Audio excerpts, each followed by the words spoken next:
ਵਾਹਿਗੁਰੂ ਜੀ ਕਾ ਖਾਲਸਾ ਵਾਹਿਗੁਰੂ ਜੀ ਕੀ ਫਤਿਹ। अस्सलाम वालेकुम आदाब बर्स मैं ਹਾਂ ਤੁਹਾਡੀ ਹੋਸਟ ਨੀਲਮ ਕੌਰ ਤੇ ਮੈਂ ਟੀਵੀ 84 ਦੇ ਸਾਰੇ ਦਰਸ਼ਕਾਂ ਤੇ ਸਰੋਤਿਆਂ ਨੂੰ ਜੀ ਆਇਆਂ ਕਹਿੰਦੀ ਆ ਪ੍ਰੋਗਰਾਮ ਸੱਚੋ ਸੱਚ ਵਿੱਚ ਜਿਹੜੇ ਇਸ ਪ੍ਰੋਗਰਾਮ ਨਾਲ ਦੇਸ਼ਾਂ ਵਿਦੇਸ਼ਾਂ ਤੋਂ ਜੁੜ ਚੁੱਕੇ ਨੇ। ਖਾਲਸਾ ਨੂੰ ਫਿਰ ਸੰਦੇਸ਼ ਦੇ ਨਾਲ ਮੁੱਢੀ ਸਿੰਘ ਸਾਨਾਂ ਸਾਰੇ ਇੰਤਰਾਜ਼ ਕਰ ਰਹੇ ਮੌਜੂਦ ਤੇ ਆਓ ਉਹਨਾਂ ਨਾਲ ਗੱਲਬਾਤ ਕਰਕੇ ਇਹਦੀ ਐਮਸੀਸੀ ਪਰ ਉਹਨਾਂ ਦਾ ਤਬਸਰਾ ਜਾਣਦੇ ਆ। ਜੀ ਡਾਕਟਰ ਸਾਹਿਬ ਵਾਹਿਗੁਰੂ ਜੀ ਕਾ ਖਾਲਸਾ ਵਾਹਿਗੁਰੂ ਜੀ ਕੀ ਫਤਿਹ। ਹਾਂਜੀ ਨੀਲਮ ਕੌਰ ਜੀ, ਤੁਹਾਨੂੰ ਵੀ ਤੇ ਦੁਨੀਆ ਭਰ ਚ ਬੈਠੇ ਸਾਡੇ ਟੀਵੀ 84 ਦੇ ਬਹੁਤ ਹੀ ਪਿਆਰੇ ਸੋਹਣੇ ਸੂਝਵਾਨ ਦਰਸ਼ਕਾਂ ਨੂੰ ਵੀ ਵਾਹਿਗੁਰੂ ਜੀ ਕਾ ਖਾਲਸਾ ਵਾਹਿਗੁਰੂ ਜੀ ਕੀ ਫਤਿਹ। ਜੀ ਡਾਕਟਰ ਸਾਹਿਬ ਜੀ ਆਇਆਂ ਨੂੰ ਪ੍ਰੋਗਰਾਮ ਸੱਚੋ ਸੱਚ ਵਿੱਚ ਬਹੁਤ ਸ਼ੁਕਰੀਆ ਜੀ ਡਾਕਟਰ ਸਾਹਿਬ। ਆਪਾਂ ਹੁਣ ਆਪਣੇ ਪ੍ਰੋਗਰਾਮ ਦੀ ਸ਼ੁਰੂਆਤ ਕਰਨ ਜਾ ਰਹੇ ਹਾਂ ਔਰ ਪ੍ਰੋਗਰਾਮ ਦੇ ਵਿੱਚ ਜਿਸ ਤਰ੍ਹਾਂ ਕਿ ਆਪਾਂ ਹਮੇਸ਼ਾ ਆਪਣੇ ਡੇਟ ਹੈ ਉਹ ਡਿਸਕਸ ਕਰਦੇ ਹਾਂ ਕਿ ਅੱਜ 25 ਜੂਨ 2020 11 ਹਾਰਡ ਨਾਨਕਸ਼ਾਹੀ ਸੰਮਤ 552 ਦਾ ਦਿਨ ਹੈ ਤੇ ਰਾਸਾ ਪ੍ਰੋਗਰਾਮ ਸ਼ੁਰੂ ਕਰਨ ਤੋਂ ਪਹਿਲਾਂ ਅਸੀਂ ਦਰਸ਼ਕਾਂ ਤੇ ਸਰੋਤਿਆਂ ਨੂੰ ਹਮੇਸ਼ਾ ਤੰਦਾਸੀ ਵਿਊਅਰਸ ਜੇ ਤੁਸੀਂ ਹੱਕ ਸੱਚ ਇਨਸਾਫ ਤੇ ਪੈਰਾ ਦਿੰਦਾ ਇੱਕੋ ਇੱਕ ਚੈਨਲ ਟੀਵੀ 84 ਨੂੰ ਦੇਖਣਾ ਚਾਹੁੰਦੇ ਹੋ ਤਾਂ ਤੁਸੀਂ ਦੇਖ ਸਕਦੇ ਸਪੈਕਟਰਮ ਕੇਬਲ, ਆਰਸੀਐਨ ਕੇਬਲ, ਬਲਫ ਕੈਲਨ ਕੈਨੇਡਾ, roku, ਜਾਦੂ ਬਾਕਸ, ਸ਼ਾਵਾ, ਫੇਸਬੁੱਕ ਟੀਵੀ 84 ਦੀ ਐਪ ਰਾਹੀਂ online streaming and IP box ਤੇ ਤੁਸੀਂ ਟੀਵੀ 84 ਨੂੰ ਦੇਖ ਸਕਦੇ ਹੋ। ਵਿਊਅਰਸ ਜੇ ਤੁਸੀਂ ਟੀਵੀ 84 ਨਾਲ ਜਾਂ ਪ੍ਰੋਗਰਾਮ ਸੱਚੋ ਸੱਚ ਨਾਲ ਫੇਸਬੁੱਕ ਰਾਹੀਂ ਜੁੜੇ ਹੋ ਤਾਂ ਇਸ ਨੂੰ ਵੱਧ ਤੋਂ ਵੱਧ ਲਾਈਕ ਕਰੋ ਤੇ ਸ਼ੇਅਰ ਕਰੋ ਅਤੇ ਨਾਲ ਹੀ YouTube ਤੇ ਸਬਸਕ੍ਰਾਈਬ ਵੀ ਕਰੋ। ਇਹ ਵੀ ਦੱਸ ਦਈਏ ਕਿ ਤੁਸੀਂ ਟੀਵੀ 84 ਦੀ ਐਪ ਨੂੰ ਐਂਡਰੋਇਡ ਐਂਡ ਐਪ ਸਟੋਰ ਤੇ ਡਾਊਨਲੋਡ ਕਰਕੇ ਜੋ ਟੀਵੀ 84 ਦੀ ਲਾਈਵ ਸਟ੍ਰੀਮ ਹੈ ਉਸ ਨੂੰ ਤੁਸੀਂ 24 ਆਵਰਸ ਦੇਖ ਸਕਦੇ ਹੋ। ਵਿਊਅਰਸ ਹੁਣ ਅਸੀਂ ਆਪਣੇ ਪ੍ਰੋਗਰਾਮ ਦੀ ਸ਼ੁਰੂਆਤ ਕਰਨ ਜਾ ਰਹੇ ਹਾਂ। ਪ੍ਰੋਗਰਾਮ ਦੇ ਵਿੱਚ ਵਿਚਾਰੇ ਜਾਣ ਵਾਲੇ ਜੋ ਮੇਨ ਇਸ਼ੂ ਹੁੰਦੇ ਨੇ ਅਸੀਂ ਉਹਨਾਂ ਬਾਰੇ ਤੁਹਾਨੂੰ ਟੱਚ ਬੇਸ ਕਰਦੀ ਕਿ ਪਹਿਲੇ ਸੈਗਮੈਂਟ ਦੇ ਵਿੱਚ ਆਪਾਂ ਕਿਸ ਟੌਪਿਕ ਤੇ ਗੱਲ ਕਰਾਂਗੇ। ਸੋ ਪਹਿਲੇ ਸੈਗਮੈਂਟ ਦੇ ਵਿੱਚ ਆਪਾਂ ਗੱਲਬਾਤ ਕਰਾਂਗੇ ਕਿ ਚੀਨ ਤੇ ਨੇਪਾਲ ਦੇ ਵਿਰੋਧ ਤੋਂ ਬਾਅਦ ਹੁਣ ਸਾਊਥ ਏਸ਼ੀਆ ਵਿੱਚ ਭਾਰਤ ਦਾ ਇੱਕੋ ਇੱਕ ਹਮਾਇਤੀ ਦੇਸ਼ ਭੂਟਾਨ ਵੀ ਭਾਰਤ ਦੇ ਖਿਲਾਫ ਖਲੋ ਗਿਆ ਜਾਪਦਾ ਹੈ। ਮੀਡੀਆ ਰਿਪੋਰਟਾਂ ਅਨੁਸਾਰ ਨੇਪਾਲ ਨੇ ਭੂਟਾਨ ਤੋਂ ਅਸਾਮ ਜਾਣ ਵਾਲਾ ਜੋ ਪਾਣੀ ਦਾ ਚੈਨਲ ਹੈ ਹੁਣ ਬੰਦ ਕਰ ਦਿੱਤਾ ਹੈ ਜਿਸ ਨਾਲ ਅਸਾਮ ਦੇ 26 ਪਿੰਡਾਂ ਦੇ 6000 ਤੋਂ ਜ਼ਿਆਦਾ ਜੋ ਕਿਸਾਨ ਨੇ ਉਹ ਪ੍ਰਭਾਵਿਤ ਹੋਏ ਨੇ। ਚੀਨ ਵੱਲੋਂ ਭਾਰਤ ਨੂੰ ਇੱਕ ਵਾਰ ਫਿਰ ਸਖਤ ਵਾਰਨਿੰਗ ਦਿੱਤੀ ਗਈ ਹੈ ਕਿ ਜੇ ਉਹ ਆਪਣੀ ਦਿਲਵਦੀ ਤੋਂ ਬਾਜ ਨਾ ਆਇਆ ਤਾਂ ਉਸ ਨੂੰ ਇਸ ਦੇ ਜੋ ਭਿਆਨਕ ਨਤੀਜੇ ਨੇ ਉਹ ਭੁਗਤਣੇ ਪੈਣਗੇ। ਇਸ ਬਾਰੇ ਆਪਾਂ ਗੱਲਬਾਤ ਕਰਾਂਗੇ ਐਂਡ ਨਾਲ ਹੀ ਆਪਾਂ ਜੋ ਕਰੋਨਾ ਅਪਡੇਟ ਹੈ ਉਸ ਬਾਰੇ ਆਪਾਂ ਡਾਕਟਰ ਸਾਹਿਬ ਕੋਲੋਂ ਉਹਨਾਂ ਦੇ ਵਿਚਾਰ ਜਾਣਾਂਗੇ। ਦੂਸਰੇ ਸੈਗਮੈਂਟ ਦੇ ਵਿੱਚ ਆਪਾਂ ਗੱਲਬਾਤ ਕਰਨ ਜਾ ਰਹੇ ਹਾਂ ਕਿ ਕਿਸ ਤਰ੍ਹਾਂ ਅੱਜ ਤੋਂ ਠੀਕ 45 ਸਾਲ ਪਹਿਲਾਂ ਇੰਦਰਾ ਗਾਂਧੀ ਨੇ ਭਾਰਤ ਵਿੱਚ ਐਮਰਜੈਂਸੀ ਲਗਾਈ ਸੀ। ਇਹ ਐਮਰਜੈਂਸੀ ਦੌਰਾਨ ਸਿੱਖ ਕੌਮ ਦਾ ਕੀ ਰੋਲ ਸੀ ਅਤੇ ਆਰਐਸਐਸ ਨੇ ਕਿਵੇਂ ਲੇਲੜੀਆਂ ਕੱਢੀਆਂ ਸੀ। ਇਸ ਸੈਗਮੈਂਟ ਦੇ ਵਿੱਚ ਇਸ ਬਾਰੇ ਆਪਾਂ ਵੇਰਵੇ ਨਾਲ ਜਾਣਾਂਗੇ। ਸੋ ਤੀਸਰੇ ਸੈਗਮੈਂਟ ਦੇ ਵਿੱਚ ਆਪਾਂ ਗੱਲਬਾਤ ਕਰਾਂਗੇ ਕਿ ਕਿਸ ਤਰ੍ਹਾਂ ਪਾਕਿਸਤਾਨ ਦੇ ਪ੍ਰਧਾਨ ਮੰਤਰੀ ਇਮਰਾਨ ਖਾਨ ਅੱਗੇ ਉਹਨਾਂ ਨੇ ਪਾਰਲੀਮੈਂਟ ਵਿੱਚ ਬੋਲਦਿਆਂ ਅਮਰੀਕਾ ਵੱਲੋਂ ਪਾਕਿਸਤਾਨ ਨਾਲ ਕੀਤੀ ਬੇਵਫਾਈ ਦੀ ਕਹਾਣੀ ਬਿਆਨ ਕਰਦਿਆਂ ਉਸਾਮਾ ਬਿਨ ਲਾਦਨ ਲਈ ਸ਼ਹੀਦ ਲਫ਼ਜ਼ ਦਾ ਇਸਤੇਮਾਲ ਕੀਤਾ।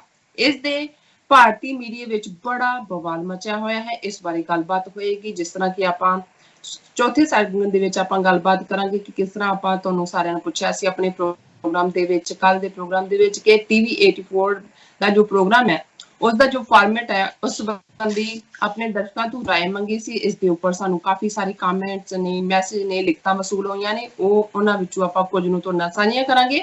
ਸੋ ਇਸ ਤੋਂ ਬਾਅਦ ਰੂਹ ਦੀ ਖੁਰਾਕ ਗੁਰਬਾਣੀ ਵਿਚਾਰਾਂ ਦੀ ਵੀ ਸਾਂਝ ਤੁਹਾਡੇ ਨਾਲ ਪਾਈ ਜਾਏਗੀ। ਸੋ ਅਸੀਂ ਚਾਹਾਂਗੇ ਕਿ ਤੁਸੀਂ ਸਾਡੇ ਨਾਲ ਸਟਾਰਟਿੰਗ ਤੋਂ ਲੈ ਕੇ ਐਂਡ ਤੱਕ ਇਸੇ ਤਰ੍ਹਾਂ ਹੀ ਬਣੇ ਰਹਿਣਾ। ਦੇਖਣ ਸੁਣ ਲਈ ਤੁਹਾਡਾ ਸਭ ਦਾ ਬਹੁਤ ਬਹੁਤ ਸ਼ੁਕਰੀਆ। ਡਾਕਟਰ ਸਾਹਿਬ ਕੀ ਵਿਚਾਰਾਂ ਨੇ ਇਹਨਾਂ ਸਾਰੇ ਅਹਿਮ ਮੁੱਦਿਆਂ ਉੱਪਰ? ਦੇਖੋ ਕੱਲ ਦਾ ਸਾਡਾ ਪਹਿਲਾ ਸੈਗਮੈਂਟ ਜਿਸ ਦੇ ਵਿੱਚ ਅਸੀਂ ਟੀਵੀ 84 ਨਾਲ ਸੰਬੰਧਿਤ ਫਾਰਮੈਟ ਬਾਰੇ ਆਪਣੇ ਵਿਊਅਰਸ ਦੀ ਰਾਏ ਮੰਗੀ ਸੀ। ਸਾਨੂੰ ਕਾਫੀ ਭਰਵਾਂ ਹੁੰਗਾਰਾ ਮਿਲਿਆ। ਪ੍ਰੋਗਰਾਮ ਖਤਮ ਹੁੰਦਿਆਂ ਹੀ ਬਹੁਤ ਸਾਰੀਆਂ ਪਰਸਨਲ ਕਾਲਾਂ ਵੀ ਆਈਆਂ। ਅੱਜ ਸਵੇਰ ਦੇ ਵੀ ਜਿਹੜੇ ਸਾਡੇ ਖਾਸ ਤੌਰ ਤੇ ਪਰਸਨਲ ਵੈਲਵਿਸ਼ਰ ਨੇ ਭਾਈ ਬਲਜਿੰਦਰ ਸਿੰਘ, ਭਾਈ ਸਤਪਾਲ ਸਿੰਘ ਪੁਰੇਵਾਲ, ਭਾਈ ਸੁਖਜਿੰਦਰ ਸਿੰਘ ਬਾਜਵਾ, ਉਹਨਾਂ ਸਾਰਿਆਂ ਨੇ ਚਿੰਤਾ ਦਾ ਇਜ਼ਹਾਰ ਕੀਤਾ ਕਿ ਸ਼ਾਇਦ ਅਸੀਂ ਬਹੁਤ ਉਦਾਸ ਹੋ ਗਏ। ਐਸੀ ਗੱਲ ਨਹੀਂ ਹੈ। ਵਕਤ ਦੇ ਨਾਲ ਇਹ ਇੱਕ ਜ਼ਰੂਰੀ ਵੀ ਹੁੰਦਾ ਹੈ ਜਦੋਂ ਤੁਹਾਨੂੰ ਇਹ ਪਤਾ ਲੱਗਦਾ ਹੈ ਕਿ ਜੋ ਤੁਸੀਂ ਕਰ ਰਹੇ ਹੋ ਉਸ ਦਾ ਕਿੰਨਾ ਕੁ ਫਰੂਟ ਜਿਹੜਾ ਉਹ ਸਾਹਮਣੇ ਹੈ ਜਾਂ ਉਸ ਦੀ ਪ੍ਰੋਡਕਟਿਵਿਟੀ ਜਿਹੜੀ ਹੈ ਜਾਂ ਉਸ ਦਾ ਉਸ ਚੋਂ ਅਸੀਂ ਕੀ ਕੱਢ ਪਾ ਰਹੇ ਹਾਂ। ਲੇਕਿਨ ਮੈਂ ਸਭ ਦਾ ਸ਼ੁਕਰੀਆ ਅਦਾ ਕਰਦੇ ਹਾਂ ਕਿ ਸੈਂਕੜਿਆਂ ਦੀ ਗਿਣਤੀ ਵਿੱਚ ਸਾਡੇ ਵਿਊਅਰਸ ਦੇ ਮੈਸੇजेस ਜਿਹੜੇ ਉਹ ਫੇਸਬੁੱਕ ਤੇ ਹੋਣ, YouTube ਤੇ ਹੋਣ ਔਰ ਅਦਰਵਾਈਜ਼ ਹੋਣ ਸਾਡੇ ਲਿਖਤ, ਉਹਨਾਂ ਚੋਂ ਅਸੀਂ ਕੁਝ ਚੋਣਵੇਂ ਚੌਥੇ ਸੈਗਮੈਂਟ ਦੇ ਵਿੱਚ ਡਿਸਕਸ ਕਰਾਂਗੇ। ਪਰ ਅਸੀਂ ਇਹ ਵੀ ਕਹਿਣਾ ਚਾਹੁੰਦੇ ਹਾਂ ਕਿ ਭਾਈ ਅਸੀਂ ਕਿਤੇ ਨਹੀਂ ਚੱਲੇ ਜਦੋਂ ਤੱਕ ਤੁਹਾਡਾ ਪਿਆਰ ਔਰ ਸਹਿਯੋਗ ਰਹੇਗਾ। ਔਰ ਨਾਲ ਦੀ ਨਾਲ, ਕਿਉਂਕਿ ਕੱਲ ਵਾਲੇ 'ਚ ਮੈਂ ਸਿਰਫ ਫਾਰਮੈਟ ਨਾਲ ਰਿਲੇਟਡ ਜਾਂ ਜੋ ਚੈਲੰਜਸ ਨੇ ਉਹਨਾਂ ਦੀ ਗੱਲ ਕੀਤੀ ਸੀ, ਲੇਕਿਨ ਇਸ ਵੇਲੇ ਇੱਕ ਵੱਡਾ ਫਾਈਨੈਂਸ਼ੀਅਲ ਕਰੰਚ ਵੀ ਜਿਹੜਾ ਉਹ ਮੂੰਹ ਅੱਡ ਕੇ ਖਲੋਤਾ ਹੋਇਆ, ਕਿਉਂਕਿ ਪਿਛਲੇ 3-4 ਮਹੀਨੇ ਤੋਂ ਜਿਹੜਾ ਅਸੀਂ ਘਰੋਂ ਹੀ ਪ੍ਰੋਗਰਾਮ ਕਰ ਰਹੇ ਹਾਂ। ਸੋ ਜਿਹੜੇ ਬਾਕੀ ਸਾਰੇ ਸਟੂਡੀਓ ਦੇ ਨਾਲ ਜੁੜੇ ਹੋਏ ਰੈਂਟ ਪੇਮੈਂਟਸ ਦੂਜੀਆਂ ਤੀਜੀਆਂ ਨੇ, ਉਹ ਸਾਰਾ ਮੀਟਰ ਤਾਂ ਘੁੰਮ ਰਿਹਾ। ਸੋ ਅਸੀਂ ਇਹ ਵੀ ਜਿਹੜਾ ਅਪੀਲ ਕਰਦੇ ਹਾਂ ਪੁਰਜ਼ੋਰ, ਹਾਲਾਂ ਤੁਸੀਂ ਰੋਜ਼ ਕਹਿੰਦੇ ਵੀ ਹੋ ਕਿ ਭਾਈ ਅਲਟੀਮੇਟਲੀ ਕੋਈ ਵੀ ਗੱਲ ਜਿਹੜੀ ਹੈ ਉਹ ਤੁਹਾਡੇ ਰਿਸੋਰਸਿਸ ਨਾਲ ਜੁੜੀ ਹੁੰਦੀ ਹੈ। ਤੁਹਾਡਾ ਪਿਆਰ ਸਾਡੇ ਲਈ ਅਣਮੁੱਲ ਹੈ, ਉਸ ਨੂੰ ਕਿਸੇ ਛਾਬੇ 'ਚ ਪਾ ਕੇ ਤੋਲਿਆ ਨਹੀਂ ਜਾ ਸਕਦਾ। ਲੇਕਿਨ ਜਦੋਂ ਅਸੀਂ ਸਰਵਾਈਵ ਕਰਨਾ ਹੈ, ਜਿਹਨਾਂ ਹਕੂਮਤਾਂ ਦੇ ਨਾਲ ਜਿਹੜੀਆਂ ਬਿਲਕੁਲ ਬਾਹਰ ਵੀ ਇੰਟਰਫੀਅਰ ਕਰ ਰਹੀਆਂ ਨੇ ਸਾਡੇ ਮਾਮਲਿਆਂ 'ਚ ਕੌਮ ਦੇ, ਔਰ ਉਸ ਤੋਂ ਅਸੀਂ ਅੰਦਾਜ਼ਾ ਲਾ ਸਕਦੇ ਹਾਂ ਕਿ ਨਾ ਅਸੀਂ ਕੋਈ ਐਡਵਰਟਾਈਜ਼ਮੈਂਟ ਤੇ ਕਾਊਂਟ ਕਰ ਸਕਦੇ ਹਾਂ। ਜਿਹੜੇ ਪਬਲਿਕ ਫੰਕਸ਼ਨਸ, ਕੋਈ ਸੈਮੀਨਾਰ, ਕੋਈ ਪੈਰੇਡਸ ਜਾਂ ਕੋਈ ਅਦਰ ਵੇ ਸੀ ਜਿਹੜਾ ਥੋੜਾ ਬਹੁਤ ਕੁਛ ਨਾ ਕੁਛ ਰੈਵਨਿਊ ਜਨਰੇਟ ਕਰਦਾ ਸੀ, ਉਹ ਵੀ ਬੰਦ ਨੇ। ਔਰ ਕੋਈ ਹੋਪ ਨਹੀਂ ਹੈ ਕਿ 2020 ਐਂਡ ਤੱਕ ਵੀ ਉਹ ਕੁਛ ਰਿਜ਼ਿਊਮ ਹੋਏ। ਸੋ ਅਸੀਂ ਇਹ ਜਿਹੜਾ ਅਪੀਲ ਕਰਦੇ ਹਾਂ ਕਿ ਵੀ ਸਾਡੇ ਵੈਲ ਵਿਸ਼ਰ, ਖਾਸ ਤੌਰ ਤੇ ਜਿਹੜੇ ਬਾਹਰਲੇ ਮੁਲਕਾਂ 'ਚ ਬੈਠੇ ਨੇ, ਯੂਰਪ ਦੇ ਵਿੱਚ ਨੇ ਜਾਂ ਹੋਰ ਕੰਟੀਨੈਂਟ, ਭਾਰਤ ਪਾਕਿਸਤਾਨ ਵਾਲੇ ਤਾਂ ਉੱਥੇ ਹੀ ਆਪਣੇ ਸੀਮਤ ਸਾਧਨਾਂ ਦੇ ਨਾਲ ਨੇ, ਉਹ ਸਾਨੂੰ ਆਪਣਾ ਪਿਆਰ ਹੀ ਭੇਜਦੇ ਰਹਿਣ। ਪਰ ਬਾਹਰ ਹਾਲਾਂ ਕ੍ਰਾਈਸਿਸ ਸਭ ਗੁਜ਼ਰ ਰਹੇ ਨੇ, ਕਈਆਂ ਦੀਆਂ ਜੌਬਸ ਗਈਆਂ।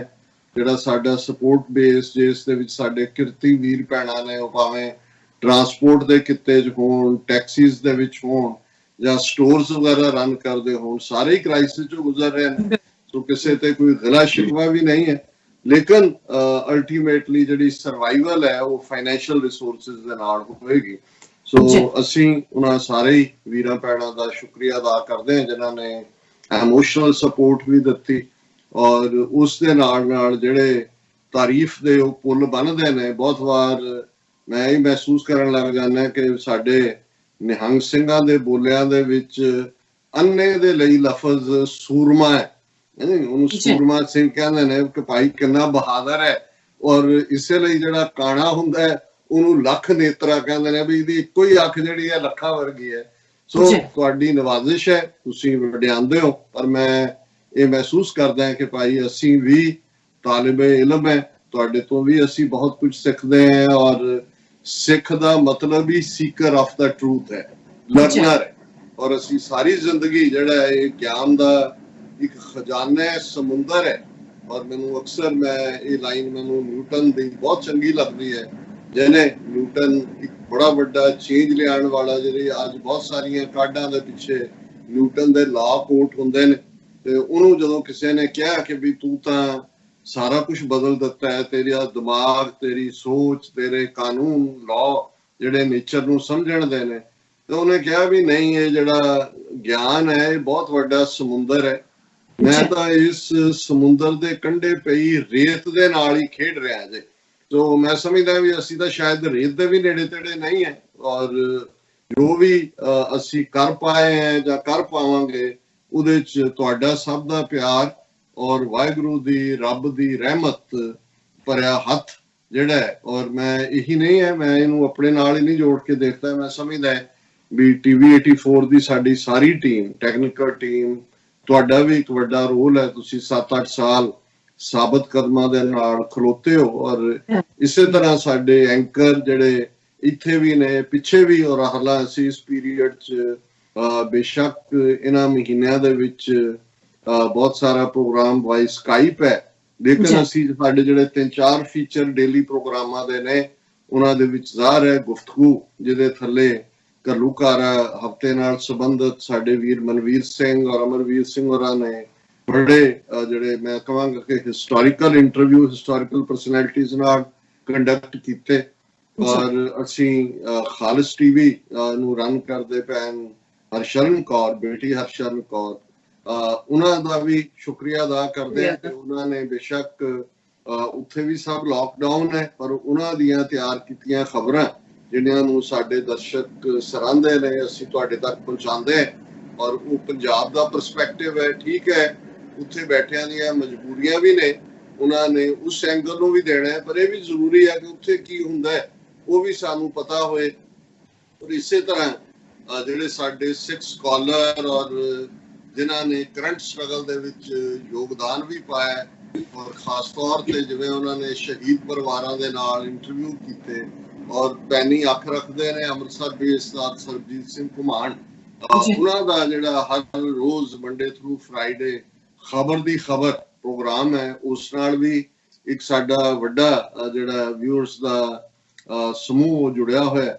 ਸੋ ਅਸੀਂ ਸਮਝਦੇ ਹਾਂ ਵੀ ਇਹ ਕਦੇ ਵੀ ਇੱਕ ਇੰਡੀਵਿਜੂਅਲ ਦਾ ਕੰਮ ਨਹੀਂ ਹੁੰਦਾ, ਜਿਵੇਂ ਬੁਨਿਆਦ ਵੀ ਕਿਸੇ ਇਮਾਰਤ ਦੀ ਹੁੰਦੀ ਹੈ, ਬੁਨਿਆਦ ਦੇ ਉੱਤੇ ਤਾਂ ਇੱਕ ਇੱਟ ਰੱਖੀ ਜਾਂਦੀ ਹੈ, ਲੇਕਿਨ ਇਹ ਸਭ ਦੀ ਸਾਂਝੀ ਮਿਹਨਤ ਹੁੰਦੀ ਹੈ। ਔਰ ਡਾਕਟਰ ਰਣਜੀਤ ਸਿੰਘ ਜਿਹੜੇ ਮੈਂ ਸਮਝਦਾ ਹਾਂ ਵੀ ਮੈਂ ਤਾਂ ਸ਼ਾਇਦ ਫਿਰ ਵੀ ਕਿਤੇ ਨਾ ਕਿਤੇ ਬੇਫਿਕਰੀ 'ਚ ਆ ਜਾਂਦਾ ਹੋਵਾਂਗਾ, ਉਹ ਦਿਨ ਰਾਤ ਇਸ ਫਿਕਰ 'ਚ ਹੁੰਦੇ ਨੇ ਕਿ ਅਸੀਂ ਇਸ ਨੂੰ ਕਿਵੇਂ ਇੰਪਰੂਵ ਕਰਨਾ ਹੈ। ਕਈ ਵਾਰ ਫਰਸਟ੍ਰੇਟ ਵੀ ਹੁੰਦੇ ਨੇ, ਕਈ ਵਾਰ ਉਹ ਨਿਰਾਸ਼ਤਾ ਦੇ ਵਿੱਚ ਕੌੜੀਆਂ ਗੱਲਾਂ ਵੀ ਲਿਖਦੇ ਨੇ ਔਰ ਮੈਨੂੰ ਪਤਾ ਹੁੰਦਾ ਕਿ ਇਸ ਵੇਲੇ ਉਹਨਾਂ ਦਾ ਜਿਹੜਾ ਮਨ ਉਹ ਨਿਰਾਸ਼ਤਾ 'ਚ ਹੈ। ਪਰ ਮੈਨੂੰ ਯਾਦ ਹੈ ਕਿ ਜਦੋਂ ਅਸੀਂ ਪਹਿਲਾ ਜਿਹੜਾ ਫੰਡ ਰੇਜ਼ਿੰਗ ਡਿਨਰ ਕੀਤਾ TV 84 ਦਾ ਔਰ ਸਾਡੇ guest of honour Jagmeet Singh ਜਿਹੜੇ ਹੁਣ NDP ਦੇ ਲੀਡਰ ਨੇ ਕੈਨੇਡਾ ਦੇ ਵਿੱਚ ਪਾਰਟੀ ਦੇ, ਉਹ ਸਨ ਉਦੋਂ ਜਿਹੜੇ ਨੇ ਉਹ ontario ਸਟੇਟ ਦੇ ਵਿੱਚ ਸੀ ਔਰ ਉਹਨਾਂ ਨੇ ਜਿਹੜਾ ਪ੍ਰੈਜ਼ੀਡੈਂਸ਼ੀਅਲ ਐਡਰੈਸ ਦਿੱਤਾ ਔਰ ਡਾਕਟਰ ਸਾਹਿਬ ਨੇ ਉਹਦੇ 'ਚ ਕਿਹਾ ਸੀ ਕਿ ਭਾਈ ਸਾਡਾ ਇਹ ਡ੍ਰੀਮ ਹੈ ਕਿ ਜਿਵੇਂ ਅਲ ਜਜ਼ੀਰਾ ਜਿਹੜਾ ਹੈ ਉਹਨਾਂ ਦੀ ਆਵਾਜ਼ ਬਣੇ, ਜਿਨ੍ਹਾਂ ਦੀ ਆਵਾਜ਼ ਨਾ ਇੱਥੇ ਦੇ ਕੋਈ ਚੈਨਲ ਜਾਂ ਕੋਈ ਉੱਥੇ ਬੇਸ ਜਿਹੜੇ ਵੱਡੇ ਹਾਕਮ ਨੇ ਉਸ ਮਿਡਲ ਈਸਟ ਦੇ ਉਹ ਪਹੁੰਚਣ ਦਿੰਦੇ ਸੀ। ਔਰ ਉਹਨਾਂ ਨੇ ਕਿਹਾ ਵੀ ਸਾਡਾ ਇਹ ਡ੍ਰੀਮ ਹੈ ਕਿ TV 84 ਇੱਕ ਦਿਨ ਕੱਲਾ ਖਾਲਿਸਤਾਨ ਦੀ ਕਾਇਮੀ ਤੱਕ ਹੀ ਨਹੀਂ, ਅਸੀਂ ਉਸ ਖਿੱਤੇ ਦੀ ਆਵਾਜ਼ ਬਣੀਏ ਜਿਹੜੀਆਂ ਆਜ਼ਾਦੀ ਤਹਿਰੀਕਾਂ ਨੇ ਉਹ ਕਸ਼ਮੀਰੀਆਂ ਦੀ ਹੋਏ, ਨਾਰਥ ਈਸਟ ਦੇ ਵਿੱਚ ਨਾਗਾਲੈਂਡ ਦੀ ਹੋਏ, ਮਿਜ਼ੋਰਮ ਦੀ ਹੋਏ, ਅਸਾਮੀਆਂ ਦੀ ਹੋਏ ਔਰ ਭਾਰਤ ਦੇ ਨਕਸ਼ੇ 'ਚ ਕੈਦ 100 ਮਿਲੀਅਨ ਤੋਂ ਜ਼ਿਆਦਾ ਦਲਿਤ, ਮੂਲ ਨਿਵਾਸੀ ਔਰ ਵੱਡੀ ਗਿਣਤੀ 'ਚ ਟ੍ਰਾਈਬਲਸ ਹੋਣ ਔਰ ਖਾਸ ਤੌਰ ਤੇ ਕਸ਼ਮੀਰ ਦੀ ਸਟਰਗਲ ਦੇ ਨਾਲ ਨਾਲ ਅਸੀਂ ਪਾਕਿਸਤਾਨ ਔਰ ਆਪਣੇ ਗੁਆਂਢੀ ਦੇਸ਼ਾਂ ਪ੍ਰਤੀ ਜਿਹੜਾ ਸਾਡੇ ਦੁਸ਼ਮਣ ਭਾਰਤੀ ਰਜੀਮ ਨੇ ਇੱਕ ਨੈਗੇਟਿਵਿਟੀ ਬਣਾਈ ਹੋਈ ਹੈ, ਅਸੀਂ ਉਸ ਨੂੰ ਵੀ ਚੈਲੰਜ ਕਰਦੇ ਹਾਂ।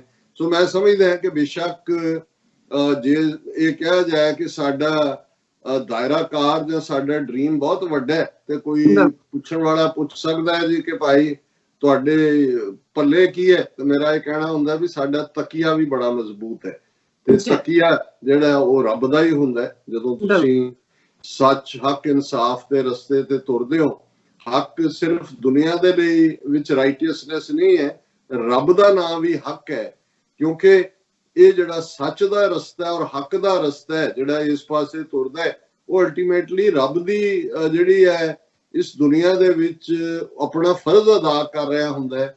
ਰੂਹਾਨੀਅਤ ਅੱਡ ਨਹੀਂ ਹੁੰਦੀ। ਇਸ ਲਈ ਜਦੋਂ ਮੀਰੀ ਪੀਰੀ ਦੀ ਅਸੀਂ ਗੱਲ ਕਰਦੇ ਹਾਂ ਤੇ ਇਹ ਵੀ ਸੱਚ, ਹੱਕ, ਇਨਸਾਫ ਔਰ ਅਲਟੀਮੇਟਲੀ ਰੱਬ ਵੀ ਅਦਲ ਕਰਨ ਵਾਲਾ ਹੈ। ਔਰ ਸਾਡੀ ਇਹ ਕੋਸ਼ਿਸ਼ ਹੈ ਕਿ ਅਸੀਂ ਹਰ ਜਿਹੜਾ ਲਤਾੜਿਆ ਹੋਇਆ ਉਹਦੀ ਆਵਾਜ਼ ਬਣੀਏ, ਹਰ ਡਿੱਗੇ ਹੋਏ ਨੂੰ ਚੁੱਕਣ ਦੀ ਹਿੰਮਤ ਰੱਖ ਸਕਦੇ ਹੋਈਏ ਔਰ ਦੁਨੀਆ ਦੇ ਵਿੱਚ ਅਵੇਅਰਨੈਸ ਪੈਦਾ ਕਰਨੀ, ਕਿਉਂਕਿ ਸਭ ਤੋਂ ਵੱਡਾ ਦੁਸ਼ਮਣ ਜੇ ਕੋਈ ਹੈ ਤੇ ਉਹ ਅਗਿਆਨਤਾ ਹੈ, ਇਗਨੋਰੈਂਸ ਹੈ, ਨਾ ਮਾਲੂਮੀਅਤ ਹੈ ਜਿਸ ਨੂੰ ਕਿਹਾ ਜਾਂਦਾ ਹੈ। ਔਰ ਸਾਡੇ ਦੁਸ਼ਮਣ ਨੇ ਇਸ ਹਥਿਆਰ ਨੂੰ ਬਹੁਤ ਕਾਮਯਾਬੀ ਦੇ ਨਾਲ ਵਰਤਿਆ, ਅੱਜ ਵੀ ਵਰਤ ਰਹੇ ਨੇ। ਅੱਗੇ ਤਾਂ ਸਿਰਫ ਮੇਨ ਸਟ੍ਰੀਮ ਮੀਡੀਆ ਜਾਂ ਪ੍ਰਿੰਟ ਮੀਡੀਆ ਤੱਕ ਸੀ, ਹੁਣ ਅਸੀਂ ਦੇਖਦੇ ਹਾਂ ਵੀ ਸਾਨੂੰ ਲੱਗਦਾ ਵੀ ਅਸੀਂ ਸੋਸ਼ਲ ਮੀਡੀਆ ਨੂੰ ਬਹੁਤ ਇਸਤੇਮਾਲ ਕਰਦੇ ਹਾਂ। ਸਾਡੇ ਤਾਂ ਲੋਕਾਂ ਨੂੰ ਉਹਨਾਂ ਨੇ ਉਲਝਾਇਆ ਹੋਇਆ ਬੇਫਜ਼ੂਲ ਜਿਹੜੇ ਮੁੱਦਿਆਂ ਦੇ ਉੱਤੇ ਉਹ ਇਸਤੇਮਾਲ ਕਰਦੇ ਨੇ, ਕਿਵੇਂ ਝੂਠ ਨੂੰ ਵੀ ਜਿਹੜਾ ਉਹ ਸੱਚ ਬਣਾਉਣ ਦੀ ਜਿਹੜੀ ਆ ਉਹ ਤਰਬੀਅਤ ਰੱਖਦੇ ਨੇ। ਔਰ ਜਿਵੇਂ ਇੱਕ ਬੜੀ ਦਿਲਚਸਪ ਫੋਟੋ ਅੱਜ ਸੋਸ਼ਲ ਮੀਡੀਆ ਤੇ ਔਰ ਵੀਰ ਸਤਪਾਲ ਸਿੰਘ ਪੁਰੇਵਾਲ ਉਹਨਾਂ ਨੇ ਵੀ ਆਪਣੀ ਵਾਲ ਤੇ ਪਾਈ ਹੋਈ ਸੀ, ਰਾਮਦੇਵ ਔਰ ਮੋਦੀ ਬੈਠੇ ਨੇ ਤੇ ਉਹ ਮੋਦੀ ਰਾਮਦੇਵ ਨੂੰ ਕਹਿੰਦਾ अरे महंगे, तुमने ये कोरोना की दवाई कहाँ से बना ली, कैसे बना ली? तो वो कहता यार मोदी जैसे तुमने चीन पे फतह पा ली है ऐसे ही हमने भी बना ली। तो मतलब ये है भी वो दवाई का फ्रॉड बेच रहे है। ਅਸੀਂ ਡਿਸਕਸ ਕੀਤਾ ਸੀ ਕਿ ਉਹਨਾਂ ਨੇ ਆਯੂਸ਼ ਮੰਤਰੀ ਨੇ ਕਿਹਾ ਹੈ ਜੀ ਆਪਣੇ ਉਹਦੀ ਐਡਵਰਟਾਈਜ਼ਮੈਂਟ ਨਾ ਕਰੋ, ਪਰ ਸੇਲ ਤੇ ਪਾਬੰਦੀ ਨਹੀਂ ਲਾਈ ਹੈ। ਔਰ ਇਸ ਵੇਲੇ ਕਰੋੜਾਂ ਰੁਪਏ ਜਿਹੜੇ ਆਮ ਗਰੀਬ ਵਿਚਾਰੇ ਵਲਨਰੇਬਲ ਨੇ ਇਸ ਕਿਸਮ ਦੇ ਪ੍ਰੋਪੇਗੈਂਡਾ ਔਰ ਪ੍ਰਚਾਰ ਦੇ ਉਹ ਕਰ ਰਹੇ ਨੇ। ਔਰ ਇਸੇ ਤਰ੍ਹਾਂ ਮੋਦੀ ਇਹ ਦਾਅਵਾ ਕਰ ਰਿਹਾ ਕਿ ਭਾਈ ਮੈਂ ਫਤਹ ਹਾਸਲ ਕਰ ਲਈ, ਹਾਲਾਂ ਅੰਦਰ ਬੈਠਾ ਕੀ ਕਰ ਰਿਹਾ ਹੈ। ਸਾਡੇ ਇੱਕ ਦਰਸ਼ਕ ਨੇ ਸਾਨੂੰ ਇੱਕ ਛੋਟੀ ਜਿਹੀ ਇਸ ਦੇ ਉੱਤੇ ਬੋਲੀ ਬਣਾ ਕੇ ਭੇਜੀ ਹੈ ਕਿ ਸਿੱਲੀ ਸਿੱਲੀ ਆਉਂਦੀ ਹੈ ਹਵਾ, ਲੱਗਦਾ ਮੋਦੀ ਕਿਤੇ ਬੈਠਾ ਰੋਂਦਾ ਹੋਵੇਗਾ, ਹੁਣ ਤਾਂ ਸੱਜਣਾ ਵੀ ਖਿੱਚ ਕੇ ਲੱਤ ਮਾਰਤੀ। ਹੁਣ ਅਮਰੀਕਾ ਵੱਲੋਂ ਹੈ ਵੀ ਜਿਹਨੂੰ ਸੱਜਣ ਸੀ ਉਹਨੇ ਵੀ ਲੱਤ ਮਾਰਤੀ ਤੇ ਹਵਾ ਦੇ ਵਿੱਚ ਸਿੱਲ ਹੈ। ਸੋ ਅਸੀਂ ਇਸ ਦੇ ਨਾਲ ਜਿਹੜਾ ਉਹ ਅੱਜ ਦੇ ਜਿਵੇਂ ਤੁਸੀਂ ਇਸ਼ੂ ਡਿਸਕਸ ਕੀਤੇ ਨੇ, ਮੈਂ ਦੇਖ ਰਿਹਾ ਵੀ ਅਮਰੀਕਨਾਂ ਦੀ ਇੱਕ ਅੰਗਰੇਜ਼ੀ ਦੀ ਐਕਸਪ੍ਰੈਸ਼ਨ ਹੈ ਕਿ ਮਿਸਫੋਰਚੂਨਸ ਨੈਵਰ ਕਮ ਅਲੋਨ, ਦੇ ਕਮ ਇਨ ਥਰੀਜ਼। ਕਿ ਜਿਹੜੀ ਬਦਬਖਤੀ ਹੁੰਦੀ ਹੈ ਜਦੋਂ ਵਾਪਰਦਾ ਕੁਝ, ਇੱਕ ਨਹੀਂ ਘਟਨਾ ਵਾਪਰਦੀ, ਲਗਾਤਾਰਤਾ ਨਾਲ 3 ਵਾਪਰਦੀਆਂ। ਔਰ ਉਹਦੇ ਚ मोदी भी यही कहना होना भी कौन सी साढ़ सती राहु केतु कहाँ बैठ गए आके चीन, उन्हें ऐसा कुटिया कल यही नहीं कि गलवान वैली का जिक्र हो रहा है। और दूसरा ਤੁਸੀਂ ਦੇਖੋ ਵੀ ਕਿਵੇਂ ਇੱਕ ਦੂਜੇ ਦੇ ਨੂੰ ਝੂਠ ਦੇ ਨਾਲ ਕੱਟਣ ਦੀ ਕੋਸ਼ਿਸ਼ ਕਰ ਰਹੇ ਨੇ। ਮੋਦੀ ਨੇ ਆਪਣੇ ਜਿਹੜਾ ਆਪੋਜੀਸ਼ਨ ਪਾਰਟੀਆਂ ਨੂੰ ਦੇ ਮੀਟਿੰਗ ਨੂੰ 20 ਤੋਂ ਜ਼ਿਆਦਾ ਜਿਹਦੇ ਚ ਨੁਮਾਇੰਦੇ ਸੀ ਐਡਰੈਸ ਕੀਤਾ, ਜਿਹਨੂੰ ਐਜ਼ ਏ ਨੇਸ਼ਨ ਵਾਈਡ ਉਹਨਾਂ ਨੇ ਟੈਲੀਕਾਸਟ ਕੀਤਾ। ਔਰ ਉਹਦੇ ਚ ਮੋਦੀ ਇਹ ਬੜੇ ਦਾਅਵੇ ਦੇ ਨਾਲ ਕਹਿੰਦਾ ਕਿ China is not occupying even an inch of Indian territory. ਜਿਹੜਾ ਉਹਨਾਂ ਦੇ ਅੰਗਰੇਜ਼ੀ ਮੀਡੀਆ ਨੇ ਵੀ ਦਿੱਤਾ, ਉਹਨੇ ਕਿਹਾ ਜੀ ਨਾ ਹੀ वो घुसे, ना ही यहाँ है, ना ही हमारी कोई जमीन ली। ਜਿਹੜਾ ਲੈਫਟੀਨੈਂਟ ਜਨਰਲ ਹਰਿੰਦਰ ਸਿੰਘ ਜਿਹੜਾ ਯਕੀਨੀ ਬਣਾਇਆ ਇਹਨਾਂ ਨੇ ਕਿ ਪੱਗ ਵਾਲਾ ਬੰਦਾ ਜਾ ਕੇ ਗੱਲਬਾਤ ਕਰੇ ਭਾਵੇਂ ਦਾੜੀ ਕੱਟਾਈ ਹੈ, ਉਹਨੂੰ ਭੇਜਿਆ। ਹੁਣ ਇਸ ਮੁੱਦੇ ਦੇ ਉੱਤੇ ਉਹ ਇਹ ਕਹਿ ਰਿਹਾ ਹੈ ਕਿ ਉਹਨੇ, ਔਰ ਇਹਨਾਂ ਦਾ ਮੀਡੀਆ ਹੀ ਰਿਪੋਰਟ ਕਰ ਰਿਹਾ ਹੈ ਕਿ ਵੀ ਉਹਨਾਂ ਨੇ ਚਾਈਨਾ ਨੂੰ, lieutenant general Harinder Singh told China to withdraw from Indian territory in Pangong Tso, ਕਿ ਇਹ ਜਿਹੜੀਆਂ ਫਿੰਗਰ 7-8 ਕਾਬੂ ਕੀਤੀਆਂ ਪੈਂਗੋਂਗ ਸੋ। ਉਹਨੇ ਕਿਹਾ ਜੀ Harinder Singh told China to withdraw from Indian territory in Pangong Tso। ਸੋ ਜ਼ਾਹਰ ਹੈ ਕਿ ਹੁਣ ਉਹਨੂੰ ਤਾਂ ਗੱਲਬਾਤ ਲਈ ਭੇਜਿਆ। ਜੇ ਤੁਹਾਡੀ ਟੈਰੀਟਰੀ 'ਚ ਕੋਈ ਆਇਆ ਹੀ ਨਹੀਂ, ਕੋਈ ਬੈਠਾ ਵੀ ਨਹੀਂ, ਫਿਰ ਤਾਂ ਗੱਲਬਾਤ ਕਾਹਦੀ ਹੋਣੀ ਹੈ ਜਾਂ ਕਿਹੜੀ ਗੱਲਬਾਤ ਹੈ। ਸੋ ਜ਼ਾਹਰ ਹੈ ਵੀ ਜੇ ਤੁਸੀਂ ਇਸ ਲੈਵਲ ਦੀ ਗੱਲਬਾਤ ਕਰ ਰਹੇ ਹੋ ਤੇ ਤੁਹਾਡਾ ਇਲਾਕਾ ਗਿਆ ਹੋਇਆ। ਹੁਣ ਇਹ ਵੀ ਆ ਰਿਹਾ ਕਿ ਵੀ ਇਹ ਜਿਹੜਾ 60 ਸਕੁਅਰ ਕਿਲੋਮੀਟਰ ਦਾ ਜ਼ਿਕਰ ਹੋ ਰਿਹਾ ਹੈ ਕਿ ਉਹਨਾਂ ਨੇ ਆਕੂਪਾਈ ਕੀਤਾ, ਉਹ ਸਿਰਫ ਇੱਕ ਹਿੱਸੇ ਦੇ ਨਾਲ ਹੀ ਹੈ। ਉਹ 3 ਡਿਫਰੈਂਟ ਸੈਕਟਰਸ 'ਚ ਉਹਨਾਂ ਨੇ ਐਡਵਾਂਸਮੈਂਟ ਕੀਤੀ ਹੈ। ਔਰ ਉਹਨਾਂ ਦੇ ਵਿੱਚ ਜਿਹਦਾ ਜ਼ਿਕਰ ਹਰਿੰਦਰ ਸਿੰਘ ਨੇ ਕੀਤਾ ਉਹ ਪੈਂਗੋਂਗ ਸੋ, ਉਹਦੇ 'ਚ ਵੀ 60-70 ਸਕੁਅਰ ਕਿਲੋਮੀਟਰ ਟੈਰੀਟੋਰੀ ਹੈ। ਔਰ ਇਸ ਸਾਰਿਆਂ ਦੇ ਨਾਲ ਅਸੀਂ ਦੇਖ ਰਹੇ ਹਾਂ ਸੈਟੇਲਾਈਟ ਇਮੇजेस। ਕੱਲ ਅਸੀਂ ਪਾਸਿੰਗ ਰੈਫਰੈਂਸ ਗੱਲ ਕੀਤੀ ਸੀ, ਅੱਜ ਇਸ ਨੂੰ BBC ਨੇ ਵੀ ਕਨਫਰਮ ਕੀਤਾ ਔਰ ਇਹ ਗੱਲ ਬੜੀ ਕਲੀਅਰਲੀ ਆਈ ਹੈ ਕਿ ਚਾਈਨਾ ਨੇ ਆਪਣੇ ਇਹੀ ਨਹੀਂ ਕਿ ਟੈਂਟ ਲਾਏ ਨੇ ਜਾਂ ਬੰਕਰ ਬਣਾਏ ਨੇ, ਉਹ ਪਰਮਾਨੈਂਟਲੀ ਉਹਨਾਂ ਦੇ ਜਿਹੜੇ ਸੈਟੇਲਾਈਟ ਇਮੇजेस ਦੱਸ ਰਹੇ ਨੇ ਕਿ ਸਾਰੀ ਦੀ ਸਾਰੀ ਜਿਹੜੀ ਆ ਗਲਵਾਨ ਵੈਲੀ ਉਹ ਉਹਨਾਂ ਨੇ ਆਕੂਪਾਈ ਕੀਤੀ ਹੋਈ ਹੈ। ਔਰ ਨਾਲ ਦੀ ਨਾਲ ਉਹਨਾਂ ਨੇ ਇੰਡੀਆ ਨੂੰ ਵਾਰਨਿੰਗ ਵੀ ਦਿੱਤੀ ਹੈ ਕਿ ਜਿਹੜਾ ਥੋੜਾ ਬਹੁਤ ਹਿੱਸਾ ਪਰਲੇ ਪਾਸੇ ਨੂੰ ਖਾਲੀ ਕਰੋ। ਔਰ ਇੱਕ ਗੱਲ ਕਿ ਇਹ ਉਹਨਾਂ ਦਾ ਜਨਰਲ ਨਰਵਾਣੇ ਜਿਹੜਾ ਵਿਜ਼ਿਟ ਕਰਕੇ ਗਿਆ ਲਦਾਖ ਚੋਂ, ਦੂਜਾ ਔਰ ਜੋ ਆਇਆ ਕਿ ਭਾਈ ਹੁਣ ਗਰਾਊਂਡ ਹਕੀਕਤ ਇਹ ਹੈ। ਔਰ ਇਹ ਵੀ ਲੱਗ ਰਿਹਾ ਕਿ ਜੋ ਹੁਣ ਇਹ ਮੋਦੀ ਜਾਂ ਅਮਿਤ ਸ਼ਾਹ ਇਸ ਸਾਰੇ ਨੂੰ ਕਿਵੇਂ ਲੈਣਗੇ, ਕਿਉਂਕਿ ਜਿਵੇਂ ਅਸੀਂ ਡਿਸਕਸ ਕੀਤਾ ਸੀ ਕਿ ਰਾਜਨਾਥ ਸਿੰਘ ਵੀ ਜਿਹੜਾ ਉਹ ਖਾਲੀ ਹੱਥੀ ਮੁੜਿਆ, ਨਾ ਉਹਨੂੰ ਕੋਈ 1-to-1 ਮੀਟਿੰਗ ਮਿਲੀ, ਨਾ ਰੂਸ ਨੇ ਇੰਟਰਵੀਨ ਕਰਨ ਦੀ ਕੋਈ ਆਪਣੀ ਦਿਲਚਸਪੀ ਦਿਖਾਈ। ਉਹਨਾਂ ਨੇ ਕਿਹਾ ਜੀ ਬਾਇਲੈਟਰਲ ਇਸ਼ੂ ਹੈ। ਔਰ ਇਸ ਸਾਰੇ ਦੇ ਨਾਲ ਚਾਈਨਾ ਨੇ ਅੱਜ ਉਹਨਾਂ ਦੀ, ਕਿਉਂਕਿ ਗਲੋਬਲ ਟਾਈਮਸ ਜਿਹੜੀ ਹੈ ਉਹ ਉਹਨਾਂ ਦਾ ਆਫੀਸ਼ੀਅਲ ਮਾਊਥਪੀਸ ਹੈ ਕਮਿਊਨਿਸਟ ਪਾਰਟੀ ਦਾ। ਔਰ ਜ਼ਾਹਰ ਹੈ ਚਾਈਨਾ ਨੂੰ ਕਮਿਊਨਿਸਟ ਪਾਰਟੀ ਰਨ ਕਰਦੀ ਹੈ, ਮਿਸਟਰ ਸ਼ੀ ਜਿਨਪਿੰਗ ਉਹਦੇ ਪ੍ਰਧਾਨ ਨੇ। ਔਰ ਜਿਹੜੀ ਵਾਰਨਿੰਗ ਅੱਜ ਗਲੋਬਲ ਟਾਈਮਸ ਨੇ ਇੰਡੀਆ ਨੂੰ ਦਿੱਤੀ ਹੈ ਉਹ ਬੜੀ ਸਿਗਨੀਫੀਕੈਂਟ ਹੈ। ਉਹਨਾਂ ਕਿਹਾ Indian leaders understand how powerful China is while Indian nationalists are ignorant and arrogant। ਕਿ ਭਾਰਤ ਦੇ ਲੀਡਰਾਂ ਨੂੰ ਪਤਾ ਹੈ, ਹਕੂਮਤੀ ਰਜੀਮ ਦੀ ਗੱਲ ਹੈ, Indian leaders understand how powerful China is. ਉਹਨਾਂ ਨੂੰ ਪਤਾ ਹੈ ਕਿ ਇਹਨਾਂ ਦੀ ਕੀ ਔਕਾਤ ਹੈ ਔਰ ਚਾਈਨਾ ਕਿੰਨਾ ਪਾਵਰਫੁਲ ਹੈ। while Indian nationalists are ignorant and arrogant। ਕਿ ਜਿਹੜੇ ਹਿੰਦੂਤਵ ਹੀ ਉਹਨਾਂ ਨੇ ਖੜੇ ਕੀਤੇ ਹੋਏ ਨੇ ਰਾਸ਼ਟਰਵਾਦੀ, ਉਹ ਅਗਿਆਨੀ ਵੀ ਨੇ ਔਰ ਹੰਕਾਰੀ ਵੀ ਨੇ। ਉਹਨਾਂ ਨੂੰ ਲੱਗਦਾ ਹੈ ਕਿ ਵੀ ਅਸੀਂ ਬਹੁਤ ਆ। ਫਿਰ ਉਹਨਾਂ ਨੇ ਕਿਹਾ ਸੋ ਦੇ ਮਾਈਟ ਸੇ ਸਮ ਹਾਰਸ਼ ਵਰਡਸ, ਕਿ ਵੀ ਠੀਕ ਹੈ ਉਹਨਾਂ ਨੇ ਕੁਝ ਸਖਤ ਲਫ਼ਜ਼ ਵੀ ਕਹਿ ਸਕਦੇ ਨੇ, but they dare not take the first shot at us. ਵੀ ਉੱਥੇ ਗੱਲਾਂ 'ਚ ਠੀਕ ਆ, ਗੱਲਾਂ ਨਾਲ ਕੜਾਹ ਬਣਾਈ ਜਾਓ, ਉਹਦੇ 'ਚ ਭਾਵੇਂ ਘਿਓ ਘੱਟ ਨਾ ਪਾਓ, ਪਰ ਇੱਧਰ ਕੋਈ ਅੱਖ ਕਰਕੇ ਜੇ ਦੇਖਣ ਦੀ ਕੋਸ਼ਿਸ਼ ਕੀਤੀ। ਇਹ ਬੜਾ ਅੰਗਰੇਜ਼ੀ, ਕਿਉਂਕਿ ਕਈ ਵਾਰ ਪੋਲਾਈਟ ਹੈ ਸਾਡੀ ਜ਼ਬਾਨ, ਤਾਂ ਸਿੱਧਾ ਸਿੱਧਾ ਹੁੰਦਾ ਵੀ ਅੱਖਾਂ ਕੱਢ ਦਿਆਂਗੇ ਤੇਰੀਆਂ। ਔਰ ਇਹਨਾਂ ਨੂੰ ਪਤਾ ਵੀ ਚੀਨੇ ਕਿਵੇਂ ਕੱਢਦੇ ਨੇ, ਜਿਹੜੇ 20 ਡੈਡ ਨੇ ਉਹਨਾਂ ਦਾ ਹਾਲ ਕੀ ਕੀਤਾ ਉਹਨਾਂ ਨੇ। ਔਰ ਉਹਨਾਂ ਨੇ ਨਾਲ ਹੀ ਕਿਹਾ but they dare not take the first shot at us, ਕਿ ਭਾਈ ਇਹ ਤੁਸੀਂ ਕਦੇ ਇਸ ਕਿਸਮ ਦੀ ਦਾ, ਜਿਹਨੂੰ ਇਹ ਪੰਜਾਬੀ ਦੇ ਵਿੱਚ ਦੁਸਾਹਸ ਵੀ ਕਹਿੰਦੇ ਨੇ, ਕਿ ਐਵੇਂ ਡੇਅਰ ਡੈਵਲਰੀ ਨਾ ਕਰ ਲੈਣਾ ਤੇ ਅਦਰਵਾਈਜ਼ ਤੁਹਾਡੇ ਬੁਥਾੜ ਭੰਨੇ ਜਾਣਗੇ।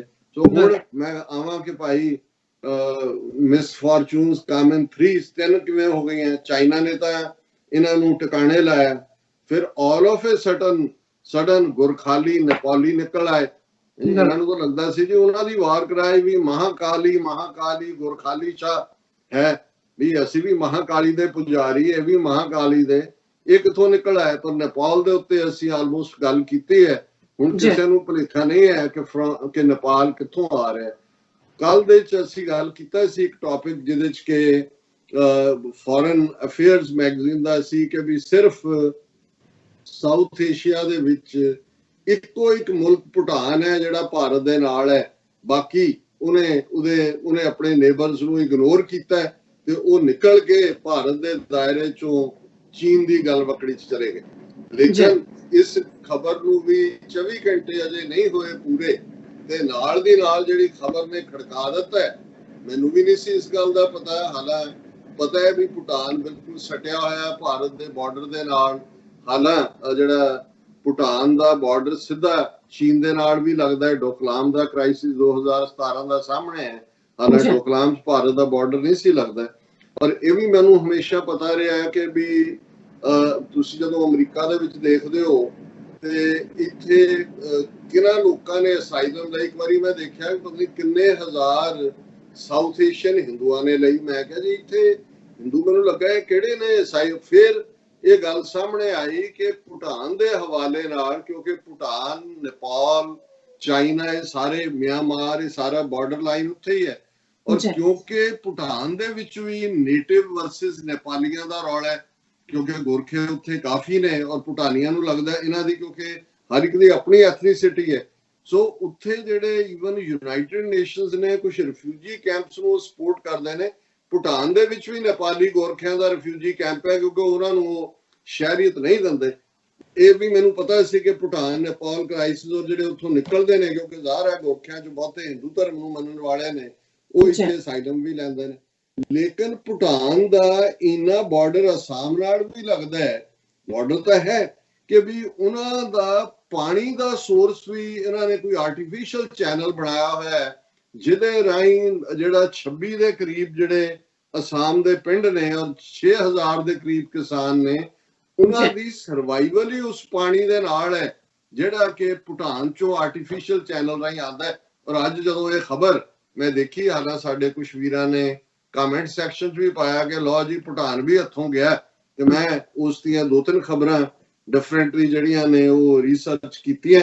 ਔਰ ਇਹ ਢਾਕਾ ਟ੍ਰਿਬਿਊਨ ਹੈ, ਕਿਉਂਕਿ ਇਹ ਰੀਜਨ ਹੈ ਸਾਰਾ ਉਹੀ ਨਾਰਥ ਈਸਟ, ਢਾਕਾ, ਭੂਟਾਨ, ਨੇਪਾਲ।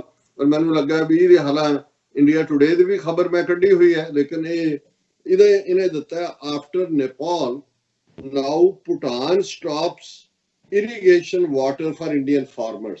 ਕਿਉਂਕਿ ਨੇਪਾਲ ਦੇ ਹਵਾਲੇ ਨਾਲ ਅਸੀਂ ਗੱਲ ਕੀਤੀ ਸੀ ਕਿ ਉਧਰ ਮਾਨਸੂਨ ਆਉਣ ਵਾਲੀ ਹੈ ਔਰ ਉਹਨਾਂ ਨੇ ਉੱਤਰਾਖੰਡ ਔਰ ਯੂਪੀ ਦੇ ਵਿੱਚ ਇਹਨਾਂ ਨੂੰ ਇੰਡੀਆ ਨੂੰ ਜਿਹੜੇ ਇਹ ਉੱਥੇ ਥੋੜੇ ਬਹੁਤ ਉਹਨੂੰ ਬੰਨ ਲਾਉਂਦੇ ਨੇ ਉਹਦੇ ਤੋਂ ਰੋਕ ਦਿੱਤਾ ਔਰ ਉਹਨਾਂ ਨੇ ਉਹ ਕਿਹਾ ਕਿ ਵੀ ਨਹੀਂ ਔਰ ਇੰਡੀਆ ਨੇ ਯੂਪੀ ਨੇ ऑफिशियली कंप्लेन किया सेंट्रल गवर्नमेंट ਨੂੰ ਕਿ ਜੀ ਸਾਡੇ ਫਲੱਡ ਆ ਜਾਣਗੇ ਔਰ ਇਹ ਖਬਰ ਕਿ ਇਹਦੇ ਚ ਹੈ ਕਿ ਫਾਰਮਰਸ ਔਰ ਇਹਦੇ ਤੇ 6000 ਦੇ ਕਰੀਬ ਕਿਸਾਨਾਂ ਨੇ ਵੱਡਾ ਪ੍ਰੋਟੈਸਟ ਕੀਤਾ ਹੈ farmer along with other civil society members of Baksa district of the state ਇਹ ਅਸਾਮ ਦਾ ਬਕਸਾ ਜ਼ਿਲ੍ਹਾ ਹੈ in large number staged a demonstration on Monday and expressed serious concern over the decision of Bhutanese government.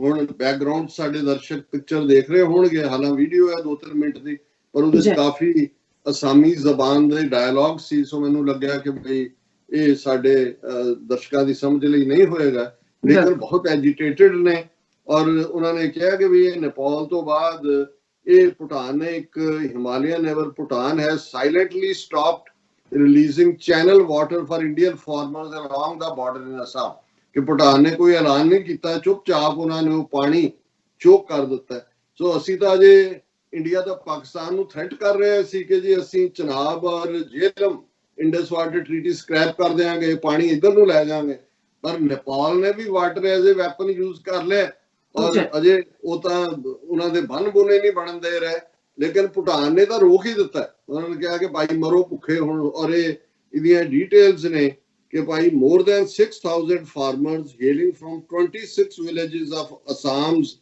Buxa district were dependent on a man-made irrigation channel locally called as dong.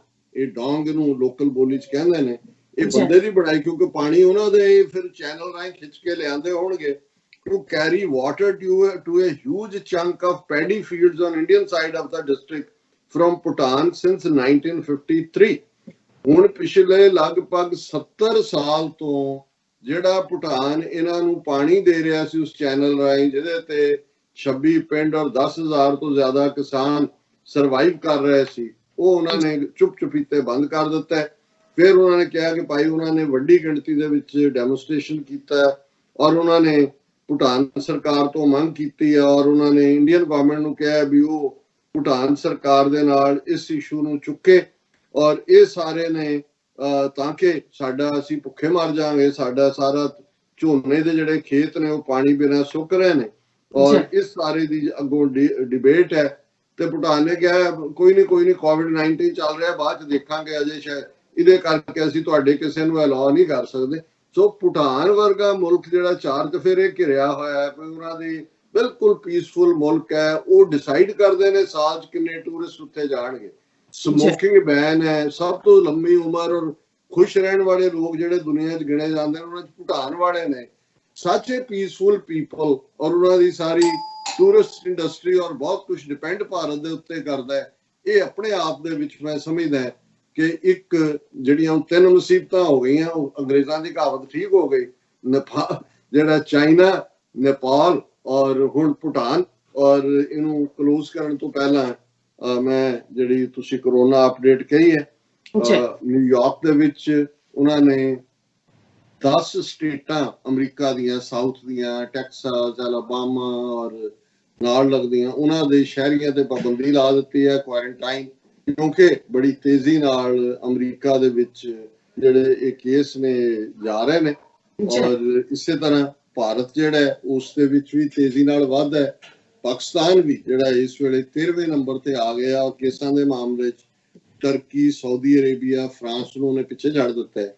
Total corona positive case 9,06,21,903 ਨੇ ਔਰ total deaths 4,87,336 ਨੇ globally America 'ਚ 2,04,77,802 total ਕੇ ਜਿਹੜੇ case ਨੇ ਔਰ 1,24,483 deaths ਨੇ ਔਰ ਇਹਨਾਂ ਦੇ ਅਮਰੀਕਨ ਐਕਸਪਰਟਸ ਨੇ ਕਿਹਾ ਸੀ ਕਿ ਜਿਸ ਤੇਜ਼ੀ ਨਾਲ ਜੇ ਲੋਕਾਂ ਨੇ ਸੋਸ਼ਲ ਡਿਸਟੈਂਸਿੰਗ ਮਾਸਕਸ ਦਾ ਇਸਤੇਮਾਲ ਨਾ ਕੀਤਾ ਤੇ ਇਹ ਜਿਹੜੀ ਡੈਥ ਫਿਗਰ ਹੈ ਹੁਣ 1,80,000 ਤੱਕ ਜਿਹੜੀ ਹੈ ਉਹ ਦਿੱਤੀ ਜਾ ਰਹੀ ਹੈ ਕਿਉਂਕਿ ਬਹੁਤ ਤੇਜ਼ੀ ਨਾਲ ਕੇਸਿਸ ਸਪਰੈਡ ਹੋ ਰਹੇ ਨੇ ਭਾਰਤ 'ਚ 4,99,795 ਟੋਟਲ ਕੇਸ ਨੇ ਔਰ 15,302 ਮੌਤਾਂ ਹੋ ਚੁੱਕੀਆਂ ਨੇ ਪਾਕਿਸਤਾਨ 13ਵੇਂ ਨੰਬਰ ਤੇ ਹੈ ਹੁਣ, ਔਰ 1,92,970 ਟੋਟਲ ਕੋਰੋਨਾ ਪੋਜ਼ਿਟਿਵ ਕੇਸ ਨੇ, ਔਰ 3,903 ਜਿਹੜੇ ਨੇ ਟੋਟਲ ਡੈਥਸ ਨੇ। ਸੋ ਇਹ ਅਜੇ ਦੁਨੀਆ ਦੇ ਵਿੱਚ, ਯੂਰਪ ਦੇ ਵਿੱਚ ਜਿੱਥੇ ਮਾੜੀ ਮੋਟੀ ਖੁੱਲ ਮਿਲੀ, ਲੋਕ ਬੀਚਾਂ ਤੇ ਦੌੜੇ, ਕੋਈ ਹੋਰ, ਉੱਥੇ ਹੀ ਬਹੁਤ ਜ਼ਿਆਦਾ ਕੇਸਿਸ ਤੇਜ਼ੀ ਦੇ ਨਾਲ ਵਧੇ ਨੇ, ਔਰ ਕੁਝ ਥਾਵਾਂ ਦੇ ਉੱਤੇ ਰਿਲੈਪਸ ਹੋਣਾ ਸ਼ੁਰੂ ਹੋ ਗਿਆ। ਸੋ ਅਸੀਂ ਇਹੀ ਤਾਕੀਦ ਕਰਾਂਗੇ ਕਿ ਭਾਈ, ਜਿਹਨੂੰ ਅੰਗਰੇਜ਼ੀ ਚ ਕਹਿੰਦੇ ਨੇ ਕਿ ਵੀ prevention is better than cure. ਜਦੋਂ ਤੁਸੀਂ ਸ਼ਿਕਾਰ ਹੀ ਹੋ ਜਾਂਦੇ ਹੋ ਬਿਮਾਰੀ ਦਾ, ਫਿਰ ਤਾਂ ਸਾਰਿਆਂ ਨੂੰ ਹੀ ਵਕਤ ਪਾਉਣ ਵਾਲੀ ਗੱਲ ਹੁੰਦੀ ਹੈ। ਅੱਗੇ ਤਾਂ ਚਲੋ ਸਾਰਾ ਟੱਬਰ ਤੁਹਾਡੇ ਸਿਰਹਾਣੇ ਖਲੋ ਕੇ ਹਾਲ ਪੁੱਛਦਾ ਹੈ, ਇਹ ਤਾਂ ਬਿਮਾਰੀ ਇਹੋ ਜਿਹੀ ਹੈ ਕਿ ਵੀ ਘਰ ਵਾਲੇ ਘਰ ਛੱਡ ਕੇ ਦੌੜ ਜਾਂਦੇ ਨੇ ਕਿ ਭਾਈ ਚਲੋ। ਸੋ ਇਹਦੇ ਚ ਫਿਰ ਰੱਬ ਵਾਲੀ ਕਰਨ ਵਾਲੀ ਗੱਲ ਹੁੰਦੀ ਹੈ। ਸੋ ਅਸੀਂ ਸਾਰਿਆਂ ਨੂੰ ਵੈਲ ਵਿਸ਼ੇਸ ਵੀ ਦਿੰਦੇ ਹਾਂ ਕਿ ਭਾਈ ਤੰਦਰੁਸਤ ਰਹੋ, ਨਰੋਏ ਰਹੋ, ਔਰ ਪਰਹੇਜ਼ਗਾਰੀ ਕਰੋ। ਜੀ ਡਾਕਟਰ ਸਾਹਿਬ, ਤੁਹਾਡਾ ਬਹੁਤ ਬਹੁਤ ਸ਼ੁਕਰੀਆ। ਤੁਸੀਂ ਪਹਿਲੇ ਇਸ਼ੂ ਦੇ ਉੱਪਰ ਬੜੀ ਹੀ ਵੇਰਵੇ ਨਾਲ ਜਾਣਕਾਰੀ ਸਾਡੇ ਦਰਸ਼ਕਾਂ ਨੂੰ ਦਿੱਤੀ ਹੈ। ਸੋ ਇੱਥੇ ਲੈਣੇ ਆ ਬ੍ਰੇਕ। ਵਿਊਅਰਸ, ਤੁਸੀਂ ਨਾਲ ਇਸੇ ਤਰ੍ਹਾਂ ਹੀ ਬਨੇ ਰਹਿਣਾ। ਮਿਲਦੇ ਹਾਂ ਛੋਟੇ ਜਿਹੇ ਬ੍ਰੇਕ ਤੋਂ ਬਾਅਦ।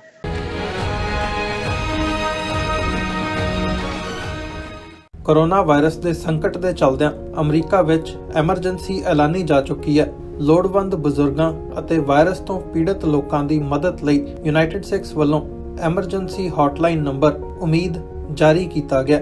ਖਾਣ ਪੀਣ ਦੇ ਸਮਾਨ ਤੋਂ ਲੈ ਕੇ ਦਵਾਈਆਂ ਤੱਕ ਆਪ ਸਭ ਅਮਰੀਕਾ ਭਰ ਵਿੱਚੋਂ ਕਾਲ ਕਰਕੇ ਮਦਦ ਲੈ ਸਕਦੇ ਹੋ। ਆਓ ਇਸ ਔਖੇ ਸਮੇਂ ਵਿੱਚ ਗੁਰੂ ਨਾਨਕ ਸਾਹਿਬ ਦੇ ਫਲਸਫੇ ਨੂੰ ਅੱਗੇ ਤੋਰਦਿਆਂ ਮਨੁੱਖਤਾ ਦੇ ਭਲੇ ਲਈ ਇਕਮੁੱਠ ਹੋਈਏ। ਉਮੀਦ 8558786333। Are you tired of property violations, ECB court hearings wasting your time? AM Expediting Drafting and Design is the solution for your problems.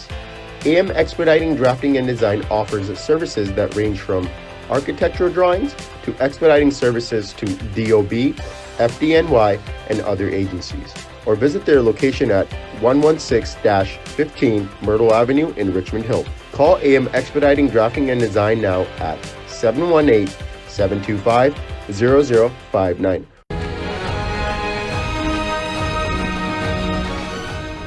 ਦਰਸ਼ਕੋ, break ਤੋਂ ਬਾਅਦ ਤੁਹਾਨੂੰ ਆਪਾਂ ਸਭ ਨੂੰ ਜੀ ਆਇਆਂ ਕਹਿੰਦੇ ਹਾਂ। ਸੋ ਦੂਸਰੇ ਸੈਗਮੈਂਟ ਦੇ ਵਿੱਚ ਆਪਾਂ ਗੱਲਬਾਤ ਕਰਨ ਜਾ ਰਹੇ ਹਾਂ ਕਿ ਕਿਸ ਤਰ੍ਹਾਂ ਅੱਜ ਤੋਂ ਠੀਕ 45 ਸਾਲ ਪਹਿਲਾਂ ਭਾਰਤ ਦੇ ਵਿੱਚ ਇੰਦਰਾ ਗਾਂਧੀ ਵੱਲੋਂ ਜੋ ਐਮਰਜੈਂਸੀ ਲਾਗੂ ਕੀਤੀ ਗਈ ਸੀ। ਸੋ ਇਸ ਦੌਰਾਨ ਜੋ ਸਿੱਖ ਕੌਮ ਦਾ ਜੋ ਰੋਲ ਸੀ ਉਹ ਕੀ ਸੀ, ਔਰ ਕਿਸ ਤਰ੍ਹਾਂ RSS ਨੇ ਲੜੀਆਂ ਕੱਢੀਆਂ ਸੀ, ਇਸ ਬਾਰੇ ਆਪਾਂ ਡਾਕਟਰ ਸਾਹਿਬ ਨੂੰ ਉਹਨਾਂ ਦੀ ਜ਼ੁਬਾਨੀ ਵਿਚਾਰ ਜਾਣਾਂਗੇ। ਸੋ ਅਸੀਂ ਚਾਹਾਂਗੇ ਕਿ ਤੁਸੀਂ ਸਾਡੇ ਨਾਲ ਇਸੇ ਤਰ੍ਹਾਂ ਹੀ ਬਣੇ ਰਹਿਣਾ। ਦੇਖਣ ਸੁਣਨ ਲਈ ਤੁਹਾਡਾ ਸਭ ਦਾ ਬਹੁਤ ਬਹੁਤ ਸ਼ੁਕਰੀਆ। ਜੀ ਡਾਕਟਰ ਸਾਹਿਬ, ਕੀ ਕਹਿਣਾ ਚਾਹੋਗੇ ਇਸ ਮੁੱਦੇ ਬਾਰੇ? ਦੇਖੋ, ਅੱਜ ਜਿਹੜਾ ਦਿਨ ਹੈ ਉਹਦੇ ਤੇ ਖਾਸ ਤੌਰ ਤੇ ਮੋਦੀ, ਅਮਿਤ ਸ਼ਾਹ ਔਰ ਉਹਨਾਂ ਦੇ ਫਿਰ ਅੱਗੋਂ ਜਿਹੜੇ ਸਾਰੇ ਬੱਚੇ ਜਮਹੂਰੀਆ ਨੇ, ਉਹਨਾਂ ਨੇ ਪੂਰਾ ਸੋਸ਼ਲ ਮੀਡੀਆ ਤੇ ਵੀ ਔਰ ਮੁੱਖ ਧਾਰਾ 'ਚ ਵੀ ਇੱਕ ਤੂਫਾਨ ਖੜਾ ਕੀਤਾ ਹੋਇਆ। ਠੀਕ 45 ਸਾਲ ਪਹਿਲਾਂ ਇੰਦਰਾ ਗਾਂਧੀ ਨੇ ਜਿਹੜਾ ਉਹ ਡਿਕਟੇਟਰਾਨਾ ਅੰਦਾਜ਼ ਦੇ ਵਿੱਚ ਐਮਰਜੈਂਸੀ ਲਗਾਈ, ਸਿਵਲ ਲਿਬਰਟੀਜ਼ ਖਤਮ ਕਰ ਦਿੱਤੀਆਂ। ਔਰ ਇਹ ਜਿਹੜਾ ਹੁਣ ਕਿਉਂਕਿ ਇਸ ਚੀਨ ਦੇ ਮੁੱਦੇ ਦੇ ਉੱਤੇ ਆਪੋਜੀਸ਼ਨ ਨੇ, ਖਾਸ ਤੌਰ ਤੇ ਸੋਨੀਆ ਗਾਂਧੀ ਜਾਂ ਰਾਹੁਲ ਗਾਂਧੀ ਨੇ ਵੀ ਐਗਰੈਸਿਵ ਸਟੈਂਸ ਲਿਆ। ਹਾਲਾਂ ਉਹਨਾਂ ਦੀ ਵੀ ਜਿਹੜੀ ਹੈ ਕਮਜ਼ੋਰੀ ਜਾਂ ਪ੍ਰਚਾਰੀ ਜਾ ਰਹੀ ਹੈ। ਪਰ ਹੁਣ ਇੱਕ ਗੱਲ ਜਿਹੜਾ ਉਹਨਾਂ ਨੇ ਕਾਊਂਟਰ ਅਟੈਕ ਕੀਤਾ ਬੀਜੇਪੀ ਦੇ ਪ੍ਰੈਜ਼ੀਡੈਂਟ ਨੱਡੇ ਨੇ ਔਰ ਦੂਜਿਆਂ ਨੇ, ਕਿ ਰਾਹੁਲ ਗਾਂਧੀ ਨੇ ਇੱਕ ਫਾਊਂਡੇਸ਼ਨ ਬਣਾਈ ਹੋਈ ਇਹਨਾਂ ਦੇ ਟੱਬਰ ਨੇ, ਰਾਜੀਵ ਗਾਂਧੀ ਫਾਊਂਡੇਸ਼ਨ, ਔਰ ਉਹਨਾਂ ਨੇ ਕਿਹਾ ਕਿ ਜੀ ਪਿਛਲੇ ਪੀਰੀਅਡ ਦੇ ਵਿੱਚ 90 ਲੱਖ ਰੁਪਈਆ ਚੀਨ ਦੀ ਐਮਬੈਸੀ ਔਰ ਚੀਨ ਦੀ ਹਕੂਮਤ ਨੇ ਰਾਜੀਵ ਗਾਂਧੀ ਫਾਊਂਡੇਸ਼ਨ ਨੂੰ ਡੋਨੇਟ ਕੀਤਾ। ਔਰ ਇਹ ਜਿਹੜਾ ਹੁਣ ਚੀਨ ਦੀ ਬੋਲੀ ਇਸ ਲਈ ਬੋਲ ਰਹੇ ਨੇ ਕਿਉਂਕਿ 90 ਲੱਖ ਰੁਪਈਆ ਇਹਨਾਂ ਨੂੰ ਮਿਲਿਆ ਹੋਇਆ। तो ਅਸੀਂ ਤਾਂ ਸਮਝਦੇ ਸੀ ਕਿ ਭਾਈ ਇਹ ਮੋਦੀ ਐਂਡ ਕੰਪਨੀ ਇਹ ਤਾਂ ਹੈ ਹੀ ਨੇ, ਅਡਾਨੀ ਔਰ ਅਮਿਤ ਸ਼ਾਹ ਦਾ ਮੁੰਡਾ ਔਰ ਇਹ ਸਾਰੇ ਇਨਵੋਲਵ। ਪਰ ਚੀਨੇ ਜਿਹੜੇ ਇੰਨੇ ਕੌਨਫੀਡੈਂਸ ਨਾਲ ਗੱਲ ਕਰ ਰਹੇ ਨੇ, ਇਹੀ ਨਹੀਂ ਕਿ ਉਹਨਾਂ ਦਾ ਮਿਲਟਰੀ ਮਾਈਟ ਜਾਂ ਅਦਰ ਵੇ ਹੈ, ਉਹਨਾਂ ਨੇ ਇਹਨਾਂ ਸਾਰਿਆਂ ਦੀ ਔਕਾਤ ਹੀ ਦੇਖੀ ਹੋਈ ਹੈ। ਮੈਨੂੰ ਨਹੀਂ ਪਤਾ ਇਹ ਗੱਲ ਕਿੰਨੀ ਠੀਕ ਹੈ, ਪਰ ਜਦੋਂ ਇਸ ਲੈਵਲ ਤੇ ਕਿਸੇ ਨੇ ਇਵਨ ਸੁਪਰੀਮ ਕੋਰਟ 'ਚ ਵੀ ਪਟੀਸ਼ਨ ਕੀਤੀ ਹੈ ਕਿ ਜੀ ਇਨਕੁਆਇਰੀ ਹੋਏ ਇਹਦੀ ਜਾਂ ਇਹ ਹੋ, ਲੇਕਿਨ ਜਿਹੜੀ ਗੱਲ ਅਸੀਂ ਐਮਰਜੈਂਸੀ ਦੇ ਹਵਾਲੇ ਨਾਲ ਕਰ ਰਹੇ ਹਾਂ, ਕਿਉਂਕਿ ਹੁਣ ਇਹਨਾਂ ਨੂੰ ਬਹੁਤ ਚੰਗੀ ਤਰ੍ਹਾਂ RSS ਦੀ ਇੱਕ ਗੱਲ ਜਿਹਦੇ ਨਾਲ ਜਿਹੜਾ ਹੈ ਉਹ ਅਸੀਂ ਦੇਖਦੇ ਹਾਂ ਇਹਨਾਂ ਦੇ ਪੈਟਰਨ 90-95 ਸਾਲ ਤੋਂ, ਕਿ ਇਹ ਜਿਹੜੀ ਗੱਲ ਦੇ ਵਿੱਚ ਝੂਠੇ ਹੁੰਦੇ ਨੇ, ਉਸ ਮੁੱਦੇ ਦੇ ਉੱਤੇ ਹੀ ਬਿਲਕੁਲ ਉਹਦੇ ਬਰਖਸ ਉਲਟ ਜਾ ਕੇ ਸਭ ਤੋਂ ਉੱਚਾ ਜਿਹੜਾ ਜਿਵੇਂ ਹਾਰ ਨੂੰ ਜਿੱਤ 'ਚ ਬਦਲਣਾ। ਔਰ ਇਹ ਉਹਨਾਂ ਨੂੰ ਪਤਾ ਹੁੰਦਾ ਹੈ ਵੀ ਜਿਨ੍ਹਾਂ ਨੂੰ ਆਪਣਾ ਸੌਦਾ ਵੇਚ ਰਹੇ ਨੇ ਉਹ ਉੱਲੂ ਨੇ। ਔਰ ਜਿਵੇਂ ਕਿਸੇ ਦੀ ਇੱਕ ਮਿੰਨੀ ਕਹਾਣੀ ਮੈਨੂੰ ਕਿਸੇ ਨੇ ਫਾਰਵਰਡ ਕੀਤੀ, ਉਹਨਾਂ ਨੇ ਕਿਹਾ ਜੀ ਕਿ ਇੱਕ ਦਰਖਤ ਸੀ, ਦਰਖਤ ਦੇ ਉੱਤੇ ਉੱਲੂ ਬਹੁਤ ਆਉਂਦੇ ਸੀ, ਬਹੁਤ ਦਰਖਤ ਵੀ ਅੱਕ ਗਿਆ। ਉਹਨੇ ਕਿਹਾ ਵੀ ਮੈਂ ਕੋਈ ਚੱਜ ਦਾ ਜਿਹੜਾ ਕੋਈ ਪੰਛੀ ਆਉਂਦਾ ਹੀ ਨਹੀਂ ਮੇਰੇ ਤੇ, ਉੱਲੂ ਹੀ ਆਉਂਦੇ ਨੇ। ਤੇ ਉਹਨੇ ਆਪਣੇ ਵੱਲੋਂ ਰੱਬ ਨੂੰ ਕਿਹਾ ਕਿ ਭਾਈ ਨਾ ਉੱਲੂਆਂ ਤੋਂ ਮੇਰੀ ਜਾਨ ਛੁਡਾ। ਉਹਨੇ ਕਿਹਾ ਜੀ ਇੱਕ ਦਿਨ ਫਿਰ ਉਹ ਲੱਕੜਹਾਰਾ ਆਇਆ, ਵੁੱਡ ਕਟਰ, ਤੇ ਉਹਨੇ ਉਹ ਦਰਖਤ ਹੀ ਕੱਟਤਾ। ਉਹ ਵੀ ਦਰਖਤ ਕਹਿੰਦਾ ਚਲੋ ਮੈਂ ਤਾਂ ਗਿਆ ਹੀ ਹੈ, ਪਰ ਮੇਰੀ ਉੱਲੂਆਂ ਤੋਂ ਜਾਨ ਬਚ ਗਈ, ਜਾਨ ਬਚ ਗਈ। ਪਰ ਕਹਿੰਦੇ ਵੀ ਜਾਨ ਕਿੱਥੇ ਬਚਣੀ ਸੀ? ਉਹਨੇ ਲੱਕੜ ਜਿਹੜੀ ਹੈ, ਉਸ ਲੱਕੜ ਦੇ ਨਾਲ ਦਰਖਤ ਦੀ ਕੁਰਸੀਆਂ ਬਣਾਈਆਂ ਔਰ ਉਹ ਕੁਰਸੀਆਂ ਪਾਰਲੀਮੈਂਟ ਦੇ ਵਿੱਚ ਭੇਜ ਦਿੱਤੀਆਂ। ਉਹ ਕਹਿੰਦੇ ਵੀ ਅੱਗੇ ਤਾਂ ਉੱਲੂ ਜਿਹੜਾ ਆ ਕੇ ਬਹਿ ਕੇ ਉੱਡ ਜਾਂਦੇ ਸੀ, ਹੁਣ ਉੱਥੇ ਬਹਿੰਦੇ ਹੀ ਉੱਲੂ ਨੇ ਜਿਹੜੇ ਪਾਰਲੀਮੈਂਟ 'ਚ ਬੈਠੇ ਹੋਏ ਨੇ। ਸੋ ਇੱਕ ਮੈਂ ਸਮਝਦਾ ਵੀ ਸਮਾਰਟ ਤਰੀਕਾ ਹੁੰਦਾ ਗੱਲ ਕਹਿਣ ਦਾ ਕਿ ਵੀ ਜਦੋਂ ਅਸੀਂ ਇਹ ਕਹਿੰਦੇ ਹਾਂ ਕਿ ਵੀ ਇਹ ਆਪਣਾ ਨੈਰੇਟਿਵ, ਆਪਣਾ ਝੂਠ ਵੇਚਦੇ ਨੇ, ਤੇ ਵੇਚਿਆ ਇਵੇਂ ਹੀ ਜਾਂਦਾ ਕਿਉਂਕਿ ਲੈਣ ਵਾਲਾ ਵੀ ਉੱਲੂ ਨੇ। ਔਰ ਉਹਨਾਂ ਨੇ, ਔਰ ਸਾਡੇ ਪੰਜਾਬੀ ਦੇ ਕਹਿੰਦੇ ਨੇ ਕਿ ਵੀ ਤੂੰ ਨੇ ਉੱਲੂ ਬਣਾਤਾ ਸਾਰਿਆਂ ਨੂੰ। ਹੁਣ ਵਿਚਾਰੇ ਭਾਵੇਂ ਉੱਲੂ ਕਿੰਨਾ ਕਾ ਉਹਦਾ ਉਹੀ ਉਹਦੇ ਉਹ ਜਿਹੜਾ ਹੈ ਉਹ ਨਜ਼ਰ ਨਹੀਂ ਆਉਂਦਾ ਹੈ, ਉਹਦੀ ਫਿਕਸ ਉਹ ਹੁੰਦੀ ਹੈ ਗੇਜ਼ ਫਰੰਟ ਦੇ ਉੱਤੇ। ਸੋ ਲੇਕਿਨ ਇਹਦੇ 'ਚ ਕੋਈ ਦੋ ਰਾਵਾਂ ਨਹੀਂ ਨੇ ਕਿ ਜਿਸ RSS ਨੇ ਇੰਦਰਾ ਗਾਂਧੀ ਦੇ ਸਾਹਮਣੇ ਸਰੈਂਡਰ ਕੀਤਾ ਡਿਊਰਿੰਗ ਐਮਰਜੈਂਸੀ, ਔਰ 2-3 ਚਿੱਠੀਆਂ ਜਿਹੜੀਆਂ ਨੇ ਮਿਸਟਰ ਦਿਓਰਸ ਜਿਹੜਾ ਉਸ ਵੇਲੇ RSS ਦਾ ਪ੍ਰੈਜ਼ੀਡੈਂਟ ਸੀ, ਉਹਨੇ ਜੇਲ੍ਹ ਚੋਂ ਲਿਖੀਆਂ ਇੰਦਰਾ ਗਾਂਧੀ ਨੂੰ ਕਿ ਤੂੰ ਬਹੁਤ ਮਹਾਨ ਹੈ, ਸਾਨੂੰ ਤੂੰ ਸਾਡੇ ਬੰਦੇ ਛੱਡ ਦੇ ਜਿੰਨੇ ਫੜੇ ਹੋਏ ਨੇ, ਔਰ ਅਸੀਂ ਬਾਹਰ ਨਿਕਲ ਕੇ ਜਿਹੜਾ ਤੇਰਾ 20 ਪੁਆਇੰਟ ਪ੍ਰੋਗਰਾਮ ਹੈ ਉਹਨੂੰ ਵੀ ਇੰਪਲੀਮੈਂਟ ਕਰਾਂਗੇ। ਸੰਜੇ ਗਾਂਧੀ ਦੀ ਵੀ ਤਾਰੀਫ ਕੀਤੀ। ਔਰ ਇਹ ਗੱਲ ਕੋਈ ਹੋਰ ਨਹੀਂ ਕਹਿੰਦਾ, ਇਹੀ ਸੁਬਰਾਮਨੀਅਮ ਸਵਾਮੀ ਜਿਹੜਾ ਆਈਡੀਆਲੌਗ ਜਿਹੜਾ ਹੁਣ ਵਾਪਸ BJP ਦੀ ਟਿਕਟ ਤੇ ਰਾਜ ਸਭਾ 'ਚ ਬੈਠਾ ਹੈ। ਸਨ 2000 ਦੇ ਵਿੱਚ ਕਿਉਂਕਿ ਇਹ ਜਨਤਾ ਪਾਰਟੀ 'ਚ ਸੀ ਔਰ ਇਹਨੇ BJP ਦੇ ਫਿਰ ਜਿਹੜੇ ਅੰਦਰੂਨੀ ਭੇਤ ਨੇ ਉਹ ਸਾਰੇ ਖੋਲੇ। ਔਰ ਮੈਂ ਉਹਦਾ ਜ਼ਿਕਰ ਕਰਨ ਤੋਂ ਪਹਿਲਾਂ ਜਿਹੜੇ ਸਾਡੇ ਖਾਸ ਤੌਰ ਤੇ ਪਾਕਿਸਤਾਨੀ ਵਿਊਅਰਸ ਨੇ ਜਾਂ ਜਿਹੜੀ ਸਾਡੀ ਯੰਗ ਜਨਰੇਸ਼ਨ ਹੈ ਉਹਨਾਂ ਨੂੰ ਮੈਂ ਥੋੜੀ ਜਿਹੀ ਬੈਕਗਰਾਉਂਡ ਦੇਣਾ ਚਾਹੁੰਦਾ ਕਿ ਵੀ ਇਹ ਐਮਰਜੈਂਸੀ ਕੀ ਸੀ, ਕਿਵੇਂ ਸਾਰਾ ਭਾਰਤ, ਔਰ ਜਦੋਂ ਅੱਜ ਅਸੀਂ ਗੋਦੀ ਮੀਡੀਆ ਦੀ ਗੱਲ ਕਰਦੇ ਹਾਂ, ਇਸ ਮੀਡੀਆ ਬਾਰੇ ਮੀਡੀਆ ਦਾ ਕੀ ਰੋਲ ਸੀ, ਇਹਨਾਂ ਦਾ ਹੀ ਗੁਰੂ ਘੰਟਾਲ RSS ਦਾ, ਔਰ ਰੱਥ ਯਾਤਰਾ ਦੇ ਨਾਂ ਥੱਲੇ ਨਫ਼ਰਤ ਫੈਲਾਉਣ ਵਾਲੇ ਮੋਦੀ ਦਾ ਕੋਟ ਹੈ ਔਨ ਰੈਕਰਡ। ਉਹਨੇ ਕਿਹਾ ਕਿ ਵੀ media was asked to bend but they started crawling, ਕਿ ਉਹਨਾਂ ਨੂੰ ਝੁਕਣ ਲਈ ਕਿਹਾ ਗਿਆ ਸੀ, ਉਹ ਰਿੰਗਣ ਲੱਗ ਗਏ। ਮੀਡੀਆ ਤਾਂ ਸਿਫਤਾਂ ਕਰ ਰਿਹਾ ਸੀ ਦਿਨ ਰਾਤ ਤੋਂ, ਬਿਲਕੁਲ ਜਿਹੜਾ ਉਵੇਂ ਹੀ ਜੋ ਸਰਕਾਰ ਚਾਹੁੰਦੀ ਸੀ ਉਹੀ ਛਾਪ ਰਿਹਾ ਸੀ। ਲੇਕਿਨ RSS ਆਪਣਾ ਰੋਲ ਲੁਕੋ ਲੈਂਦਾ ਹੈ ਕਿ ਭਾਈ ਇੱਕ ਸਟੇਜ ਤੇ ਇੰਦਰਾ ਗਾਂਧੀ ਨੇ ਕ੍ਰੈਕਡਾਊਨ ਕੀਤਾ ਔਰ ਬੈਕਗਰਾਉਂਡ ਜ਼ਾਹਰ ਹੈ ਕਿ ਉਹੀ ਇੰਦਰਾ ਗਾਂਧੀ ਜਿਹਨੂੰ 1971 ਦੇ ਵਿੱਚ ਜਿਹੜੀ ਸ਼ਰਾਰਤ ਉੱਥੇ ਮਸ਼ਰਕੀ ਬੰਗਾਲ ਨੂੰ ਤੋੜ ਕੇ ਬੰਗਲਾਦੇਸ਼ ਬਣਾ ਕੇ ਕੀਤੀ, ਔਰ ਵਾਜਪਾਈ ਨੇ ਇੰਦਰਾ ਗਾਂਧੀ ਨੂੰ ਦੁਰਗਾ ਮਾਤਾ ਦਾ ਅਵਤਾਰ ਕਿਹਾ ਕਿ ਜਿਵੇਂ ਦੁਰਗਾ ਮਾਤਾ ਨੇ ਰਾਖਸ਼ਾਂ ਦਾ ਐਂਡ ਕੀਤਾ, ਕਿਉਂਕਿ ਮੁਸਲਮਾਨਾਂ ਦੇ ਲਈ RSS ਦੀ ਆਈਡੀਓਲੋਜੀ ਦੇ ਵਿੱਚ ਮਲੇਛ ਔਰ ਰਾਖਸ਼। ਪਰ ਇਹ ਵੀ ਇੱਕ ਦਿਲਚਸਪ ਸਟੱਡੀ ਹੈ ਕਿ ਕਿਵੇਂ ਤੁਸੀਂ ਜਿਹੜੇ ਇਹ ਇਨਵੇਡਰ ਸੀ ਬਾਹਰੋਂ ਆਉਣ ਵਾਲੇ ਆਰੀਅਨ, ਇਹਨਾਂ ਨੇ ਜਦੋਂ ਜਿਹੜੇ ਉੱਥੋਂ ਦੇ ਮੂਲ ਨਿਵਾਸੀ ਸੀ ਦਰਾਵੜ, ਉਹਨਾਂ ਨੂੰ ਖਦੇੜਿਆ। ਉਹਨਾਂ ਦੀਆਂ ਤੁਸੀਂ ਸਾਰੀਆਂ ਟੈਕਸ ਦੇਖੋਗੇ, ਧੋਖੇ ਨਾਲ ਕਿਵੇਂ ਉਹਨਾਂ ਨੇ ਉਹਨਾਂ ਦੇ ਉੱਤੇ ਕੰਟਰੋਲ ਕੀਤਾ, ਕਾਬੂ ਕੀਤਾ, ਜਾਂ ਉਹਨਾਂ ਨੂੰ ਗੁਲਾਮ ਬਣਾਇਆ। ਜਿਵੇਂ ਇੱਥੇ ਆ ਕੇ ਇਹਨਾਂ ਨੇ ਪਿਲਗ੍ਰਿਮਸ ਔਰ ਉਸ ਤੋਂ ਬਾਅਦ ਦੇ ਯੂਰਪੀਅਨਸ ਨੇ ਇੱਥੋਂ ਦੇ ਨੇਟਿਵ ਅਮਰੀਕਨਸ ਨੂੰ ਜਿਹੜਾ ਉਹ ਸਲੇਵ ਬਣਾਇਆ। ਸੋ ਇਸ ਸਾਰੇ ਪੀਰੀਅਡ 'ਚ ਉਹਨਾਂ ਨੇ ਜਿੰਨੀਆਂ ਇਸ ਕਿਸਮ ਦੀਆਂ ਲੜਾਈਆਂ ਜਿਹਦੇ 'ਚ ਉਹ ਬਹਾਦਰੀ ਨਾਲ ਲੜੇ ਦਰਾਵੜ, ਲੇਕਿਨ ਇਹਨਾਂ ਦੀਆਂ ਕੁਝ ਚਾਲਾਂ, ਇਹਨਾਂ ਦੀਆਂ ਸਾਜ਼ਿਸ਼ਾਂ ਔਰ ਇਹਨਾਂ ਦੇ ਕੋਲ ਬੈਟਰ ਵੈਪਨ ਜਿਹੜੇ ਸੀ ਉਹਨਾਂ ਦੇ ਥੱਲੇ ਉਹ ਹਾਰਦੇ ਚਲੇ ਗਏ। ਔਰ ਉਹ ਸਾਰੀਆਂ ਲੜਾਈਆਂ ਜਿਹੜੀਆਂ ਬਹੁਤ ਵਾਰ ਮਾਈਥੋਲੋਜੀ ਜਾਂ ਇਤਿਹਾਸ 'ਚ ਕਈ ਵਾਰੀ ਅਸੀਂ ਵੀ ਰੈਫਰੈਂਸ ਦੇ ਤੌਰ ਤੇ ਦੇਵਤੇ ਔਰ ਰਾਖਸ਼ ਇਹ ਟਰਮੀਨੋਲੋਜੀ ਇਸਤੇਮਾਲ ਕਰਦੇ ਹਾਂ। ਜਦੋਂ ਅਸੀਂ ਗਰੋ ਹੁੰਦੇ ਹਾਂ ਸਾਨੂੰ ਵੀ ਲੱਗਦਾ ਹੁੰਦਾ ਰਾਖਸ਼ ਲਫ਼ਜ਼ ਦੇਖ ਕੇ ਕਿ ਭਾਈ ਦੋ ਸਿੰਘ ਹੋਣਗੇ, ਕਾਲੇ ਰੰਗ ਦਾ ਹੋਏਗਾ, ਡਰਾਕਲ ਹੋਏਗਾ।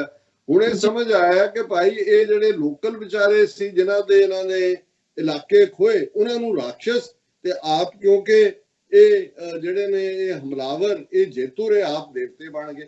ਹੁਣ ਇਹੀ ਟਰਮੀਨੋਲੋਜੀ ਦੇਵਤੇ ਔਰ ਰਾਖਸ਼ ਦੀ ਫਿਰ ਮੁਸਲਮਾਨਾਂ ਦੇ ਲਈ ਮਲੇਚ ਜਾਂ ਜਿਹੜਾ ਇਹਨਾਂ ਦੀ ਇੱਕ ਟਰਮੀਨੋਲੋਜੀ ਦੇ ਵਿੱਚ ਜਿਹਨੂੰ ਉਹਨਾਂ ਨੇ ਇੱਕ ਡੈਫੀਨੇਸ਼ਨ ਬਣਾ ਦਿੱਤੀ ਕਿ ਜਿਹੜਾ ਵਿਦਨ ਔਰ ਭਾਰਤ ਦਾ ਨਾਂ ਹੀ ਜਿਹੜਾ ਦੈਵ ਭੂਮੀ ਰੱਖ ਦਿੱਤਾ ਕਿ ਭਾਈ ਇਹ ਦੇਵਤਿਆਂ ਦੀ ਭੂਮੀ ਹੈ, ਕਿਉਂਕਿ ਉਹਦੇ ਚ ਆਰੀਅਨ ਬ੍ਰਾਹਮਣ ਜਿਹੜੇ ਨੇ ਕਾਸਟ ਸਿਸਟਮ ਇਹਨਾਂ ਨੇ ਬਣਾਇਆ ਔਰ ਆਪ ਬਹਿ ਗਏ। ਔਰ ਜਿਹੜਾ ਵੀ ਔਰ ਇਹ ਵੀ ਬਾਈਂਡਿੰਗ ਕਰ ਦਿੱਤਾ ਕਿ ਇਹਨੂੰ ਜਿਹੜਾ ਛੱਡ ਕੇ ਜਾਏਗਾ ਉਹ ਵੀ ਮਲੇਚ ਹੈ, ਇਸ ਲਈ ਜਿਹੜਾ ਸਮੁੰਦਰ ਟੱਪਦਾ ਸੀ ਤਾਂ ਕਿ ਕੋਈ ਫਰੈਸ਼ ਆਈਡੀਆਜ਼ ਨਾਲ ਉਹਨੂੰ ਬਰਾਦਰੀ ਚੋਂ ਕੱਢ ਦਿੰਦੇ ਸੀ। ਔਰ ਜਿਹੜਾ ਕੋਈ ਬਾਹਰੋਂ ਆਉਣ ਵਾਲਾ ਸੀ ਜਾਂ ਬਾਹਰੋਂ ਆ ਕੇ ਜੇ ਸੈਟਲ ਹੋ ਗਿਆ, ਕਿਉਂਕਿ ਕਬੀਲੇ ਤਾਂ ਤੁਰੇ ਰਹਿੰਦੇ ਸੀ, ਉਹਨਾਂ ਨੂੰ ਅਨਾਰੀਆ ਕਹਿੰਦੇ ਸੀ ਕਿ ਇੱਕ ਆਰੀਅਨ ਨੇ ਕੁਲੀਨ ਹਾਈ ਲੈਵਲ ਅਨਾਰੀਆ। ਔਰ ਇਸੇ ਤਰ੍ਹਾਂ ਇਹ ਲਫ਼ਜ਼ ਮਲੇਚ ਜਿਹੜਾ ਹੈ ਇਹ ਡਰਟੀ ਦੇ ਸੈਂਸ ਦੇ ਵਿੱਚ। ਔਰ ਬਾਅਦ ਦੇ ਵਿੱਚ ਅਸੀਂ ਦੇਖਦੇ ਕਿ ਬੁੱਧਿਸਟ ਨੂੰ ਮਾਰਨ ਦੇ ਲਈ ਵੀ ਉਹੀ ਦੇਵਤੇ ਔਰ ਰਾਖਸ਼ ਔਰ ਵਿਸ਼ਨੂੰ ਅਵਤਾਰ ਦਾ ਰੂਪ ਕੇ ਪਾਈ ਜਿਨੇ ਨਾ ਪੱਖੀ ਲੋਕ ਸੀ ਉਹਨੂੰ ਬੁੱਧ ਨੇ ਇਕੱਠੇ ਕੀਤਾ। ਔਰ ਇਹ ਜਿਹੜਾ ਉਹ ਸ਼ੰਕਰਾ ਹੋਏ ਜਾਂ ਦੂਜੇ ਹੋਏ ਉਹ ਵਿਸ਼ਨੂੰ ਦਾ ਕੰਮ ਕਰ ਰਹੇ ਨੇ। ਔਰ ਸਿੱਖਾਂ ਦੇ ਮਾਮਲੇ 'ਚ ਅਸੀਂ ਦੇਖਦੇ ਹਾਂ ਕਿ ਕਿਵੇਂ ਉਹਨਾਂ ਦੇ ਲਈ ਉਹਨਾਂ ਨੇ ਨਵੇਂ ਲਫ਼ਜ਼ ਘੜੇ ਜਿਨ੍ਹਾਂ ਦੇ ਵਿੱਚ ਆਤੰਕਵਾਦੀ, ਅਲਗਾਵਵਾਦੀ, ਉਗਰਵਾਦੀ। ਸੋ ਇਸ ਸਾਰੀ ਟਰਮੀਨੋਲੋਜੀ ਨੂੰ ਸਮਝਣ ਤੋਂ ਬਾਅਦ ਤੁਹਾਨੂੰ ਸਮਝ ਆ ਸਕਦੀ ਹੈ ਕਿ ਜਦੋਂ ਵਾਜਪਾਈ ਨੇ, ਅਟਲ ਬਿਹਾਰੀ ਵਾਜਪਾਈ ਨੇ 1971 ਦੇ ਵਿੱਚ ਪਾਕਿਸਤਾਨ ਨੂੰ ਦੋ ਹਿੱਸਿਆਂ 'ਚ ਤੋੜਨ ਵਾਲੀ ਇੰਦਰਾ ਗਾਂਧੀ ਨੂੰ ਦੁਰਗਾ ਮਾਤਾ ਦਾ ਅਵਤਾਰ ਕਿਹਾ ਤੇ ਇਹਦਾ ਕੀ ਮਤਲਬ ਸੀ ਕਿ ਜਿਵੇਂ ਦੁਰਗਾ ਇਹਨਾਂ ਦੀ ਮਾਈਥੋਲੋਜੀਕਲ ਗੋਡੈਸ ਜਿਹਨੇ ਰਾਖਸ਼ ਇਹਨਾਂ ਨੂੰ ਕਿਹਾ ਉਹਨਾਂ ਦਾ ਐਂਡ ਕੀਤਾ। ਇਸੇ ਤਰ੍ਹਾਂ ਜਿਹੜਾ ਪਾਕਿਸਤਾਨ, ਜਦੋਂ ਅਸੀਂ ਇਹ ਕਹਿੰਦੇ ਹਾਂ ਕਿ ਵੀ 72 ਸਾਲ 'ਚ ਇਹਨਾਂ ਨੇ ਕਦੇ ਐਕਸੈਪਟ ਹੀ ਨਹੀਂ ਕੀਤਾ ਪਾਕਿਸਤਾਨ ਨੂੰ, ਤਾਂ ਦੂਰ ਦੀ ਗੱਲ ਮੁਸਲਮਾਨਾਂ ਦੇ ਨੂੰ ਵੀ ਉਹ 1000 ਸਾਲ ਤੋਂ ਉੱਥੇ ਉਹਨਾਂ ਦੇ ਨਾਲ ਰਹਿੰਦੇ ਨੇ। ਹੁਣ ਇਹੀ ਜਿਹੜਾ ਰਵੱਈਆ ਸੀ, ਇੰਦਰਾ ਗਾਂਧੀ ਸੱਚਮੁੱਚ ਹੀ ਦੁਰਗਾ ਵਾਂਗ ਬਿਹੇਵ ਕਰਨ ਲੱਗੀ। ਔਰ ਉਹਨੇ ਜਿਸ ਅੰਦਾਜ਼ ਦੇ ਵਿੱਚ 올ਡ ਕਾਂਗਰਸ ਲੀਡਰ ਜਿਹਨੂੰ ਸਿੰਡੀਕੇਟ ਕਹਿੰਦੇ ਸੀ, ਮੋਰਾਰਜੀ ਦੇਸਾਈ, ਨਿਜਲਿੰਗੱਪਾ ਔਰ ਇਹ ਸਾਰੇ ਇਰਰੈਲੇਵੈਂਟ ਕੀਤੇ, ਬੈਂਕ ਨੈਸ਼ਨਲਾਈਜ਼ ਕਰਤੇ, ਸੈਂਟਰਲਾਈਜ਼ ਕਰਤੇ। ਫਿਰ ਉਹਨੇ ਜਿਹੜਾ ਇਹਨਾਂ ਦਾ ਇਕਰਾਰਨਾਮਾ, ਕਿਵੇਂ ਇਕਰਾਰ ਤੋੜਦੇ ਨੇ ਜੋ ਇਹਨਾਂ ਨੇ ਆਰਟੀਕਲ 370 ਦੇ ਨਾਲ ਕੀਤਾ। 1970 ਤੱਕ ਪਹੁੰਚਦੇ ਆ ਪ੍ਰੀਵੀ ਪਰਸਿਸ ਜਿਹੜੇ ਐਗਰੀਮੈਂਟ 570 ਦੇ ਕਰੀਬ ਰਿਆਸਤਾਂ ਜਿਨ੍ਹਾਂ ਨੇ ਭਾਰਤ ਦੇ ਨਾਲ ਇਲਹਾਕ ਕੀਤਾ ਸੀ, ਇਹਨਾਂ ਸ਼ਰਤਾਂ ਦੇ ਉੱਤੇ ਵੀ ਸਾਡੀ ਆ ਪਰਸਨਲ ਪ੍ਰਾਪਰਟੀ ਵੀ ਰਹੇਗੀ। ਔਰ ਜਿਹੜੀ ਉਹਨਾਂ ਨੇ ਪ੍ਰਾਪਰਟੀ ਸਰੈਂਡਰ ਕੀਤੀ ਉਹਦੇ ਏਵਜ਼ 'ਚ ਉਹਨਾਂ ਨੂੰ ਪ੍ਰੀਵੀ ਪਰਸ ਦਿੱਤੇ ਜਾਂਦੇ ਸੀ ਕਿ ਇਹਨਾਂ ਤੁਹਾਨੂੰ ਸਾਲਾਨਾ ਅਮਾਉਂਟ ਹੋਏਗਾ। ਇੰਦਰਾ ਗਾਂਧੀ ਨੇ ਆਰਡੀਨੈਂਸ ਲਿਆ ਕੇ ਉਹ ਖਤਮ ਕਰ ਦਿੱਤੇ। ਉਹ ਸੁਪਰੀਮ ਕੋਰਟ 'ਚ ਗਏ ਕਿਉਂਕਿ ਉਹ ਵੀ ਕਨਸਟੀਟਿਊਸ਼ਨ ਦਾ ਹਿੱਸਾ ਸੀ। ਸੁਪਰੀਮ ਕੋਰਟ ਨੇ ਕਿਹਾ ਵੀ ਅਨਕਨਸਟੀਟਿਊਸ਼ਨਲ ਕੀਤਾ ਹੈ। ਇੰਦਰਾ ਗਾਂਧੀ ਨੇ ਕਨਸਟੀਟਿਊਸ਼ਨ ਅਮੈਂਡ ਕਰਤਾ। ਉਹਨਾਂ ਨੇ ਕਿਹਾ ਜੀ ਹੁਣ ਲਓ। ਸੋ ਉਹ ਸਾਰੇ ਵੀ ਜਿਹੜੇ ਨੇ ਉਹਨਾਂ ਦੇ ਜਿਹਨੂੰ ਪ੍ਰੀਵੀ ਪ੍ਰਿਵਿਲੇਜ ਕਹਿੰਦੇ ਸੀ, ਪ੍ਰੀਵੀ ਪਰਸ ਵੀ ਕਹਿੰਦੇ ਸੀ, ਉਹ ਖਤਮ ਕਰ ਦਿੱਤਾ। ਹੁਣ ਇਹਦੇ ਬਾਵਜੂਦ ਔਰ ਨਾਰਾ ਜਿਹੜਾ ਇੰਦਰਾ ਗਾਂਧੀ ਨੇ ਜਿੱਤਣ ਦੇ ਲਈ ਲਾਇਆ, ਗਰੀਬੀ ਹਟਾਓ, ਪਰ over A period of time ਗਰੀਬੀ ਕਿੱਥੋਂ ਹਟਾਣੀ ਸੀ? ਫਰਾਡ ਸਿਸਟਮ ਹੈ ਸਾਰਾ। ਲੋਕਾਂ ਦੇ ਵਿੱਚ ਬੇਚੈਨੀ ਵੱਧਦੀ ਚਲੀ ਗਈ। ਸਟੂਡੈਂਟਸ ਦੀਆਂ ਮੂਵਮੈਂਟਸ ਖੜੀਆਂ ਹੋ ਗਈਆਂ। ਗੁਜਰਾਤ ਦੇ ਵਿੱਚ ਆ ਗਈ, ਬਿਹਾਰ ਦੇ ਵਿੱਚ ਮੂਵਮੈਂਟ, ਜਿਸ ਨੂੰ ਜੈ ਪ੍ਰਕਾਸ਼ ਨਾਰਾਇਣ ਨੇ ਕਿਹਾ ਕਿ ਭਾਈ ਇਹ ਕਰਪਟ ਸਿਸਟਮ ਇੰਦਰਾ ਗਾਂਧੀ ਨੇ ਜੋ ਹਾਲ ਬਣਾ ਦਿੱਤਾ ਕਿ ਕਿਸੇ ਦੀ ਆਵਾਜ਼ ਹੀ ਨਹੀਂ ਰਹੀ। ਉਦੋਂ ਅਕਸਰ ਇਹ ਕਿਹਾ ਜਾਂਦਾ ਸੀ ਕਿ ਮੰਤਰੀ ਕੋਈ ਹੈ, ਉਹ ਇੰਦਰਾ ਗਾਂਧੀ ਹੈ, ਬਾਕੀ ਸਾਰੇ ਸੰਤਰੀ ਨੇ। ਸੋ ਉਸ ਹਾਲਾਤ ਦੇ ਵਿੱਚ ਇਲਾਹਾਬਾਦ ਹਾਈ ਕੋਰਟ ਨੇ 1974 ਦੇ ਵਿੱਚ ਜਿਹੜਾ ਰਾਜ ਨਾਰਾਇਣ ਉੱਥੋਂ ਸੀ, ਉਹਨੇ ਇੰਦਰਾ ਗਾਂਧੀ ਦੀ ਇਲੈਕਸ਼ਨ ਨੂੰ ਚੈਲੰਜ ਕੀਤਾ ਕਿ ਵੀ ਇਹ ਕਰਪਟ ਪ੍ਰੈਕਟਿਸਿਸ ਕੀਤੀਆਂ ਨੇ ਜਿੱਤਣ ਲਈ। ਉਹਨੇ ਇਲਾਹਾਬਾਦ ਹਾਈ ਕੋਰਟ ਦਾ ਜਸਟਿਸ ਸਿਨਹਾ, ਉਹਨੇ ਉਹਦੀ ਇਲੈਕਸ਼ਨ ਨਾਲ ਐਂਡ ਵਾਇਡ ਕਰਤੀ ਕਿ ਭਾਈ ਇਹ ਖਾਰਜ। ਭਾਰਤ ਪ੍ਰੋਟੈਸਟ ਸ਼ੁਰੂ ਹੋ ਗਏ ਕਿ ਵੀ ਰਿਜ਼ਾਈਨ ਕਰ। ਉਹ ਸੁਪਰੀਮ ਕੋਰਟ 'ਚ ਚਲੀ ਗਈ। ਔਰ ਇਨ ਦਾ ਮੀਨ ਟਾਈਮ ਸੁਪਰੀਮ ਕੋਰਟ ਤੇ ਪਹਿਲਾਂ ਹੀ ਕਾਬੂ ਕੀਤਾ ਹੋਇਆ ਸੀ, ਆਪਣੇ ਜੱਜ ਲਾਏ ਹੋਏ ਸੀ। ਉਹਨਾਂ ਨੇ ਇੰਦਰਾ ਗਾਂਧੀ ਨੂੰ ਬਹਾਲ ਕਰ ਦਿੱਤਾ, ਲੇਕਿਨ ਉਹਨੇ ਨਾ ਅਸਤੀਫਾ ਦਿੱਤਾ। ਤੇ ਉਹਨੇ ਇਹ ਸੋਚਿਆ, ਅਲਟੀਮੇਟਲੀ ਅਸੀਂ ਦੇਖਦੇ ਹਾਂ, ਕਿਉਂਕਿ ਮੈਂ ਇਹਨੂੰ ਇਸ ਵੇਰਵੇ ਨਾਲ ਇਸ ਤਰ੍ਹਾਂ ਹੀ ਡਿਸਕਸ ਕਰ ਰਿਹਾ ਹਾਂ ਕਿ ਜਦੋਂ ਜੂਨ 84 ਦੇ ਘੱਲੂਘਾਰੇ ਦੀ ਗੱਲ ਹੁੰਦੀ ਹੈ ਤੇ ਇਸ ਦੀਆਂ ਜੜ੍ਹਾਂ ਸਿਰਫ ਇਹ ਨਹੀਂ ਕਿ ਸੰਤ ਭਿੰਡਰਾਂ ਵਾਲੇ ਉੱਪਰ ਕੇ ਆ ਗਏ ਔਰ ਉਹਨਾਂ ਦੇ ਲਈ ਉਹ ਨਹੀਂ, ਇਹਦੀਆਂ ਜੜ੍ਹਾਂ ਵੀ ਐਮਰਜੈਂਸੀ ਦੇ ਵਿੱਚ ਜਾ ਕੇ ਲੱਗਦੀਆਂ ਕਿ ਇੰਦਰਾ ਗਾਂਧੀ ਨੇ ਕਿਉਂ ਸਿੱਖਾਂ ਨੂੰ ਸਜ਼ਾ ਦੇਣ ਦਾ ਫੈਸਲਾ ਰਸ਼ੀਅਨ ਖੁਫੀਆ ਏਜੰਸੀ KGB, ਇਜ਼ਰਾਈਲ ਦੀ ਏਜੰਸੀ ਮੋਸਾਦ, ਭਾਰਤ ਦੀ ਏਜੰਸੀ ਰॉ, ਜਿਹਨੇ ਥਰਡ ਏਜੰਸੀ ਕ੍ਰੀਏਟ ਕੀਤੀ ਹੈ, ਕਿਉਂ ਕੀਤਾ? ਹੁਣ ਇਹ ਉਹ ਪੀਰੀਅਡ ਸੀ ਕਿ ਪੰਜਾਬ ਦੇ ਵਿੱਚ ਗਿਆਨੀ ਜ਼ੈਲ ਸਿੰਘ 1971 ਚੀਫ ਮਿਨਿਸਟਰ ਬਣਿਆ, ਕਾਂਗਰਸ ਦੀ ਹਕੂਮਤ ਸੀ। ਜਦੋਂ ਭਾਰਤ ਭਰ ਚ ਇੰਦਰਾ ਗਾਂਧੀ ਦੇ ਖਿਲਾਫ ਇੱਕ ਵਾਵੇਲਾ ਖੜਾ ਹੋ ਗਿਆ, ਚਾਰ ਚੁਫੇਰੇ, ਵਾਇਲੈਂਸ ਵੀ ਥੋੜੀ ਬਹੁਤ ਹੋਣ ਲੱਗ ਗਈ, ਸਟੂਡੈਂਟਸ ਵੀ ਨਿਕਲੇ, ਔਰ ਇਹ ਫਿਰ ਜਿਹੜੇ ਉਹਦੇ KGB ਦੇ ਔਰ ਰਾਹ ਦੇ ਐਡਵਾਈਜ਼ਰ ਸੀ ਔਰ ਇਹਦੀ ਇਨਰ ਕਿਚਨ ਕੈਬਨਿਟ ਜਿਹਦੇ ਚ SS ਰੇ, ਬੰਗਾਲ ਦਾ ਚੀਫ ਮਿਨਿਸਟਰ ਔਰ ਇਹ ਸਾਰੇ ਲੋਕ ਸੀ, ਉਹਨਾਂ ਦੀ ਰਾਏ ਸੀ ਕਿ ਭਾਈ ਇੱਥੇ ਕਿਸੇ ਨੇ ਨਹੀਂ ਕੁਛਕਣਾ, ਸਭ ਖਤਮ ਕਰੋ, ਸਿਵਲ ਲਿਬਰਟੀਜ਼, ਕਨਸਟੀਟਿਊਸ਼ਨ ਦੀਆਂ ਸਿਵਲ ਲਿਬਰਟੀਜ਼ ਪ੍ਰੋਵੀਜ਼ਨ ਸਸਪੈਂਡ ਕਰੋ, ਰੂਲ ਆਫ ਐਮਰਜੈਂਸੀ, ਸਾਰੀਆਂ ਪਾਵਰਸ ਇੰਦਰਾ ਗਾਂਧੀ ਨੇ ਲੈ ਲਈਆਂ। ਔਰ ਇਹਨਾਂ ਦੀ ਆਪੋਜੀਸ਼ਨ ਦੇ ਜਿੰਨੇ ਵੀ ਸੀ ਅੱਡ-ਅੱਡ, ਜੈ ਪ੍ਰਕਾਸ਼ ਨਾਰਾਇਣ ਸਮੇਤ, ਇਹ ਸਾਰੇ ਚੰਦਰ ਸ਼ੇਖਰ ਔਰ ਇਹ ਉਹ ਚੁੱਕੇ ਅੰਦਰ ਦੇ ਦਿੱਤੇ, ਔਰ ਭਾਰਤ ਸਾਰਾ ਸੁਸਰੀ ਵਾਂਗ ਸੌਂ ਗਿਆ। ਪੰਜਾਬ ਦੇ ਵਿੱਚ ਕਾਂਗਰਸ ਦੀ ਹਕੂਮਤ ਸੀ ਗਿਆਨੀ ਜ਼ੈਲ ਸਿੰਘ ਦੀ, ਉਹ ਸਿੱਖ ਸਾਈਕੀ ਨੂੰ ਸਮਝਦਾ ਸੀ। ਪੰਜਾਬ ਦੇ ਵਿੱਚ ਕੋਈ ਗ੍ਰਿਫਤਾਰੀ ਉਹਨੇ ਨਹੀਂ ਕੀਤੀ, ਉਹਨੂੰ ਲੱਗਾ ਕਿ ਵੀ ਇਹਨਾਂ ਨੂੰ ਸਿੱਖਾਂ ਨੂੰ ਕਾਹਨੂੰ ਭੜਕਾਣਾ, ਅਕਾਲੀਆਂ ਨੂੰ, ਕਿਉਂਕਿ ਅਕਾਲੀ ਦਾ ਮਤਲਬ ਇੱਕ ਰੈਵੋਲੂਸ਼ਨਰੀ ਹੁੰਦਾ ਸੀ। ਹੁਣ ਤਾਂ ਇਹਨਾਂ ਨੇ ਬਦਨਾਮ ਕਰਕੇ ਬਾਦਲ ਕਿਆ ਨੇ ਔਰ ਜਿਸ ਲੈਵਲ ਤੇ ਲੈ ਗਏ ਨੇ, ਪਰ ਅਦਰਵਾਈਜ਼ ਅਕਾਲੀ ਦਲ ਦੀ ਇੱਕ ਗਲੋਰੀਅਸ ਹਿਸਟਰੀ ਹੈ। ਮਹੰਤਾਂ ਤੋਂ ਗੁਰਦੁਆਰੇ ਛਡਾਏ, ਪੰਜਾਬੀ ਸੂਬਾ ਮੂਵਮੈਂਟ ਦੇ ਨਾਲ ਪੰਜਾਬੀ ਸੂਬਾ ਲਿਆ। ਹੁਣ ਇਹ ਉਹ ਟੈਸਟਿੰਗ ਪੀਰੀਅਡ ਸੀ, ਕਿਉਂਕਿ ਪੰਜਾਬ ਦੇ ਵਿੱਚ ਕੋਈ ਗੜਬੜ ਨਹੀਂ ਹੋਈ ਔਰ ਅਕਾਲੀ ਲੀਡਰ ਇਕੱਠੇ ਹੋਏ, ਉਹਨਾਂ ਨੇ ਕਿਹਾ ਕਿ ਭਾਈ ਇਹ ਤਾਂ ਸਾਰਾ ਸਾਡਾ ਦੇਸ਼ ਇਨ ਚੇਂਜ ਕਰ ਦਿੱਤਾ ਹੈ, ਔਰ ਦੂਜਾ ਤੇ ਅਸੀਂ ਸਿੱਖ ਹੈ, ਧੱਕੇ ਦੇ ਖਿਲਾਫ ਰੋਣਾ ਸਾਡੇ ਹਿੱਸੇ ਆਇਆ ਕਿ ਇਹਦੇ ਤੇ ਕੁਝ ਕਰੀਏ। ਔਰ ਫੈਸਲਾ ਹੋਇਆ ਕਿ ਜੀ ਐਮਰਜੈਂਸੀ ਦੇ ਖਿਲਾਫ ਮੋਰਚਾ ਲਾਇਆ ਜਾਏ। ਹੁਣ ਅਸੀਂ ਕਈ ਵਾਰੀ ਮਿਸਡ ਓਪਰਚੁਨਿਟੀਜ਼ ਵੀ ਇਹਦੇ ਚ ਤੁਸੀਂ ਦੇਖਦੇ ਹੋ, ਪਰ ਜਦੋਂ ਤੁਸੀਂ ਲੌਂਗ ਟਰਮ ਆਪਣੀ ਡਿਊਟੀ ਦੇਖਦੇ ਹੋ ਫੇਥ ਦੀ, ਫਿਰ ਸਾਨੂੰ ਲੱਗਦਾ ਹੁਣ ਇੰਦਰਾ ਗਾਂਧੀ ਨੂੰ ਵੀ ਪਤਾ ਸੀ ਕਿ ਵੀ ਜੇ ਸਿੱਖ ਖਲੋ ਗਏ ਤਾਂ ਬਾਕੀ ਜਿਹੜੇ ਸੁਸਰੀ ਵਾਂਗ ਸੁੱਤੇ ਨੇ ਉਹਨਾਂ ਚੋਂ ਵੀ ਮਾੜੀ ਮੋਟੀ ਕੋਈ ਹਿਲਜੁਲ ਹੋਏਗੀ। ਇਹ ਉਹ ਪੀਰੀਅਡ ਸੀ ਜਿਹੜੀਆਂ ਹੁਣ ਚੀਜ਼ਾਂ ਰੈਕਡ ਵੀ ਆਈਆਂ ਕਿ ਕਿਵੇਂ ਇੰਦਰਾ ਗਾਂਧੀ ਨੇ ਆਪਣੇ ਵਿਚੋਲੇ ਭੇਜੇ। ਉਹਨਾਂ ਨੇ ਕਿਹਾ ਵੀ ਚੰਡੀਗੜ੍ਹ ਵੀ ਲੈ ਲਓ, ਪਾਣੀ ਵੀ ਤੁਹਾਡਾ, ਜਿੰਨੀ ਟੈਰੀਟਰੀ ਹੈ ਉਹ ਵੀ ਤੁਹਾਡੇ, ਤੁਸੀਂ ਆਟੋਨੋਮਸ ਪੰਜਾਬ, ਸਿਰਫ ਇੰਡੀਆ ਨਾਲ 2-3 ਸ਼ਰਤਾਂ ਰੱਖੋ, ਡਿਫੈਂਸ, ਫੋਰਨ ਅਫੇਅਰਸ, ਦੂਜਾ, ਔਰ ਦਿੱਲੀ 'ਚ ਮੇਰੀ ਹਮਾਇਤ ਕਰੋ ਹਾਲ ਦੀ ਘੜੀ, ਬਾਕੀ ਤੁਹਾਨੂੰ ਤੁਸੀਂ ਇਹ ਨਾ ਸ਼ੁਰੂ ਕਰੋ। ਜ਼ਾਹਰ ਹੈ ਇੱਕ ਦੋ ਲੀਡਰ ਜਿਨ੍ਹਾਂ ਦੇ ਨਾਮ ਮੈਨੂੰ ਪਤਾ ਹੈ ਕਿ ਉਹਨਾਂ ਨੇ ਕਿਹਾ ਵੀ ਇਹ ਮੌਕਾ ਹੈ, ਅਸੀਂ ਅੱਗੇ ਵੀ 47 'ਚ ਮੌਕਾ ਗਵਾਇਆ ਹੈ ਔਰ ਇਹ ਮੁਸ਼ਕਲ ਮੁਸੀਬਤ ਦੇ ਵੇਲੇ ਹੀ ਜਿਹੜਾ ਕੋਈ ਤੁਹਾਨੂੰ ਕੰਸੈਸ਼ਨ ਦਿੰਦਾ ਤਾਂ ਤੁਸੀਂ ਰਾਜ ਤੱਕ ਪਹੁੰਚਦੇ ਹੋ, ਉਹਨੂੰ ਅਵੇਲ ਕਰ ਲਓ ਵੀ ਬਾਕੀਆਂ ਤੋਂ ਤੁਸੀਂ ਕੀ ਲੈਣਾ, ਤੁਸੀਂ ਆਪਣਾ ਦੇਖੋ ਕਿ ਵੀ ਤੁਹਾਡਾ ਕੀ ਹੈ। ਲੇਕਿਨ ਜਿਹੜੀ ਫਿਰ ਉਹ ਸਾਡੀ ਧੱਕੇ ਖਿਲਾਫ ਖੋਲ੍ਹਣ ਵਾਲੀ ਆਵਾਜ਼ ਨੇ ਉਹ ਡੋਮੀਨੇਟ ਕੀਤੀ ਕਿ ਵੀ ਨਹੀਂ, ਸਾਨੂੰ ਜਿਹੜਾ ਇਹ ਕਰਨਾ ਚਾਹੀਦਾ।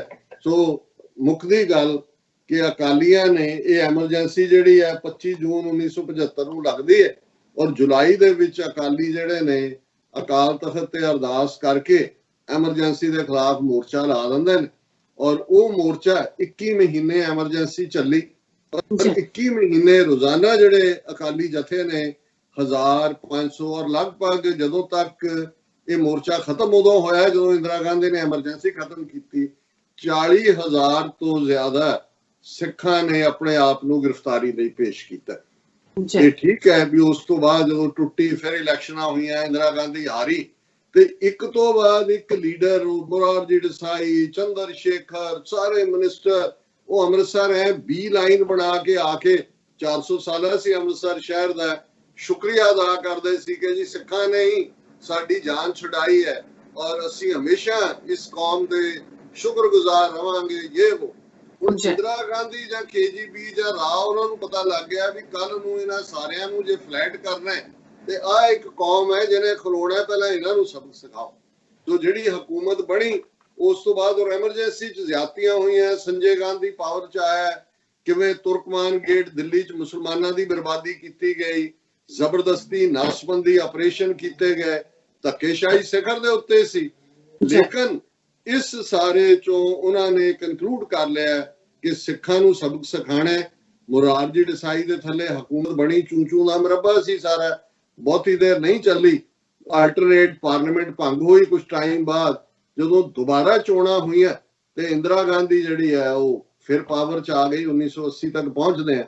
ਔਰ ਉਦੋਂ ਤੋਂ ਹੀ ਜੋ ਜੂਨ 84 'ਚ ਹੁੰਦਾ ਹੈ, ਇਹ ਉਦੋਂ ਤੋਂ ਹੀ ਜਦੋਂ ਹੁਣ ਸਾਨੂੰ ਪਤਾ ਹੈ ਵੀ 81 82 'ਚ ਕੀ ਪਲਾਨ ਕੀਤਾ ਔਰ ਬਾਅਦ 'ਚ ਕੀ ਹੋਇਆ, ਇਹ ਸਿੱਖਾਂ ਨੂੰ ਇਸ ਦੀ ਸਜ਼ਾ ਦਿੱਤੀ ਗਈ ਸਾਰੀ ਕੌਮ ਨੂੰ, ਕਿਉਂਕਿ ਜਦੋਂ ਇਹ ਕਿਹਾ ਜਾਂਦਾ ਸੀ ਵੀ ਆਹੀ ਅਕਾਲ ਤਖਤ ਹੈ ਜਿੱਥੋਂ ਮੋਰਚੇ ਲਾਉਂਦੇ ਨੇ, ਬੜਾ ਮਾਣ ਕਰਦੇ ਨੇ ਜੀ ਅਸੀਂ ਇੱਥੋਂ ਹੀ ਅੰਗਰੇਜ਼ਾਂ ਨੂੰ ਚੈਲੰਜ ਕੀਤਾ, ਇੱਥੋਂ ਹੀ ਅਸੀਂ 18ਵੀਂ ਸਦੀ 'ਚ ਮੁਗਲਾਂ ਨੂੰ ਕੀਤਾ, ਤੇ ਹੁਣ ਇੰਦਰਾ ਗਾਂਧੀ ਦੇ ਖਿਲਾਫ ਹੈ। ਮੈਂ ਉਹਨਾਂ ਨੇ ਕਿਹਾ ਤੁਹਾਡਾ ਅਕਾਲ ਤਖਤ ਹੀ ਅਸੀਂ ਢਾਹ ਦੇਣਾ, ਇਹਨੂੰ ਖੰਡਰਾਤ ਬਣਾ ਦੇਣਾ, ਤੇ ਤੁਹਾਡੀ ਕੌਮ ਨੂੰ ਜਿਹੜਾ ਅਸੀਂ ਸਬਕ ਸਿਖਾਣੇ। ਔਰ ਇਹ ਹੁਣ ਇੱਕ ਹਿਸਟਰੀ ਦਾ ਹਿੱਸਾ। ਔਰ ਤੁਸੀਂ ਦੇਖੋ ਕਿ ਜਿਨ੍ਹਾਂ ਦੇ ਲਈ ਰੈਸਟ ਆਫ ਇੰਡੀਆ ਦੇ ਲਈ ਕਾਂਗਰਸ ਨੂੰ ਛੱਡ ਦਿਓ ਜੇ ਇੰਦਰਾ ਗਾਂਧੀ ਨੂੰ ਸਿੱਖ ਖਲੋਤੇ, ਉਹ ਸਾਰੇ ਸਿੱਖਾਂ ਨੂੰ ਮਾਰਨ ਦੇ ਵਿੱਚ ਪੇਸ਼ ਸੀ। ਅਕਾਲ ਤਖਤ ਦਰਬਾਰ ਸਾਹਿਬ ਦੇ ਹਮਲੇ ਤੇ ਮਠਾਈਆਂ ਵੰਡ ਰਹੇ ਸੀ। ਨਵੰਬਰ 84 ਚ ਭਾਰਤ ਭਰ ਦੇ ਵਿੱਚ ਸਿੱਖਾਂ ਦੀ ਨਸਲਕੁਸ਼ੀ ਕਰ ਰਹੇ ਸੀ। ਇਹ ਸਿਲਾ ਦਿੱਤਾ ਉਹਨਾਂ ਨੇ। ਔਰ ਜਿਹੜਾ RSS ਔਰ ਅੱਜ ਉਹਨਾਂ ਨੇ ਸੋਸ਼ਲ ਮੀਡੀਆ ਜ਼ਿਆਦਤੀਆਂ, ਔਰ ਇਹ RSS ਦਾ ਆਪਣਾ ਰੋਲ ਕੀ ਸੀ, ਕਿਉਂਕਿ ਉਹਨਾਂ ਨੇ ਕੋਈ ਵਲੰਟੀਅਰ ਗ੍ਰਿਫਤਾਰੀ ਨਹੀਂ ਦਿੱਤੀ, ਫੜੇ ਗਏ, ਅਰੈਸਟ ਹੋਏ, ਪਰ ਜਿਹੜੇ ਜੇਲ੍ਹਾਂ 'ਚ ਸੀ ਉਹਨਾਂ ਨੇ ਕਿਵੇਂ ਤਰਲੇ ਕਰਕੇ ਛੁੱਟੇ। ਅਟਲ ਬਿਹਾਰੀ ਵਾਜਪਾਈ ਬਿਮਾਰੀ ਦਾ ਬਹਾਨਾ ਬਣਾ ਕੇ ਕਿ ਜੀ ਮੈਂ ਹੁਣ ਵਿਰੋਧ ਨਹੀਂ ਕਰਾਂਗਾ, ਮਾਫੀਨਾਮਾ ਦੇ ਕੇ ਨਿਕਲ ਆਇਆ। ਔਰ RSS ਲੀਡਰਸ ਦਾ ਕੀ ਰੋਲ ਸੀ, ਇਹ ਇਹਨਾਂ ਦਾ ਹੀ ਆਈਡੀਆਲੋਗ ਸੁਬਰਾਮਨੀਅਮ ਸਵਾਮੀ ਦਾ 2000 ਦੇ ਵਿੱਚ ਪ੍ਰਿੰਟ ਦੇ ਕੁਇੰਟ ਦੇ ਵਿੱਚ ਛਪਿਆ ਆਰਟੀਕਲ ਹੈ, ਜਿਹਦੇ 'ਚ ਉਹਨਾਂ ਨੇ ਕਿਹਾ ਕਿ ਭਾਈ ਉਹਨੇ ਕਿਹਾ it is on record and in the Maharashtra assembly proceedings that then RSS chief Bala Saheb Deoras wrote several apology letters to Indira Gandhi from inside the Yarwada jail in Pune, disassociating RSS from JP-led movement and offering to work for the infamous 20-point program. She didn't reply to any of his letters. Mr. Vajpayee also wrote apology letters to Indira Gandhi and she had obliged him. ਇਹ ਸੁਬਰਾਮਨੀਅਮ ਸਵਾਮੀ ਕਹਿ ਰਿਹਾ ਕਿ ਵਾਜਪਾਈ ਨੇ ਵੀ ਮਾਫੀਨਾਮਾ ਲਿਖਿਆ, ਇੰਦਰਾ ਗਾਂਧੀ ਨੇ ਉਹਨੂੰ ਛੱਡ ਦਿੱਤਾ। ਇਹ ਬਾਲਾ ਸਾਹਿਬ ਦਿਓਰਸ ਜਿਹੜਾ ਹੈ, ਇਹਨੇ ਕਈ ਚਿੱਠੀਆਂ ਲਿਖੀਆਂ ਕਿ ਜੀ ਅਸੀਂ ਤੇਰੇ 20 ਪੁਆਇੰਟ ਪ੍ਰੋਗਰਾਮ ਦੀ ਹਮਾਇਤ ਕਰਦੇ ਹਾਂ, ਤੂੰ ਮਹਾਨ ਲੀਡਰ ਹੈ, ਇਹ ਉਹ। ਪਰ ਉਹਨੇ ਜਿਹੜਾ ਇਹਦੀ ਗੱਲ ਨਹੀਂ ਸੁਣੀ। ਫਿਰ ਉਹਨੇ ਕਿਹਾ ਕਿ ਭਾਈ ਇਹਨਾਂ ਨੇ ਬਿਟਰੇ ਕੀਤਾ ਜੈ ਪ੍ਰਕਾਸ਼ ਨਾਰਾਇਣ ਨੂੰ ਵੀ, ਮੂਵਮੈਂਟ ਨੂੰ ਵੀ। ਔਰ ਉਹਨਾਂ ਨੇ ਇਹ ਕਿਹਾ ਕਿ ਵੀ ਇਸ ਸਾਰੇ ਦਾ ਨਤੀਜਾ ਕਿ ਇਸ ਸਾਰੇ ਚੋਂ RSS ਜਿਹੜਾ ਇਹਦਾ ਮੂੰਹ ਕਾਲਾ। ਇਹ ਸੁਬਰਾਮਨੀਅਮ ਸਵਾਮੀ ਕਹਿ ਰਿਹਾ ਕਿ ਭਾਈ ਇਹ ਸਾਰਾ ਹੋਇਆ। ਔਰ ਮੇਰੇ ਕੋਲੋਂ ਲੈਟਰਸ ਵੀ ਨੇ ਜਿਹੜੇ ਦਿਓਰਸ ਨੇ ਲਿਖੇ, ਉਹਨਾਂ ਦੀ ਐਗਜ਼ੈਕਟ ਮੈਂ ਵਰਜਨ ਕੱਢੀ ਹੈ, ਪਰ ਮੈਂ ਘੜੀਵਾਲ ਦੇਖ ਰਿਹਾ। ਮੈਂ ਇਹਨਾਂ ਨੂੰ ਬਹੁਤੀ ਅਹਿਮੀਅਤ ਵੀ ਨਹੀਂ ਦੇਣਾ ਚਾਹੁੰਦਾ, ਪਰ ਮੈਂ ਇਹ ਦੱਸਣਾ ਚਾਹੁੰਦਾ ਕਿ ਭਾਈ ਕਿਵੇਂ ਜੇ ਚੀਨ ਤੋਂ ਜੁੱਤੀਆਂ ਖਾ ਕੇ ਕਹਿ ਰਹੇ ਨੇ कि जी ना वो आए ना हमारा कुछ इलाका लिया, हम तो जीते हैं, जीत गए।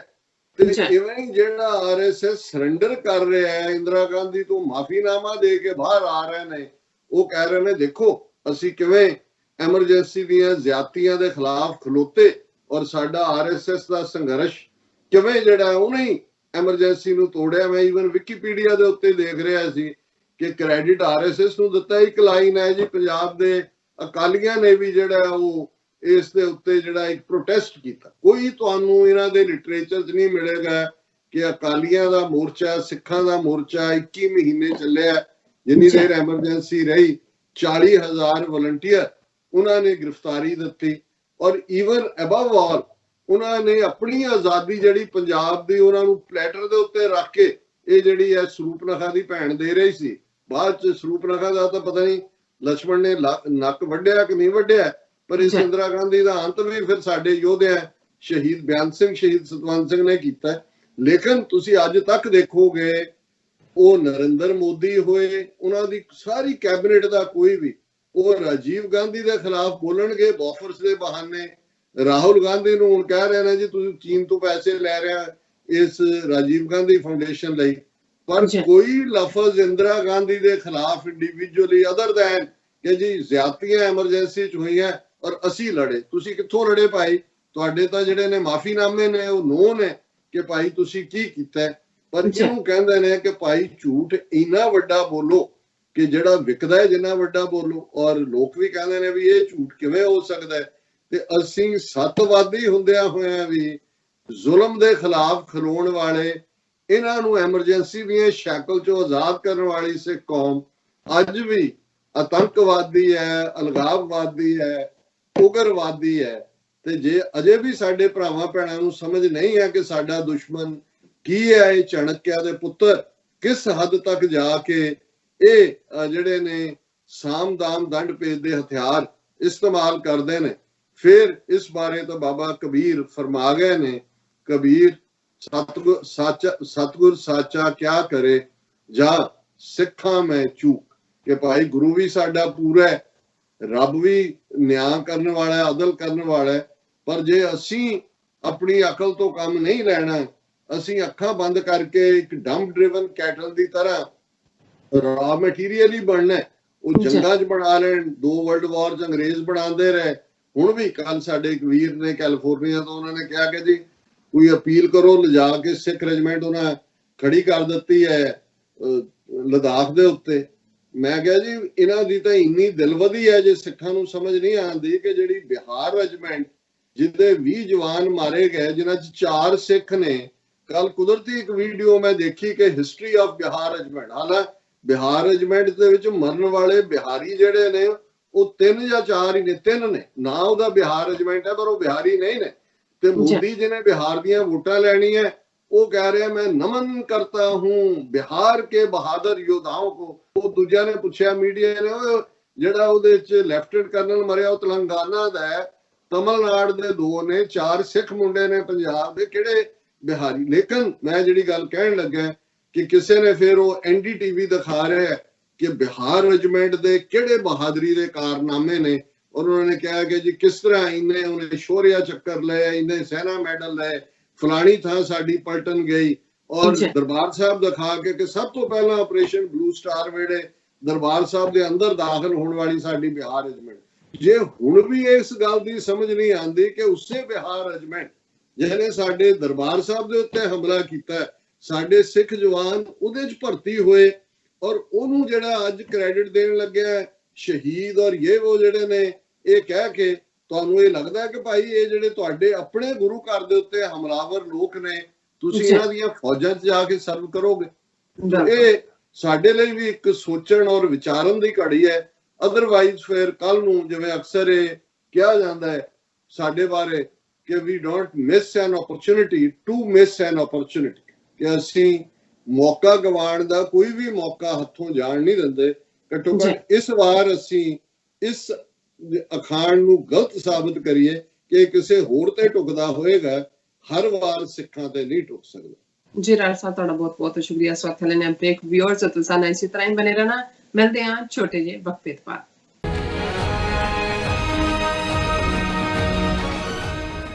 ਕੀ ਤੁਹਾਨੂੰ 30, 40 ਜਾਂ 50 ਦਿਨ ਵੇਟ ਕਰਨੀ ਪੈ ਰਹੀ ਹੈ ਤੁਹਾਡੇ ਚੈੱਕ ਲਈ? ਫਿਰ ਬ੍ਰੋਕਰਾਂ ਪਿੱਛੇ ਭੱਜਦੇ ਫਿਰਦੇ ਹੋ ਪੈਸੇ ਲਈ, ਬਹੁਤ ਜ਼ਿਆਦਾ ਟਾਈਮ ਵੇਸਟ ਹੋ ਜਾਂਦਾ ਇੱਦਾਂ ਤਾਂ। ਜੇ ਤੁਸੀਂ ਅੱਜ ਹੀ ਪੈਸੇ ਲੈਣੇ ਤਾਂ ਬੌਬਟੇਲ ਨੂੰ ਕਾਲ ਕਰੋ। ਬੌਬਟੇਲ ਤੁਹਾਡੀਆਂ ਇਨਵੌਇਸਿਸ ਸੇਮ ਡੇ ਫੰਡ ਕਰ ਸਕਦੇ ਹਨ for a small fee, no contract, no reserve and no hidden fees। ਅੱਜ ਹੀ ਕਾਲ ਕਰੋ ਬੌਬਟੇਲ ਨੂੰ ਤੇ ਤੁਹਾਡਾ ਪਹਿਲਾ ਮਹੀਨਾ ਫ੍ਰੀ। 410 204 2084 ਅਗੇਨ 410 204 2084। 2020 ਦੀ ਜਨਗਣਨਾ ਯੂਨਾਈਟਿਡ ਸਟੇਟ ਵਿੱਚ ਰਹਿੰਦੇ ਹਰ ਇੱਕ ਵਿਅਕਤੀ ਦੀ ਇੱਕ ਗਿਣਤੀ ਹੈ। 2020 ਜਨਗਣਨਾ ਬਹੁਤ ਮਹੱਤਵਪੂਰਨ ਹੈ ਅਤੇ ਗਾਈਡ ਕਰੋ ਕਿ ਕਿਵੇਂ ਪ੍ਰਤੀ ਸਾਲ $675 ਬਿਲੀਅਨ ਤੋਂ ਵੱਧ ਸੰਘੀ ਫੰਡਿੰਗ ਸਮੁਦਾਇਆਂ ਵਿੱਚ ਖਰਚ ਕੀਤੀ ਜਾਂਦੀ ਹੈ। ਤੁਸੀਂ ਇੱਕ ਕੰਪਿਊਟਰ, ਟੈਬਲੇਟ ਜਾਂ ਮੋਬਾਈਲ ਫੋਨ ਤੋਂ ਦਿਨ ਵਿੱਚ 24 ਘੰਟੇ ਆਨਲਾਈਨ ਜਵਾਬ ਦੇ ਸਕਦੇ ਹੋ। ਤੁਹਾਡੀ ਜਾਣਕਾਰੀ ਗੁਪਤ ਹੈ। ਆਪਣੇ ਆਪ ਨੂੰ ਸਿੱਖਾਂ ਵਜੋਂ ਕਾਊਂਟ ਕਰਨ ਵਾਸਤੇ ਆਪਾਂ ਸੈਕਸ਼ਨ 9 ਦੇ ਵਿੱਚ ਜਦ ਜਾਵਾਂਗੇ, ਉੱਥੇ ਸਮ ਅਦਰ ਰੇਸ ਦੇ ਵਿੱਚ ਆਪਾਂ ਸਹੀ ਦਾ ਨਿਸ਼ਾਨ ਲਗਾਵਾਂਗੇ ਤੇ ਉਸ ਦੇ ਵਿੱਚ ਸਿੱਖ ਲਿਖਾਂਗੇ ਜਾਂ ਟਾਈਪ ਕਰਾਂਗੇ। ਇਸ ਦੇ ਨਾਲ ਸਾਡੀ ਸਿੱਖਾਂ ਵਜੋਂ ਇੱਕ ਅਲੱਗ ਪਹਿਚਾਨ ਸੈਂਸਸ 2020 ਦੇ ਵਿੱਚ ਹੋ ਜਾਵੇਗੀ। ਸੋ ਯੂਨਾਈਟਿਡ ਸਿੱਖ ਵੱਲੋਂ ਅਸੀਂ ਸਾਰਿਆਂ ਨੂੰ ਬੇਨਤੀ ਕਰਦੇ ਹਾਂ ਕਿ ਇਸ ਮਰਦਮਸ਼ੁਮਾਰੀ ਦੇ ਵਿੱਚ ਆਪਣੇ ਘਰ ਦੇ ਹਰ ਇੱਕ ਜੀ ਦੀ ਗਿਣਤੀ ਕਰਵਾਓ। ਬਹੁਤ ਬਹੁਤ ਧੰਨਵਾਦ ਜੀ।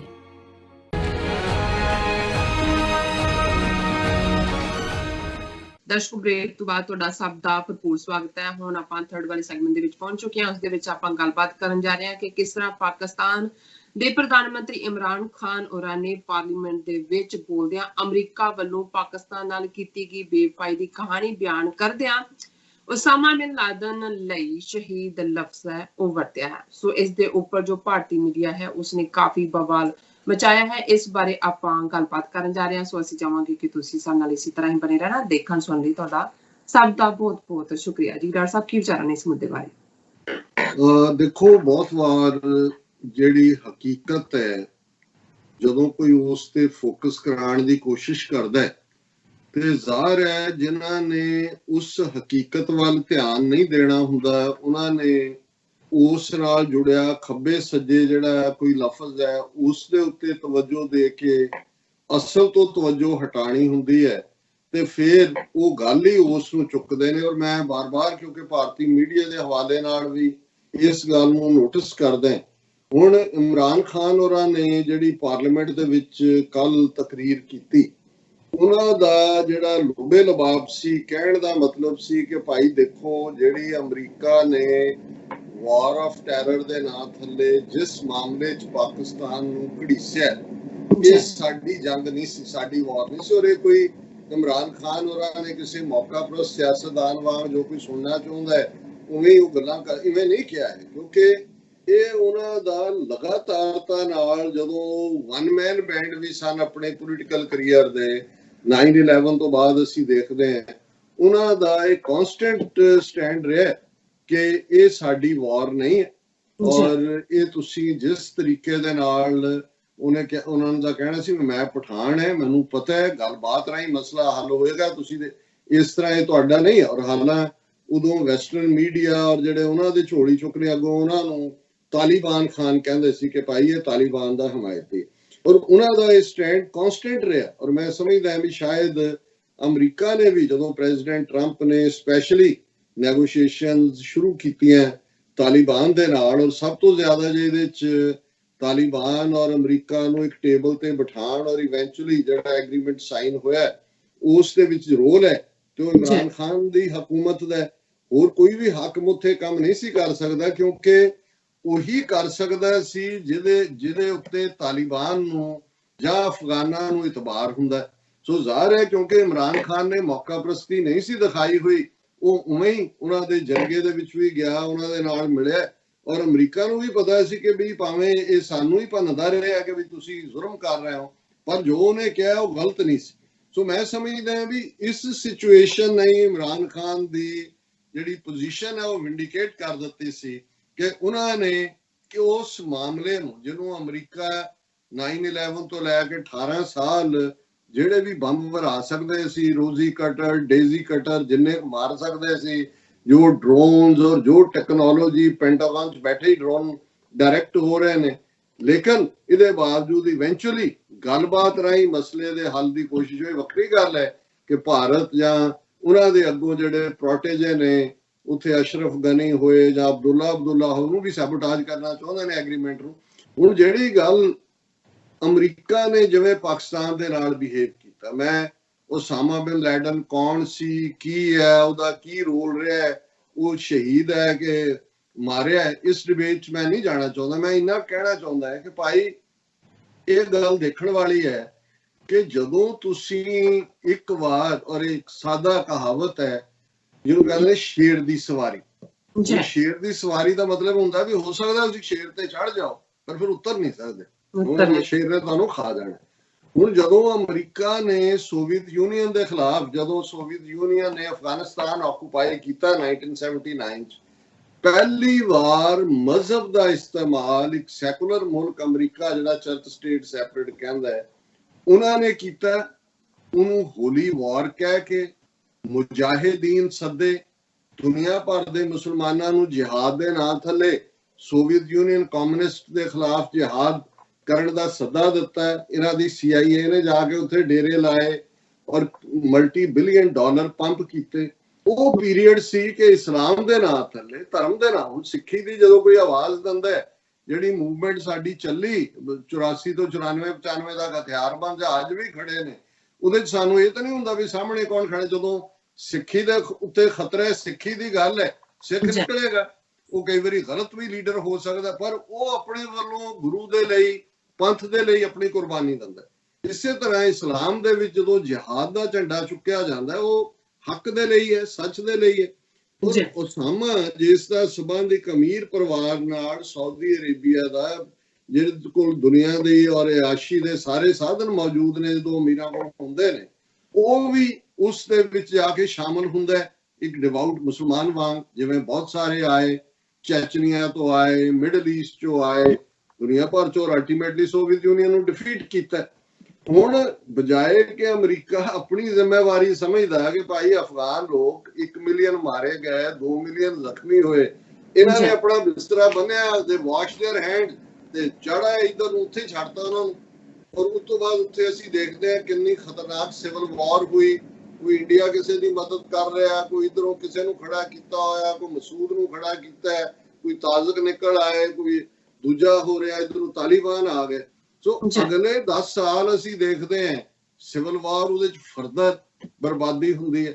ਹੁਣ ਇਹ ਉਹ ਬੈਕਗਰਾਉਂਡ ਹੈ ਜਿਹਦੇ ਚ ਜਿਨ੍ਹਾਂ ਨੇ ਵੀ ਅਸੀਂ ਜੋ ਕੁਛ ਅਮਰੀਕਾ ਦੇ ਵਿੱਚ ਹੋਇਆ, ਇੱਥੇ ਵਰਲਡ ਟ੍ਰੇਡ ਸੈਂਟਰ ਚ ਹੋਇਆ, ਪੈਂਟਾਗਨ, ਅਸੀਂ ਉਹਨੂੰ ਕੰਡੈਮ ਕਰਦੇ ਹਾਂ। ਸਾਡੇ ਆਪਣੇ ਬੇਗੁਨਾਹ ਕਿਤੇ ਵੀ ਮਾਰਿਆ ਜਾਂਦਾ ਹੈ, ਜਿਹੜੇ ਬਿਲਡਿੰਗਾਂ ਨੂੰ ਜਾਂ ਜਹਾਜ਼ਾਂ ਨੂੰ ਉਡਾ ਕੇ ਤੁਸੀਂ ਬੇਗੁਨਾਹ ਨੂੰ ਕਿਹੜਾ ਮਜ਼ਹਬ ਦੀ ਇਜਾਜ਼ਤ ਦਿੰਦਾ? ਮੈਂ ਇਹ ਸਮਝਦਾ ਵੀ ਕੰਡੈਮਨੇਬਲ ਐਕਟ ਹੈ। ਪਰ ਮੈਂ ਉਸ ਪਿਛੋਕੜ ਦੀ ਗੱਲ ਕਰ ਰਿਹਾ ਕਿਉਂਕਿ ਪਾਕਿਸਤਾਨ ਦੇ ਹਵਾਲੇ ਨਾਲ ਇਮਰਾਨ ਖਾਨ ਨੇ ਡਿਫੈਂਡ ਕੀਤਾ ਹੈ ਕਿ ਭਾਈ ਅਸੀਂ ਇਹਨਾਂ ਦੇ ਨਾਲ ਲੱਗੇ, ਅਮਰੀਕਾ ਦੇ 70,000 ਸਾਡਾ ਜਿਹੜਾ ਬੰਦਾ ਉਹ ਮਾਰਿਆ ਗਿਆ, ਔਰ ਇਹਦੇ ਬਾਵਜੂਦ ਸਾਨੂੰ ਹੀ ਦਹਿਸ਼ਤਗਰਦ ਕਹਿ ਕੇ ਭੰਡਿਆ ਗਿਆ, ਔਰ ਸਾਨੂੰ ਐਬੰਡਨ ਕੀਤਾ। ਉਹਨਾਂ ਦੇ ਲਫ਼ਜ਼ ਜਿਹੜੇ ਅੰਗਰੇਜ਼ੀ ਚ ਨੇ, ਜ਼ਾਹਰ ਹੈ ਉਹਨਾਂ ਨੇ ਉਰਦੂ ਚ ਬੋਲੇ ਹੋਣਗੇ, ਔਰ ਉਹਨਾਂ ਨੇ ਕਿਹਾ ਕਿ ਉਹਨਾਂ ਦੀ ਅਸੈਂਬਲੀ ਦੇ ਪਾਰਲੀਮੈਂਟ ਦੇ ਵਿੱਚ ਕਿ ਵੀ ਉਹਨਾਂ ਨੇ ਜਦੋਂ ਫਿਰ ਫਾਈਨਲੀ ਮਈ 2011 ਦੇ ਵਿੱਚ ਅਮਰੀਕਨਾਂ ਨੇ ਐਬਟਾਬਾਦ ਦੇ ਵਿੱਚ ਆਪਣਾ ਉਹਨਾਂ ਦੀ ਜਿਹੜੀ ਨੇਵੀ ਸੀਲਸ ਨੇ, ਉਹਨਾਂ ਨੇ ਐਕਸ਼ਨ ਕਰਕੇ ਉਸਾਮਾ ਨੂੰ ਮਾਰਿਆ। ਉਹਨਾਂ ਨੇ ਕਿਹਾ ਜੀ ਵੀ ਜਿਹੜਾ ਤੁਹਾਡੇ ਨਾਲ ਪਾਰਟਨਰ ਸੀ ਪਾਕਿਸਤਾਨ, ਉਹਨੂੰ ਤੁਸੀਂ ਦੱਸਿਆ ਤੱਕ ਵੀ ਨਹੀਂ ਹੈ, ਕੰਨੋ ਕੰਨ ਵੀ ਖਬਰ ਨਹੀਂ ਹੋਣ ਦਿੱਤੀ। ਔਰ ਇਸ ਤੋਂ ਹੀ ਉਹਨਾਂ ਨੇ ਗੱਲ ਸ਼ੁਰੂ ਕੀਤੀ ਕਿ ਵੀ I don't think there is a country which supported the war on terror and had to face embarrassment for it. Pakistan was also openly blamed for US failure in Afghanistan. ਉਹਨਾਂ ਨੇ ਕਿਹਾ ਜੀ ਕਿ ਭਾਈ ਸਾਨੂੰ ਬਿਨਾਂ ਭਰੋਸੇ ਚ ਲਿਆ ਇਹ ਕਰਨਾ, ਫਿਰ ਬਦਨਾਮ ਕਰਨਾ ਕਿ ਭਾਈ ਅਫਗਾਨਿਸਤਾਨ 'ਚ ਇਸ ਲਈ ਹਾਰ ਹੋਈ ਹੈ ਕਿਉਂਕਿ ਤੁਸੀਂ ਸਾਡਾ ਸਾਥ ਨਹੀਂ ਦਿੱਤਾ। For Pakistanis across the globe, it was an embarrassing moment when Americans came and killed Osama bin Laden at Abbottabad, martyred him. The whole world started abusing us after that. Our ally came inside our country and killed someone without informing us, and 70,000 Pakistanis died because of the US war on terror. और उन्होंने कहा कि भाई 70,000 साडा बंदा ते blame भी साडे ते, बंदे भी असी मरवाए, और ये जड़ा सारा पार्ट हुण उहदे च ठीक है कि भाई जदों तुसी एक जड़ा वोकैबुलरी इस्तेमाल करदे हो, एक दा जड़ा दहशतगर्द है, दूसरे दा शहीद भी हो सकदा है, तीसरे दा वो फ्रीडम फाइटर भी हो सकदा है। मैं इस डिबेट च नहीं जानदा कि भाई उन्हां नूं वो हिस्टरी दे सामने कि भी हिस्टरी ने जज करना है कि कौन की है। और एक स्टेज ते जिवें मैन ऑफ द ईयर हुंदा है, टाइम मैगजीन ने एक स्टेज ते इहनूं ओसामा नूं मैन ऑफ द ईयर, हालां बाद इन्ना प्रोटेस्ट होया कि दे डिडंट शो हिम, और इहदे कोई शक नहीं है वैदर उहनूं किने खड़ा कीता, किसे लोअर तो अपर तक पहुंचाया, जिन्हों कहंदे ने कि राई दा पहाड़ बनाना। ये सारियां वखरियां कंस्पिरेसी थ्योरीज भी ने कि जी 9/11 किने कीता, किने करवा, उहदे च गए बिना असीं ये समझदे हैं भी ये जजमेंट्स हिस्टरी दे कोड हुंदियां ने, और हिस्टरी हमेशा करंट च नहीं लिखी जाती। उदों एक डस्ट उड़ रही हुंदी है, जदों डस्ट सैटल हो जाती है फिर हिस्टरी, और उहदे च भी फिर उहदा ही परसपैक्टिव रहिंदा जिहड़ा इहनूं देख रहा हुंदा है। हुण ओही बाबा बंदा सिंह बहादुर एक स्टेज दे उत्ते हकूमत दे लई बंदा दा बैंडिट डाकू सी, साडे लई बाबा बंदा सिंह बहादुर है, साडे हिस्टरी दा नायक है, पहला सिख राज एस्टैबलिश करने वाला है। करंट दौर दे विच सन जरनैल सिंह खालसा भिंडरांवाले साडे नायक ने, हीरो ने, शहीद ने। हकूमत ने किहड़ा वो लफज है जिहड़ा उन्हां लई इस्तेमाल नहीं कीता। सो मैं समझदा भी ये अपना दायरा कहाँ इन्ना मैनूं पता है कि शहीद लफज जे मजहबी दायराकार दे विच देखना होए, ज़ाहिर है ये अरबी चो आया, फारसी दे विच इसदा इस्तेमाल होया, साडी ज़बान दे विच उत्थे साउथ एशिया ਇਹਦਾ ਕੋਈ ਪੈਰਲਲ ਲਫ਼ਜ਼ ਨਹੀਂ ਸੀ। ਹੁਣ ਇਹਨਾਂ ਨੇ ਹਿੰਦੂ ਕਵੀਆਂ ਨੇ ਇੱਕ ਲਫ਼ਜ਼ ਘੜਿਆ, ਵੀਰ ਗਤੀ ਕੋ ਪ੍ਰਾਪਤ ਹੋਏ।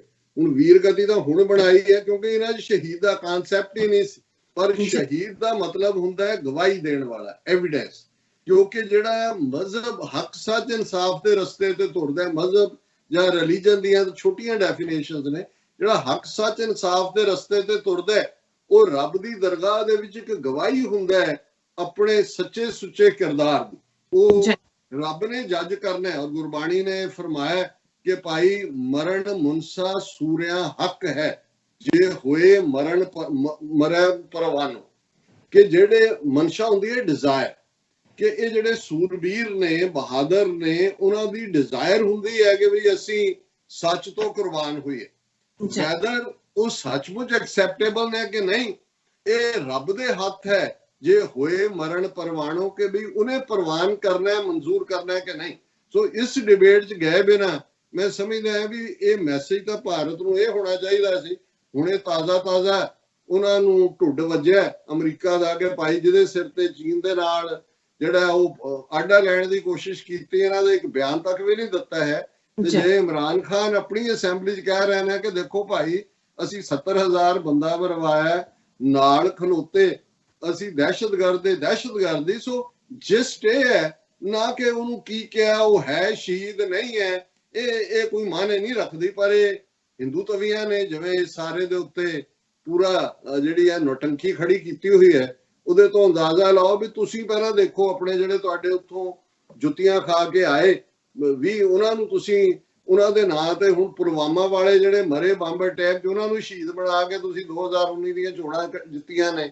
ਹੁਣ ਤੁਸੀਂ ਇਹਨਾਂ ਜਿਹੜੇ 20 ਮਾਰੇ ਗਏ ਵਿਚਾਰੇ ਬੇਗੁਨਾਹ ਲੋਕ ਜਿਹੜੇ ਤੁਸੀਂ ਧੱਕੇ ਉੱਤੇ 15,000 ਫੀਟ ਦੇ ਆਲਟੀਟਿਊਡ ਦੇ ਉੱਤੇ, ਉਹਨਾਂ ਨੂੰ ਅੱਗੇ ਲਾ ਕੇ ਤੁਸੀਂ ਬਿਹਾਰ ਤੇ ਬੰਗਾਲ ਦੀਆਂ ਇਲੈਕਸ਼ਨਾਂ ਕੱਢਣੀਆਂ ਨੇ। ਔਰ ਇਸ ਪ੍ਰਾਈਮ ਮਿਨਿਸਟਰ ਨੂੰ ਇਹ ਵੀ ਨਹੀਂ ਪਤਾ ਕਿ ਬਿਹਾਰ ਰੈਜੀਮੈਂਟ ਤੇ ਬਿਹਾਰੀ ਦੇ ਵਿੱਚ ਫਰਕ ਹੁੰਦਾ ਹੈ ਕਿ ਭਾਈ ਬਿਹਾਰ ਰੈਜੀਮੈਂਟ ਦੇ ਬੰਦੇ ਮਰੇ ਨੇ ਜਿਹਨੇ ਸਿਰਫ 4 ਬਿਹਾਰੀ ਨੇ, 16 ਦੂਜੇ ਨੇ, ਤੇ ਉਹ ਉਹਨਾਂ ਨੂੰ ਹੀ ਸਾਰੇ 20 ਬਿਹਾਰੀਆਂ ਦੇ ਖਾਤੇ 'ਚ ਪਾ ਕੇ ਉਹਨਾਂ ਤੋਂ ਵੋਟਾਂ ਮੰਗ ਰਿਹਾ ਕਿ ਆਪਕਾ ਪ੍ਰਕਰਮ, ਆਪਕਾ ਸ਼ੌर्य ਕਿਆ ਫਰਾਡ ਹੈ। ਸੋ ਜਿਹੜੇ ਖੁਦ ਫਰਾਡੀਏ ਨੇ ਉਹਨਾਂ ਨੂੰ ਕਿਸੇ ਦੀ ਸਾਫ਼ ਗੋਈ 'ਚੋਂ ਵੀ ਜਿਹੜੀ ਹੈ ਉਹ ਕੋਈ ਨਸੀਹਤ ਲੈਣ ਦਾ ਉਹਨਾਂ 'ਚ ਨਹੀਂ ਭਾਵ ਹੁੰਦਾ, ਉਹਨੂੰ ਵੀ ਫਰਾਡ ਦੇ ਥੱਲੇ ਹੀ ਜਿਹੜਾ ਸਮਝ ਰਿਹਾ ਹੁੰਦਾ। ਜੀ ਰਾਜ ਸਾਹਿਬ ਤੁਹਾਡਾ ਬਹੁਤ ਬਹੁਤ ਸ਼ੁਕਰੀਆ। ਇਸ ਵਕਤ ਲੈਣੇ ਬ੍ਰੇਕ। ਵਿਊਅਰਸ ਤੁਸੀਂ ਨਾਲ ਇਸੇ ਤਰ੍ਹਾਂ ਹੀ ਬਨੇ ਰਹਿਣਾ। ਮਿਲਦੇ ਹਾਂ ਛੋਟੇ ਜਿਹੇ ਵਕਫੇ ਤੋਂ ਬਾਅਦ।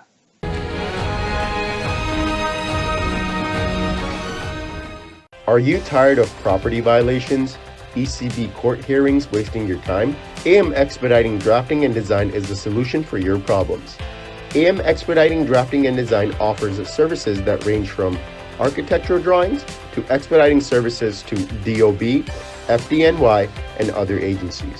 Or visit their location at 116-15 Myrtle Avenue in Richmond Hill. Call AM Expediting Drafting and Design now at 718-725-0059.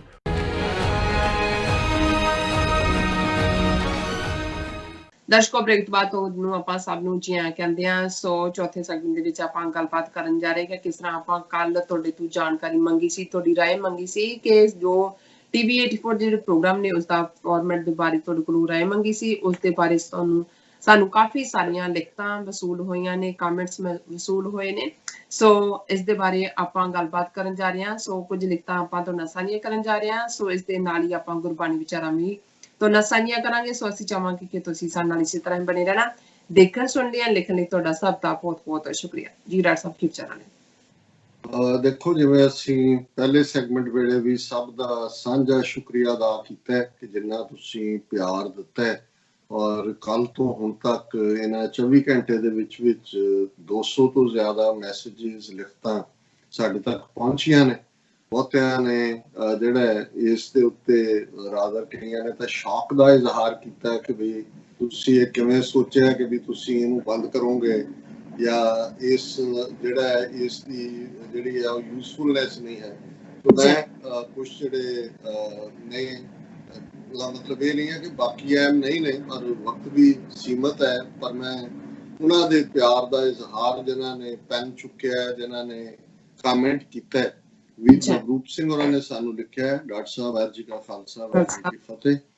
I was shocked today by somebody's naive comments about programs such or such being boring. Maybe they don't have enough commitment and interest in the Qawmi affairs then. ਉਹਨਾਂ ਨੇ ਕਿਹਾ ਜੀ ਵੀ ਮੈਂ ਅੱਜ ਇਸ ਗੱਲ ਤੋਂ shocked ਹੋਇਆ ਜਦੋਂ ਤੁਸੀਂ ਕਿਹਾ ਕਿ ਕੁਛ ਨੂੰ ਇਹ ਲੱਗਦਾ ਹੈ ਕਿ ਵੀ ਇਹ ਪ੍ਰੋਗਰਾਮ ਬੋਰਿੰਗ ਹੁੰਦਾ ਜਾ ਰਿਹਾ ਔਰ ਇਸ ਤੋਂ ਇਹ ਲੱਗਦਾ ਹੈ ਕਿ ਵੀ ਉਹਨਾਂ ਦੀ ਕਮਿਟਮੈਂਟ ਜਾਂ ਕੌਮੀ ਅਫੇਅਰਸ ਦੇ ਵਿੱਚ ਦਿਲਚਸਪੀ ਨਹੀਂ ਹੋਏਗੀ। Then I must say I have been listening and watching your show from the very first day and never missed it since। ਕਿ ਮੈਂ ਪਹਿਲੇ ਦਿਨ ਤੋਂ ਜਦੋਂ ਤੁਸੀਂ ਸ਼ੁਰੂ ਕੀਤਾ ਹੈ ਮੈਂ ਇਹਨੂੰ ਦੇਖਦਾ ਹਾਂ, ਕਦੇ ਮੈਂ ਇਹਨੂੰ ਮਿਸ ਨਹੀਂ ਕੀਤਾ। If I have ever missed it, I have went back and watched it when I have time, and after 7 years, sometimes I don't even need to message that I feel, because most of the time you say what I am thinking the very next day. This is what you have achieved in these 7 years। ਉਹਨਾਂ ਨੇ ਕਿਹਾ ਵੀ ਹੁਣ 7 ਸਾਲ ਬਾਅਦ ਮੈਂ ਕਹਿ ਸਕਦਾ ਕਿ ਜਿਹੜੀ ਗੱਲ ਮੈਂ ਅਗਲੇ ਦਿਨ ਸੋਚਦਾ ਉਹ ਆਲਮੋਸਟ ਤੁਸੀਂ ਕਵਰ ਕੀਤੀ ਹੁੰਦੀ ਹੈ। ਔਰ ਮੈਂ ਇਹ ਇਹਨੂੰ ਤੁਸੀਂ ਇੱਕ ਆਤਮਿਕਤਾ ਦਾ ਰਿਸ਼ਤਾ ਵੀ ਕਹਿੰਦੇ ਹੋ ਕਿ ਜਿਹਦੇ ਵਿੱਚ ਇੰਟੈਲੈਕਟ ਤਾਂ ਛੋਟੀ ਚੀਜ਼ ਹੁੰਦੀ ਹੈ, ਇੱਕ ਤੁਹਾਡਾ ਅੰਦਰ ਨਾਲ ਜੁੜਿਆ ਵੀ ਸੰਬੰਧ ਹੁੰਦਾ ਕਿ ਵੀ I can say after 7 years you are an inspiration to the younger generation of Sikh activists and like a father figure to us। ਕਿ ਤੁਸੀਂ ਨੌਜਵਾਨ ਪੀੜ੍ਹੀ ਦੀ ਜਿਹੜੀ ਹੈ ਮੋਟੀਵੇਸ਼ਨ ਹੋ, ਪ੍ਰੇਰਨਾ ਹੋ ਔਰ ਪਿਤਾ ਵਾਂਗ ਤੁਹਾਡਾ ਸਾਡੇ ਦਿਲਾਂ 'ਚ ਥਾਂ ਹੈ। I have personally learned a lot listening to you. Not only it has made me aware of Qawmi issues, but has made me a sharper person in regular life as well। ਕਿ ਮੈਂ ਇਹਨਾਂ ਤੁਹਾਡੇ ਤੋਂ ਬਹੁਤ ਕੁਝ ਸਿੱਖਿਆ। ਇਹੀ ਨਹੀਂ ਕਿ ਮੈਨੂੰ ਜਿਹੜਾ ਗਿਆਨ ਹੋਇਆ ਪਰ ਮੈਂ ਜਿਹੜਾ ਮੇਰਾ ਇੰਟੈਲੈਕਟ ਹੈ, ਬੁੱਧੀ ਹੈ, ਉਹ ਵੀ ਤਿੱਖੀ ਹੋਈ ਹੈ। As well, never be disheartened by those who discourage you। There are a lot of people who value what you do। ਕਿ ਭਾਈ ਜਿਹੜੇ ਕੋਈ ਨਾ ਪੱਖੀ ਗੱਲ ਕਰਦੇ ਨੇ ਉਹਨਾਂ ਤੋਂ ਹੌਸਲਾ ਨਾ ਛੱਡੋ ਔਰ ਤੁਸੀਂ ਉਹਨਾਂ ਵੱਲ ਦੇਖੋ ਜਿਹੜੇ ਤੁਹਾਨੂੰ ਜਿਹੜਾ ਐਪਰੀਸ਼ੀਏਟ ਕਰਦੇ। ਨਹੀਂ ਨਵਰੂਪ ਸਿੰਘ ਜੀ, ਕੋਈ ਇਸ ਕਿਸਮ ਦੀ ਉਦਾਸੀ ਨਹੀਂ ਹੈ, ਲੇਕਿਨ ਮੈਂ ਸਮਝਦਾ ਵੀ ਕਈ ਵਾਰ ਇਸ ਸਾਰੇ ਚੋਂ ਜਿਨ੍ਹਾਂ ਨੇ ਸੁਜੈਸਟ ਵੀ ਕੀਤਾ ਹੋਏਗਾ ਵੈਲ ਇੰਟੈਂਸ਼ਨਡ ਵੀ ਨੇ, ਇਹ ਨਹੀਂ ਹੈ ਉਹਨਾਂ ਨੂੰ ਲੱਗਦਾ ਹੋਏਗਾ ਕਿ ਭਾਈ ਕੋਈ ਨਾ ਕੋਈ ਨਵਾਂ ਇਨਗਰੀਡੀਐਂਟ ਐਡ ਕੀਤਾ ਜਾਏ ਔਰ ਅਸੀਂ ਉਹਨੂੰ ਉਸੇ ਸਪਿਰਿਟ 'ਚ ਹੀ ਲੈਂਦੇ।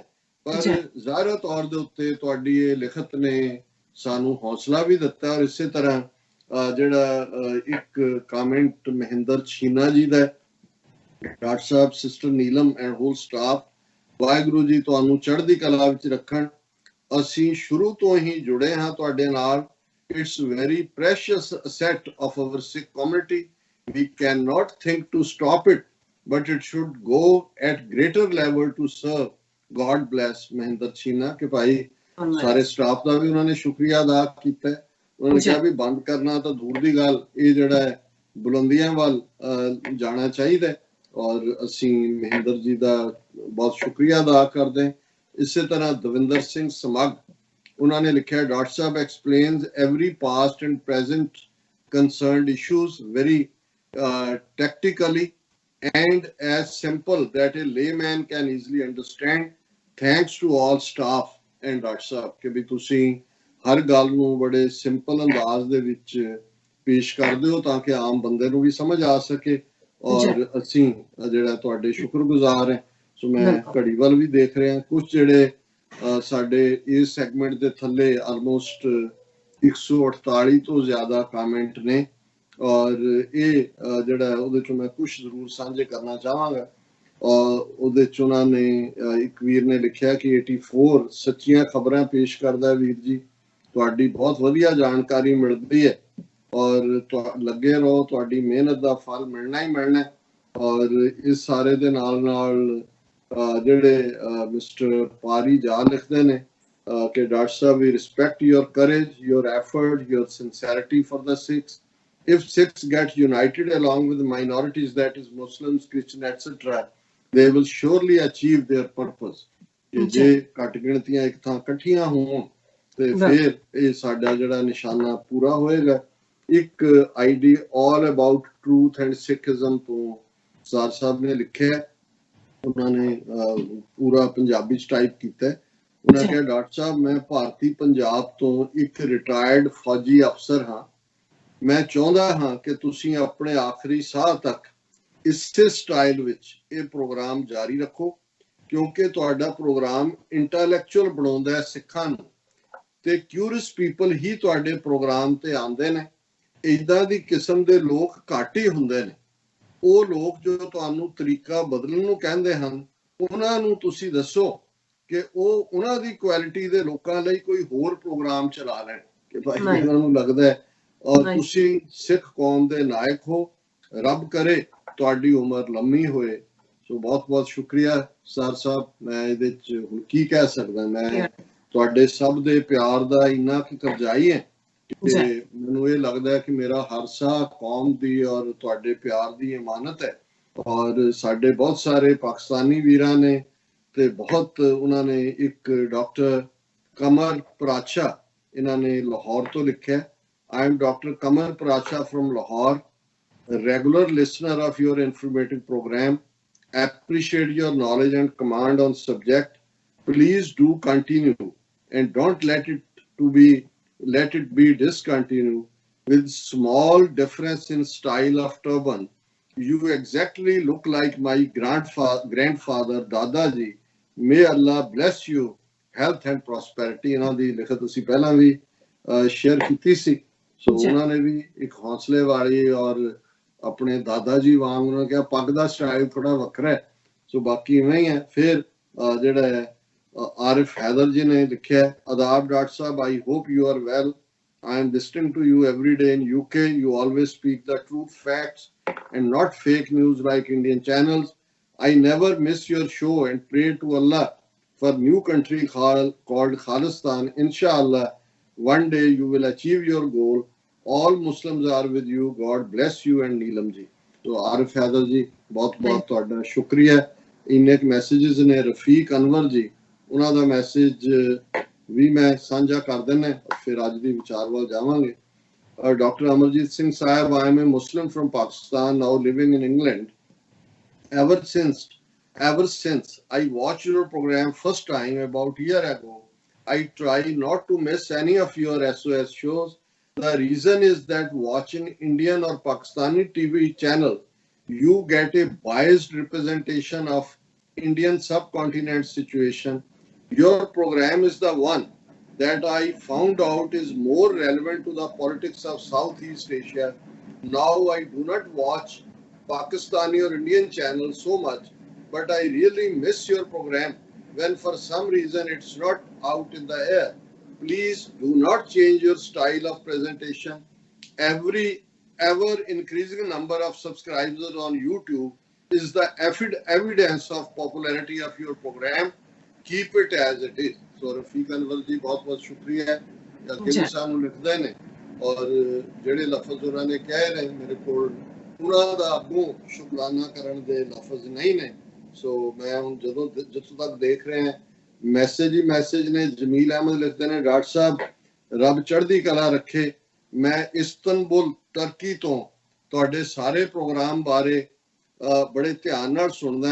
ਖਾਲਿਸਤਾਨ ਬਣ ਕੇ ਰਹੇਗਾ ਇਨਸ਼ਾਅੱਲਾ, ਤੇ ਕਸ਼ਮੀਰ ਵੀ ਪਾਕਿਸਤਾਨ ਲਏਗਾ ਇਨਸ਼ਾਅੱਲਾ। ਪਾਕਿਸਤਾਨ ਜ਼ਿੰਦਾਬਾਦ, ਖਾਲਿਸਤਾਨ ਜ਼ਿੰਦਾਬਾਦ। ਜਮੀਲ ਮੁਸ਼ਤਾਕ ਗੁੱਜਰ ਔਰ ਉਹਨਾਂ ਦਾ ਪਿੱਛੋਂ ਜਿਹੜਾ ਸ਼ਾਇਦ ਬੁੱਢਨ ਗੁਜਰਾਤ ਤੋਂ ਨੇ। ਔਰ ਇਸੇ ਤਰ੍ਹਾਂ ਅਲੀ ਮੂਸਾ ਜੀ, ਉਹਨਾਂ ਨੇ ਲਿਖਿਆ, I watch your program daily because you present all analysis on the basis of facts. Truth and honest analysis is the main strength of your program. मैं रोजाना देखता है सच और ਜਿਹੜਾ ਇਮਾਨਦਾਰੀ ਨਾਲ ਤੁਸੀਂ ਆਪਣਾ ਪ੍ਰੋਗਰਾਮ ਕਰਦੇ ਹੋ। You are doing a wonderful job for us and for your community. ਤੁਸੀਂ ਸਾਡੇ ਲਈ ਔਰ ਆਪਣੀ ਕਮਿਊਨਿਟੀ ਲਈ ਚੰਗਾ ਕੰਮ ਕਰ ਰਹੇ ਹੋ। It is true that before Kartarpur corridor and watching your program, it is my perception that Sikhism is branch of Hinduism. But after watching your program, I have come to know that Tawheed is common belief between Sikhs and Muslims. Means Sikhs are Muhaid, means Sikhs also believe in Allah as Muslims do. I love Dr. Amarjit Singh Saab's way of explaining different issues. I want to say that don't compromise truth and honesty while expressing your analysis. which is your main strength. So बड़ी बहुत शुक्रिया बहुत अली शुक्रिया। मूसा जी, ਤੁਸੀਂ ਸਾਨੂੰ ਦ੍ਰਿੜ ਮਜ਼ਬੂਤ ਰਹਿਣ ਦੇ ਲਈ ਸਬਕ ਵੀ ਦਿੱਤਾ ਹੈ ਔਰ ਐਪਰੀਸ਼ੀਏਟ ਵੀ ਕੀਤਾ ਹੈ, ਔਰ ਜੀ। ਅਸੀਂ ਤੁਹਾਡੇ ਹਰ ਲਫ਼ਜ਼ ਦੇ ਕਦਰਦਾਨ ਹੈ, ਔਰ ਤੁਹਾਡੇ ਲਈ ਵੀ ਸਾਰੇ ਹੀ ਆਪਣੇ ਦਰਸ਼ਕਾਂ ਲਈ ਜਿਹੜੇ ਹੁਣ 200 ਦੇ ਲਗਭਗ ਬਾਕੀ ਮੈਸੇजेस ਨੇ ਉਹਨਾਂ ਤੋਂ ਮੈਂ ਮਾਫੀ ਚਾਹੁੰਦਾ, ਪਰ ਮੈਂ ਇਹਨਾਂ ਨੂੰ ਵੀ ਇਹ ਨਹੀਂ ਹੈ ਕਿ ਸੈਲਫ ਪੈਟਿੰਗ ਦੇ ਲਈ, ਪਰ ਮੈਂ ਸਮਝਦਾ ਕਿ ਵੀ ਇਹ ਸਾਡਾ ਅਸੈਟ ਹੈ, ਸਾਡਾ ਸਰਮਾਇਆ ਹੈ, ਜਿਹੜਾ ਪਿਆਰ ਦਾ ਖਜ਼ਾਨਾ ਹੈ, ਜਿਸ ਨੂੰ ਔਰ ਰੱਬ ਦੀ ਯਾਦ, ਇਬਾਦਤ ਔਰ ਪਿਆਰ, ਇਹ ਖਜ਼ਾਨੇ ਨੇ। ਤੁਸੀਂ ਜਿੰਨਾ ਵੰਡਦੇ ਹੋ, ਜਿਹਨੂੰ ਗੁਰੂ ਸਾਹਿਬ ਨੇ ਵੀ ਫਰਮਾਇਆ ਕਿ ਭਾਈ ਖਾਵੋ ਖਰਚੋ ਰਲ ਮਿਲ ਭਾਈ, ਟੋਟ ਨਾ ਆਵੇ ਵੱਧੋ ਜਾਈ, ਕਿ ਇਹ ਉਹ ਖਜ਼ਾਨੇ ਨੇ ਕਿ ਜਿਨ੍ਹਾਂ ਨੂੰ ਤੁਸੀਂ ਜਿੰਨਾ ਵੰਡਦੇ ਹੋ ਉਨਾ ਹੀ ਇਹ ਅੱਗੋਂ ਵੱਧਦਾ ਹੈ। ਸੋ ਇਹ ਪਿਆਰ ਦਾ ਖਜ਼ਾਨਾ ਜਿਹੜਾ ਸਾਡੇ ਵਿਊਅਰਸ, ਸਾਡੇ ਲਿਸਨਰਸ ਨੇ ਸਾਡੇ ਲਈ ਰੱਖਿਆ ਜਾਂ ਸਾਨੂੰ ਦਿੰਦੇ ਨੇ, ਇਸ ਦੇ ਅੱਗੇ ਅਸੀਂ ਆਪਣਾ ਸਿਰ ਝੁਕਾਉਂਦੇ ਹਾਂ। ਔਰ ਮੈਂ ਕਲੋਜ਼ਿੰਗ ਦੇ ਵਿੱਚ ਜਿਵੇਂ ਅਸੀਂ ਬਾਬਾ ਫਰੀਦ ਗੰਜ ਸ਼ੱਕਰ ਉਹਨਾਂ ਦੇ ਸ਼ਲੋਕਾਂ ਦੇ ਉੱਤੇ ਵਿਚਾਰ ਕਰਦੇ ਹਾਂ, ਔਰ ਅੱਜ 2 ਸ਼ਲੋਕ ਜਿਹੜੇ ਸ਼ਲੋਕ ਨੰਬਰ 33 ਔਰ 34 ਨੇ ਉਹਨਾਂ ਦੇ ਉੱਤੇ ਵਿਚਾਰ ਕਰਾਂਗੇ ਕਿ ਅਲਟੀਮੇਟਲੀ ਬਾਹਰਲੀ ਖੂਬਸੂਰਤੀ ਵੀ, ਔਰ ਅਸੀਂ ਮਜ਼ਹਬ ਦੇ ਨਾਂ ਥੱਲੇ ਬਹੁਤ ਵਾਰ ਜਿਹੜੇ ਬਾਹਰ ਰਿਚੁਅਲ ਕਰਦੇ ਆ, ਜਿਹਦਾ ਬਹੁਤ ਵਾਰੀ ਮਕਸਦ ਜਗ ਦਿਖਾਵਾ ਹੁੰਦਾ ਹੈ ਕਿ ਦੁਨੀਆ ਸਾਨੂੰ ਕਹੇ ਕਿ ਜੇ ਅਸੀਂ ਬੜੇ ਮਜ਼ਹਬੀ ਹਾਂ, ਅਸੀਂ ਭਲੇ ਹਾਂ, ਪਰ ਅੰਦਰ ਸਾਡੀ ਪ੍ਰੀਤ ਨਹੀਂ ਹੁੰਦੀ। ਔਰ ਸੂਫੀਆਂ ਦਾ ਜਾਂ ਰੱਬ ਦੇ ਜਿਹੜੇ ਰਸਤੇ ਤੇ ਤੁਰਨ ਵਾਲੇ ਨੇ, ਇੱਕ ਗੱਲ ਉਹਨਾਂ ਨੇ ਬੜੀ ਕਲੀਅਰ ਕੀਤੀ ਹੋਈ ਹੈ ਕਿ ਰੱਬ ਦੇ ਸਾਹਮਣੇ ਤੁਹਾਡਾ ਇਹ ਦਿਖਾਵਾ ਝੂਠ ਨਹੀਂ, ਦੁਨੀਆ 'ਚ ਚੱਲ ਜਾਂਦਾ, ਵਿਕਦਾ ਵੀ ਹੈ, ਤੁਹਾਡੀ ਕਿਸਮ ਦੇ ਲੋਕ ਆਪਣਾ ਸੌਦਾ ਵੇਚਦੇ ਨੇ, ਪਰ ਬਾਬਾ ਫਰੀਦ ਦਾ ਇਹ ਫਰਮਾਨ ਹੈ ਕਿ ਦਿਲੋਂ ਮੁਹੱਬਤ ਜਿਨ ਸਹੀ ਸੱਚਿਆ, ਜਿਨ ਮਨ ਹੋਰ ਮੁਖ ਹੋਰ ਸੇ ਕੰਡੇ ਕੱਚਿਆ, ਰੱਤੇ ਇਸ਼ਕ ਖੁਦਾਏ ਰੰਗ ਦੀਦਾਰ ਕੈ, ਵਿਸਰਿਆ ਜਿਨ ਨਾਮ ਸੇ ਭੋਏ ਭਾਰ ਥੀਏ, ਆਪ ਲਿਏ ਲੜ ਲਾਏ ਦਰ ਦਰਵੇਸ਼ ਸੇ, तेना धन जनेंदी माओ आए सफल से। कि जिदों दिलों मुहब्बत है उही रब दी दरगाह दे विच उहदे दरवेश ने और उही रब नूं चंगे लगदे ने, उही इश्क हकीकी दे रस्ते ते तुरन वाले सचमुच कबूल हुंदे ने। ते बाकी मन होर मुख होर अंदर होर है, जबान ते होर है, वो कच्चे ने। और इहदे च पहला श्लोक यही है, नाती तोती संभ ही सुती आए नचिंद, फरीदा रही सो बेड़ी हिंग दी गई कथूरी गन। हुण कथूरी जिहड़ी कस्तूरी कहंदे ने, हिरन दे ढिड चों निकलदे बहुत महंगा हुंदी है। किसी जमाने च मेरा ख्याल है 5000 रुपए का तोला हुंदा सी। ते हिंग सब तो ज्यादा मुश्क वाली चीज हिंग है। तुसीं कहंदे हुण तां इत्थे तां इस्तेमाल नहीं हुंदी, पर वो हिंग तां जिथों गुजर जाए उत्थों भी कई दिन हिंग दी मुश्क होंदी रहिंदी है।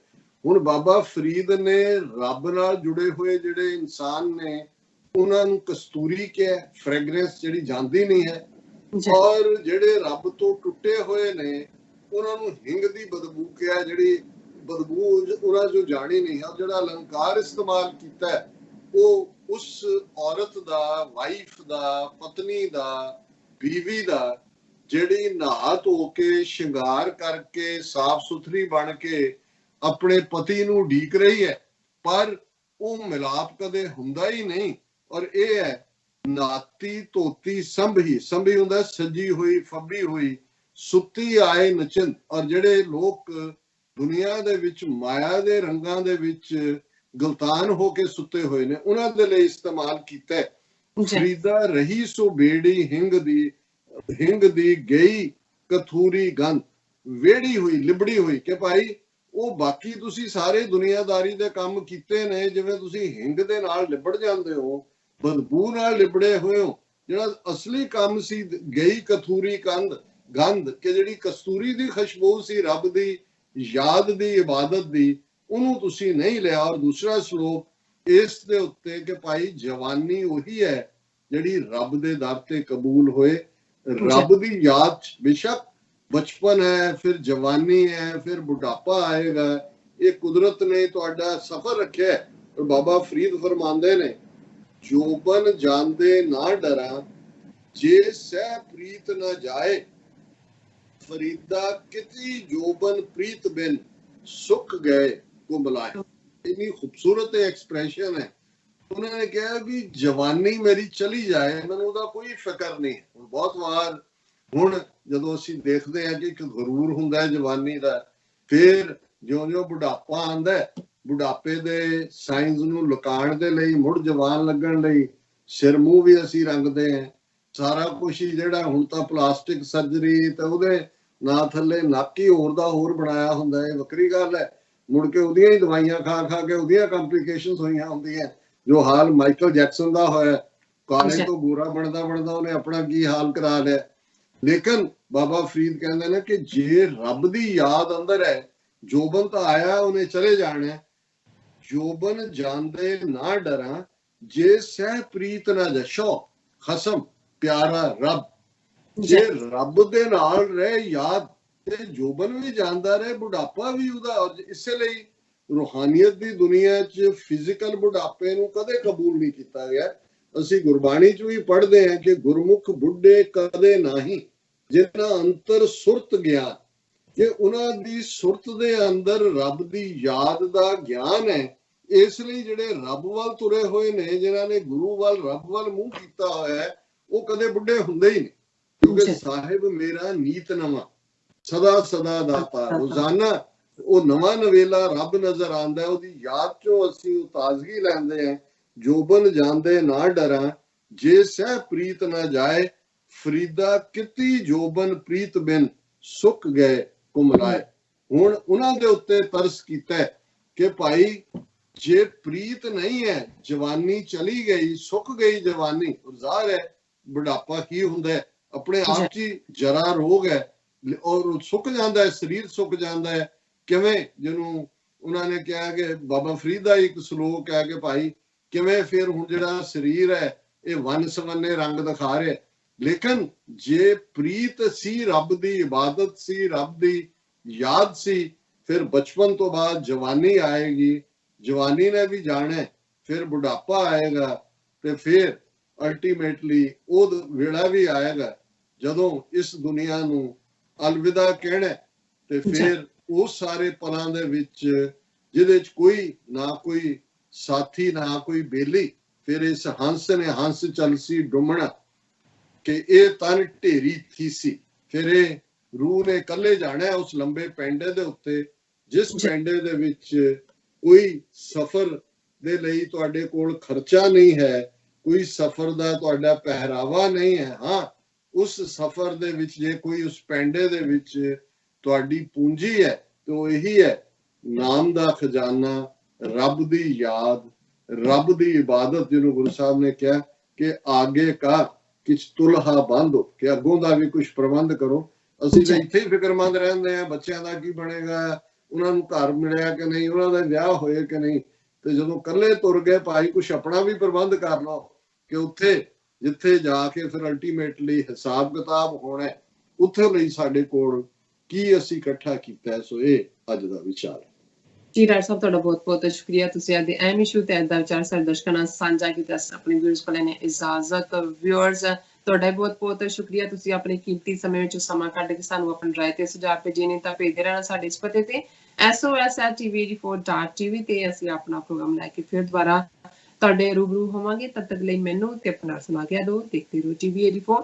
ਬੁਲਾ ਦਿਓ ਫਤਿਹ। ਵਾਹਿਗੁਰੂ ਜੀ ਕਾ ਖਾਲਸਾ, ਵਾਹਿਗੁਰੂ ਜੀ ਕੀ ਫਤਿਹ।